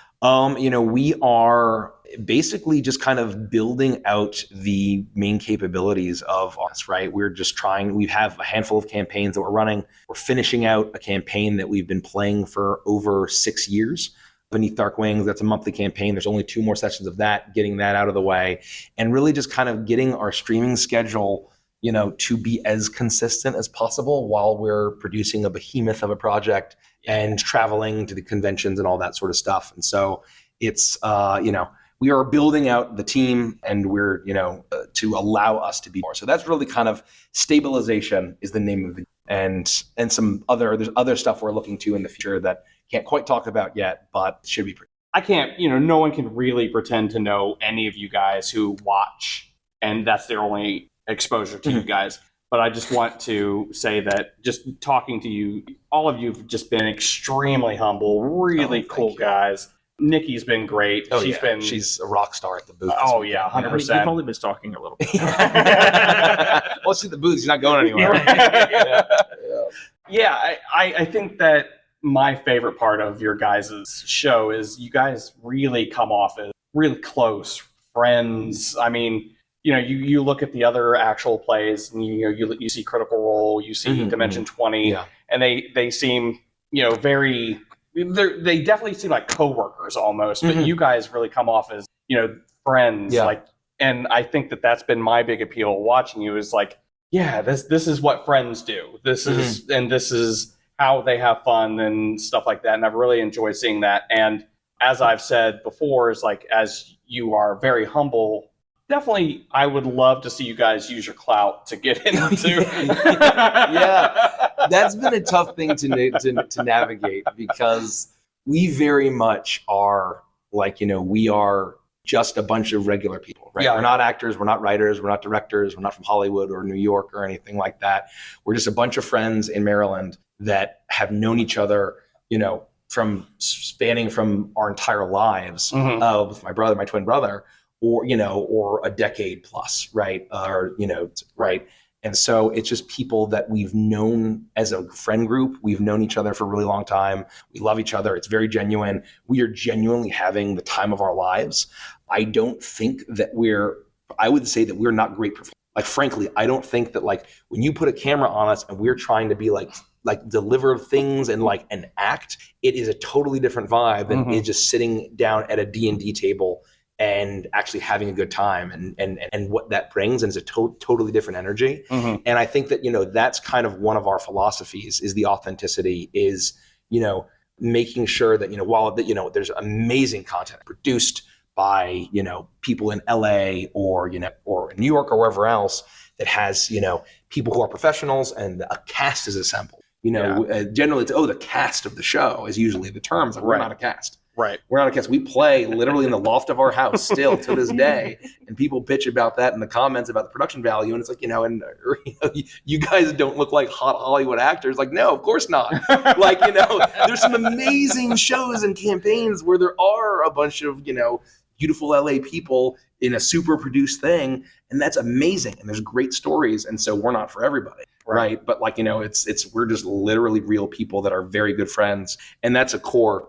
And, that's why we don't, as part of our philosophy, we don't do virtual. It's in person. The energy for Avantris has to be in person. We all have to be around the table. face to face. And like when we do our very rare collabs, it's like with people that we are like friends with, you know. And so that's the important thing. That so it doesn't.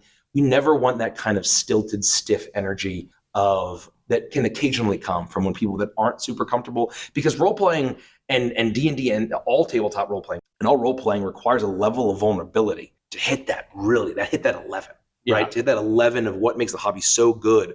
The comfort level, when you're so comfortable with somebody, it allows for it unlocks a level of role play and a level of narrative that I think that is really core to why we play. Yeah, and that definitely comes across. Just, Thank you. Yeah, I know. It's like it's you are in the show and stuff like that. So, but yeah, it definitely comes across to me what you're trying to put across. So, and I appreciate that. And and you mentioned like using our clout or whatever, and words feel like I feel like it's one of those things where it still feels like most of the tabletop industry doesn't know who we are, or the tabletop like streaming or whatever, right? They have no idea who the hell we are. And so like, it doesn't feel like, I know we just hit 1 million over the weekend, I guess like a couple days ago. Oh, congratulations. On YouTube. And, it's one of those things where it kind of still feels though, that like, that in general, it takes time and people have no idea who we are, and that's totally fine. And we're but it doesn't feel like we have any clout, like it's and so that's kind of the fun.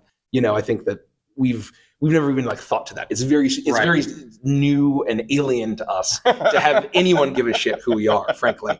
And so we're still trying to navigate that as people. Yeah, well, I mean, hopefully you'll have people looking out for you and be able to, if you maybe don't see your own clout, maybe they can push you in the right direction and use it for you. We're still figuring it out. Yeah, I get it. So as we're wrapping up here, is there anything about what you guys are doing, your game that you're publishing, or anything else that you want people? I think that if you like horror, if you like folk horror, Crooked Moon is our game. We very much are, as the game publishing wing of Avantris Entertainment, our philosophy is not that you have to be a fan of Avantris, our streams, our live plays to understand anything about it. We are specifically making all of our games and our products independent, where there are Easter eggs, there are influences that will be recognized by our hard fans. But it is entirely meant to crystallize and encapsulate the theme of what we're going for. So in this instance, it was folk horror. We made them ideally the folk horror book that we possibly could. That is for anyone who might be interested in folk horror, not just fans of Avantris live plays. And so, even if you've never heard of me and you still don't want to watch a silly clown shorts, you hopefully will be able to get a lot of fun stuff. And so that's really it. And we're still learning how this whole industry works. So we appreciate all of the grace that people have been giving us. All right. Well, thank you very much for taking time out to talk to us. Absolutely. And hope you enjoy the rest of your show. Thank you so much. Really appreciate it. And it's been awesome hanging out with you guys. And have a great rest of your Origins. Thanks, man. We are once again here at Origins Game Fair with a brand new guild member. Feel free to introduce yourself. Hey, everyone. My name is Taryn Conley. I am the president of Pride Gamers of Columbus. We're a local board gaming group here where Origins happens.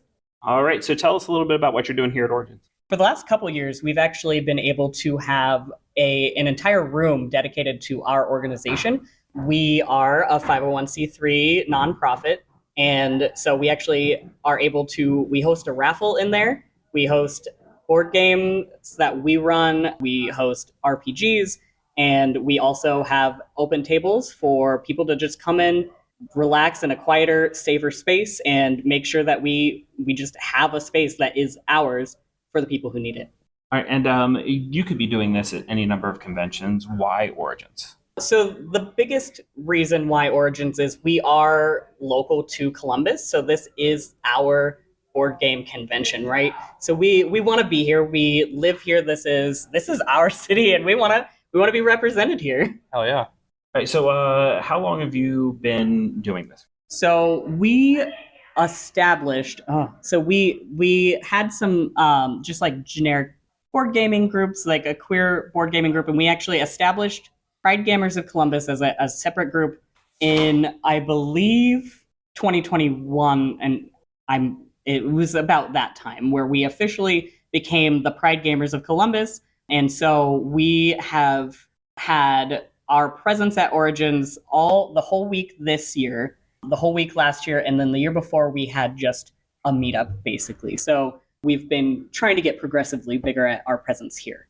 Perfect.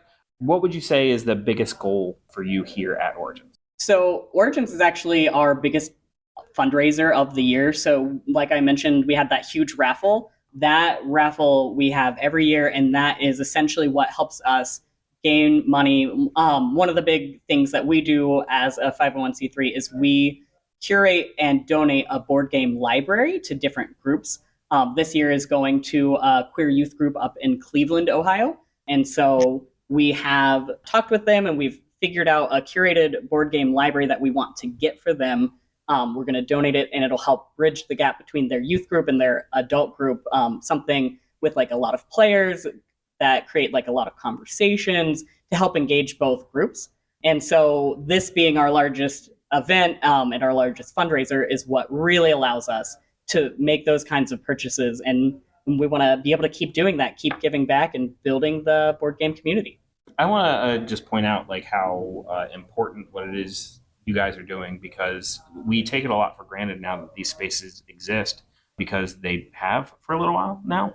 But like, you know, when I started gaming and definitely when you started gaming, Baron, like there was definitely no kind of space for that. If anything, you could get pushed out of gaming spaces if you were out and open.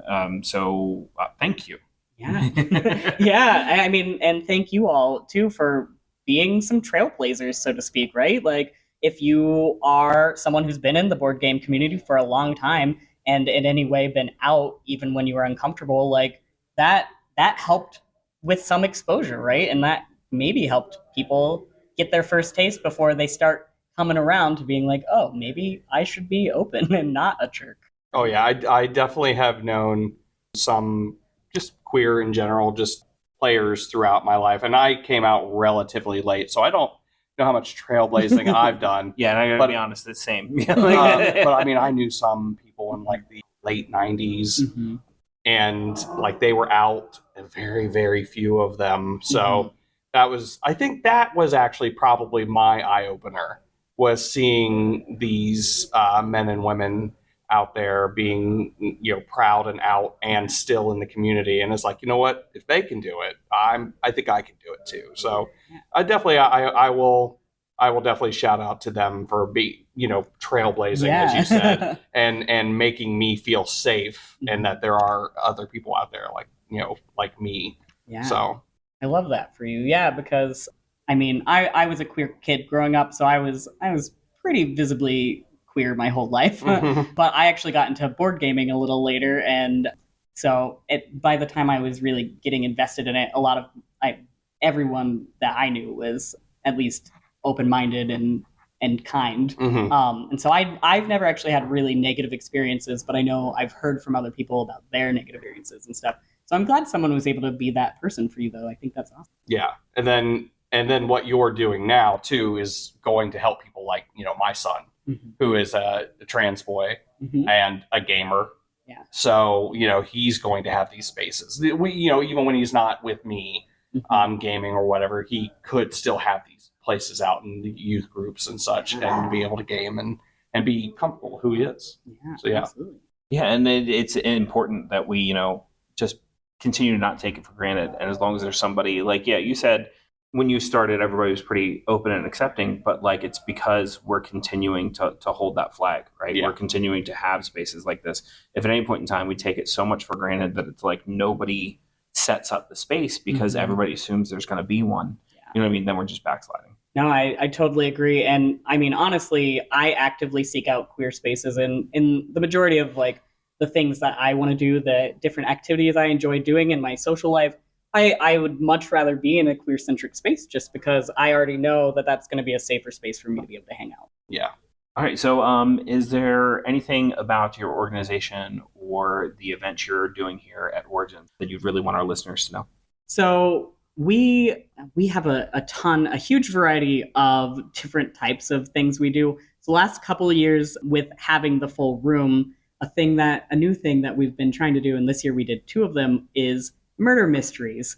So we had one on Wednesday and one on Friday, both.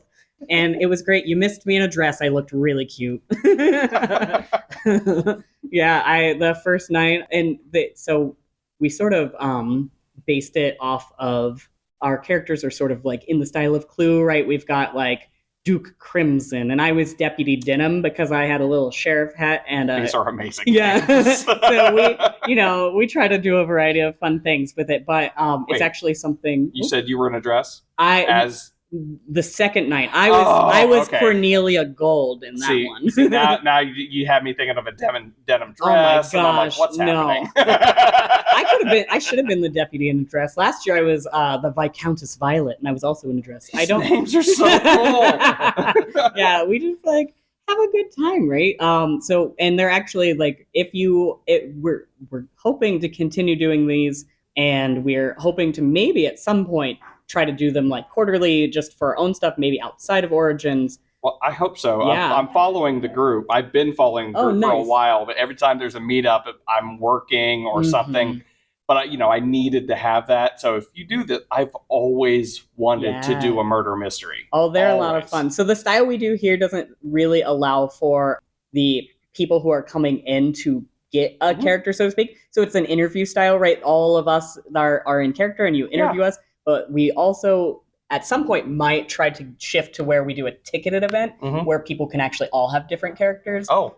So it's on the table. It's not something we've worked out fully. So don't quote me on this if it doesn't ever happen. Either way, I'm good. Yeah. I would have assumed it was just going to be the interview style that you were talking about. But I mean, and it's all written by people like running it. So like, it's not a pre-made module that you like, oh, I've played this 7 times with my friend.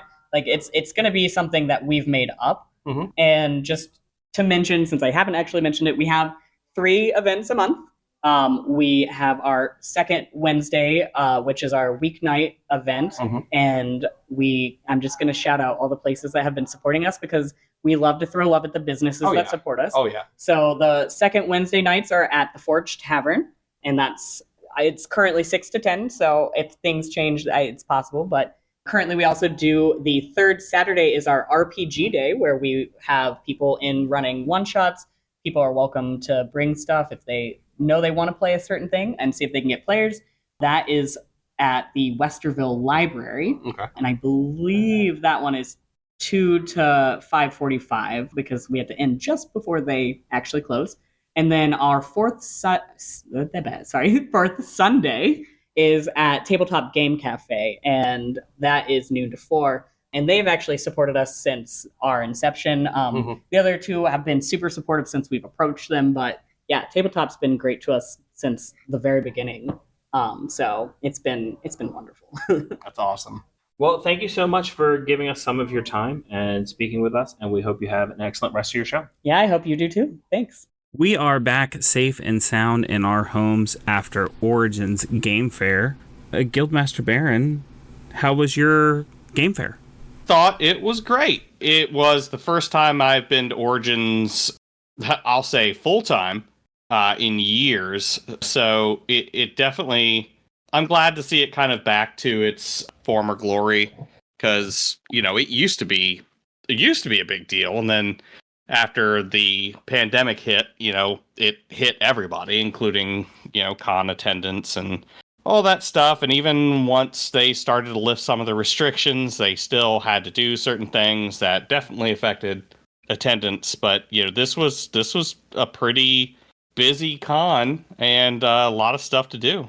I could be wrong, but it seems to me like a lot of people who want to set up booths at a con realized that they were getting lost in Gen Con because of how huge it is.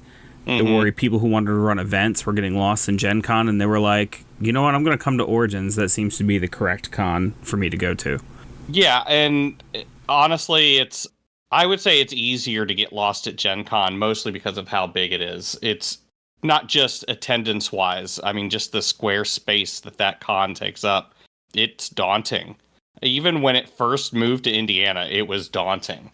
So I would say that, God forbid, I say God forbid, I want the best for the con, but, God forbid it gets huge. and it's harder to attend, but they'll have to take up more room. So it's going to eventually get harder and harder to navigate Origins. I guarantee it. But I've never had a problem navigating Origins. Yeah, Origins is mostly one big hallway, which I enjoy. You know, there's things to your left and things to your right, but as long as you can navigate that one big hallway, you're usually fine. And if it gets too much bigger, they're going to have to start taking over connecting hotels. Mm-hmm.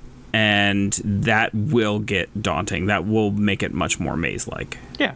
And I will say this, based off of the stuff that you and I were doing at the con, it really is one big hallway. But they are expanding into other hotels. The Hyatt, mostly. Every pretty much free space that they had at the Hyatt, down in like the conference rooms and stuff, that was taken up by RPG stuff. Yeah. Now we didn't do a lot of RPG stuff. Like we weren't there to play, we were there to work. But had we been there to play, we would have only been in one part of the con anyways. So again, it would have been easy for us to navigate. They kept everything pretty segmented off so that people knew, like, if I'm here to play RPGs, this is where I need to be. And I gotta say, I haven't been to Origins in 6 years, and Origins at all in the past 6 years. Mm-hmm. I'm glad that True Dungeon is back. I'm glad they were actually get enough space to at least run the small dungeon. Hopefully, if they are going to do too much more expanding, that part of that expansion will be giving True Dungeon some more room. Yeah, so, that would be cool. I don't think they're going to ever get the room that they get at Gen Con. That's just impossible to do at Origins. Yeah, I don't think anyone who is expecting for True Dungeon to get the space they get at Gen Con is just delusional. I mean, it just doesn't exist. But if they could get enough to at least do either 2 of the smaller dungeons or 1 of the bigger dungeons, and, you know, when they get 2 of the smaller dungeons, that means more tickets will be able to be sold. There'll be more spots and more people can actually do it. I think that would be fantastic. Absolutely. For what they had, I think they did great. You know, I'm familiar with the ballroom that they were playing in. I'm pretty sure the first time I played 4th edition was in that room. So, but yeah, they did a good job. And as much as I'd like to see them do a bigger one, I think two of the small ones would probably be the way to go. Maybe if they had enough to do a middle-sized one, that'd be great. But yeah, I don't know. Maybe that's asking a little too much. I think the ideal setup for Origins would maybe be 1 small one and 1 large one. Yeah. And even if they had to be in 2 different areas, I mean, that would be tough on True Dungeon to run it if it was in 2 different areas. But oh yeah, they'd have to split up the volunteers and stuff like that. Yeah. Mm-hmm.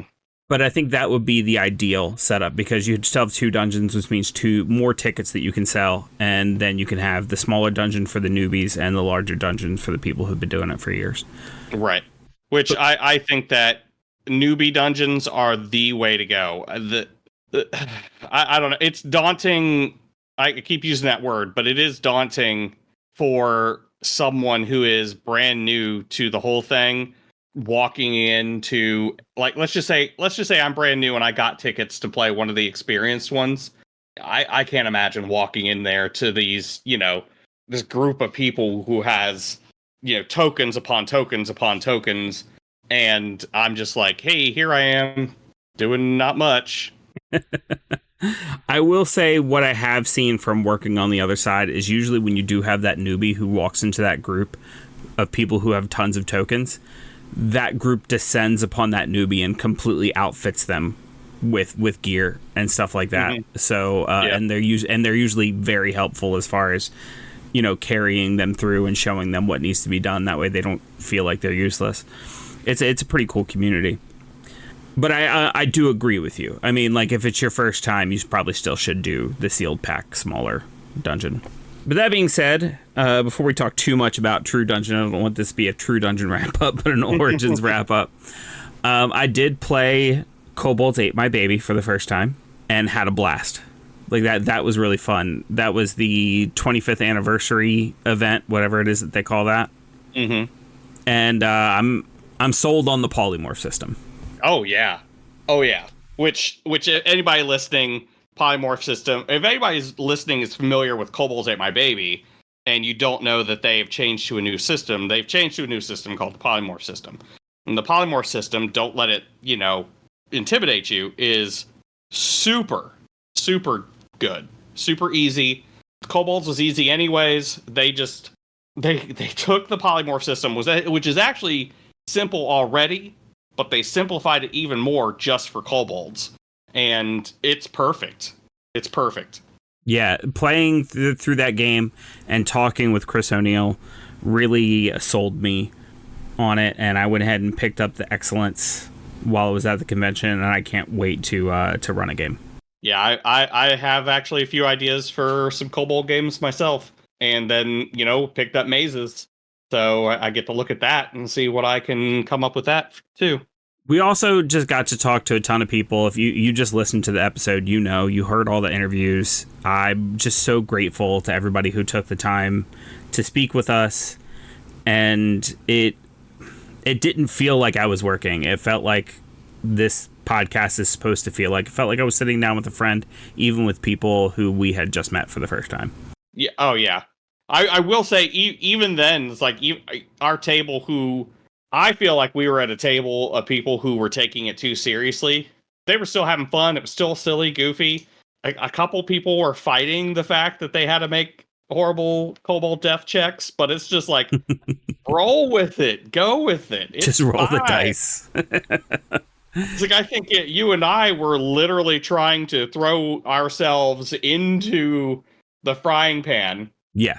I literally threw myself into the meat grinder. Yeah. And I know I tried a couple times, but my rolls were just killing it. Yeah. Same. I think that it got to the point where I just had to roll 2 1s and I was dead. Yeah. Which, again, if you know the system, then it would make sense. But yeah, no, I had a lot of fun. The fact that he started incentivizing our death says a lot. Yeah, it does. But just to clarify, I'm not just talking about for kobolds. I'm talking about all the interviews we did. I'm so grateful for everybody who sat down to talk with us. And it felt like we were talking to a friend with every one of those interviews. Yeah, no, they were super. I mean, honestly, every person I went up to, I had the feeling like you had talked to them, have been talking to them for weeks, and have built a rapport with them, and you were already good buddies with them. Like, they talked to us, they were super cool, it was crazy. I loved it. Yeah, it honestly is. It's to the point where, I'm happy I'm home, and I'm happy I'm no longer, quote unquote on the grind, but I cannot wait to get back next year. Yeah, no, I'm the same way. I was exhausted when I got home. I can only imagine how bad you were after, your 5-6 hour drive, whatever you had ahead of you after that. Right. And then, but yeah, no, I got home and I'm just like, I've got rashes where I don't need rashes. My legs hurt, tired, but I was already like, I can't wait to do this next year. I would really love if we could keep some kind of communication going with some of these people so that when we hook up with them next year, it's going to be just like, all right, let's do this. Yeah, I feel like that's going to happen, and they're just going to be waiting to see us. It's going to be like connecting with a friend again. Mm-hmm. Did you have a favorite part of the convention? Well, yes. I feel like it's kind of a low-hanging fruit in that, you were so kind as to let me run True Dungeon with the Legends of Avantris crew, which it was my second time running True Dungeon, but it was that weekend was my first time ever running True Dungeon. Right. And then, I got to hang out with these people whom I, look up to in the gaming world. So it was a lot of fun. I felt like it was only fair because you obviously were way more into the idea of it than I was. Not that I wasn't into it. And I had also run True Dungeon twice. One of them with people in the industry who I looked up to. So I felt like we were kind of evening the scales there a little bit. That's okay. That's fair. So I don't think I told you about this, but so we went in there and we, like you said, we did the sealed packs, right? Mm-hmm. So we did the sealed packs. So we went in there and the stuff I pulled, I was like, okay, I might as well play a monk. Mm-hmm. This is stuff I got. I'm going to go ahead and play a monk. And Andy, anybody who's listening, he's the guy that plays Torbeck. He had a piece that was good for monks, and he was like, yeah, here, take it. And again, it was the first time he's ever played, so he just gave it to me. It was my second time, so I didn't know what the fuck was going on. The coach came by, was like getting everybody's stats and everything. He's like, "Oh, you got an epic on a blind pool? That's crazy." I was like, "Oh, that is crazy," because it was the piece that Andy gave me. Right. So I was like, "Okay, well, I'm going to use the shit out of this." But after it was all said and done, I kind of approached him and was like, "Hey, man, this is apparently a pretty rare piece, so you should take this back. You could do what you want. There's even a good resale market on online. So do what you want with this, but I will feel bad keeping this and not right. At least offering it back to you." So yeah, no, it was cool. Yeah, it sounds like you had an awesome time, and it sounds like those are really great guys. We did get to sit down and talk with Mikey, and he was really cool. I learned that they're from Maryland, which I didn't know previously, which it's really cool to meet anybody who grew up in my neck of the woods or even still lives there. Yeah, that was fun to find out. But I would have to say my favorite part of the convention was honestly connecting with a lot of other members of the media who were there covering. We got to hang out in what's in like this little media lounge area. And for a while, we weren't running into anybody else who were media. We're like, who else is here? Like, we feel like there aren't a whole lot of people there. And then some other people started to come in and out of the lounge, and we got to connect with them and talk with them. And once again, there was no elitism, just like throughout the rest of the con. There was no like, oh, well, I'm a big-time media coverage. Like, I got X amount of followers, and you're only X amount of followers, so like whatever. Everybody was super nice and trading business cards and linking up, and I had a great time. Yeah, I mean, I couldn't tell you how big or not big any of these people were. I am sadly unfamiliar with a lot of the people that were there, but they seemed pretty chill. If I had to guess, they were probably all bigger than us. But yeah, they were all super chill, all willing to talk. I mean, I believe that anybody we really hooked up with there, we got an interview with them. So, yeah. Yeah, pretty much everyone we asked say yes. The only people who did not get interviewed are just people we did not have time to. Yeah. Because it did become crunch time after day one. After people started saying yes, our calendar started filling up pretty quick. Yeah. How many interviews did we do? I know it was over 20. Ugh, over 20. Okay. I was thinking it was about 20. Well, I guess it's still about 20 if it was 21 or. We definitely went in to do the work. Mm-hmm. Yeah, so I hope that you've listened to this episode and you've heard all of the interviews. I hope it wasn't too long for you with all the interviews that you've had. I hope it has encouraged you to come to Origins and that next year we might see you there. Because we'll interview. Yeah. We'll fucking do it. Honestly, hopefully next year we'll have some of those little ribbons you put on your badge that say like guild member that we're going to hand out to everybody we interview. Yeah, that's actually, I really like that idea. As long as it's not crazy, prohibitively expensive, I'm pretty sure it's something we're going to make happen. Oh yeah. And you know what? I would love to go through that con too. And if someone's like, where do you get that ribbon? Oh, you have to be a guild member. How do I be a guild member? You have to be on a podcast, and we just interview them right there. Yep. Doesn't matter how long. It's just like boom, and they get a ribbon. I would fucking love that. You just get in front of the microphone, answer one question, you get a ribbon. Yep. You will be on the podcast, and you're in. All right. Well, we're gonna go ahead and wrap up this episode. Thank you so much for tuning into this episode. Email us at casterkill@gmail.com. Let us know what other conventions we should be checking out. Join us on the Discord, That's where all the fun stuff is happening. And we will see you in the next one. Bye-bye, everybody. Bye. Bye. Bye. See you later. I'm so tired. See you on the con floor.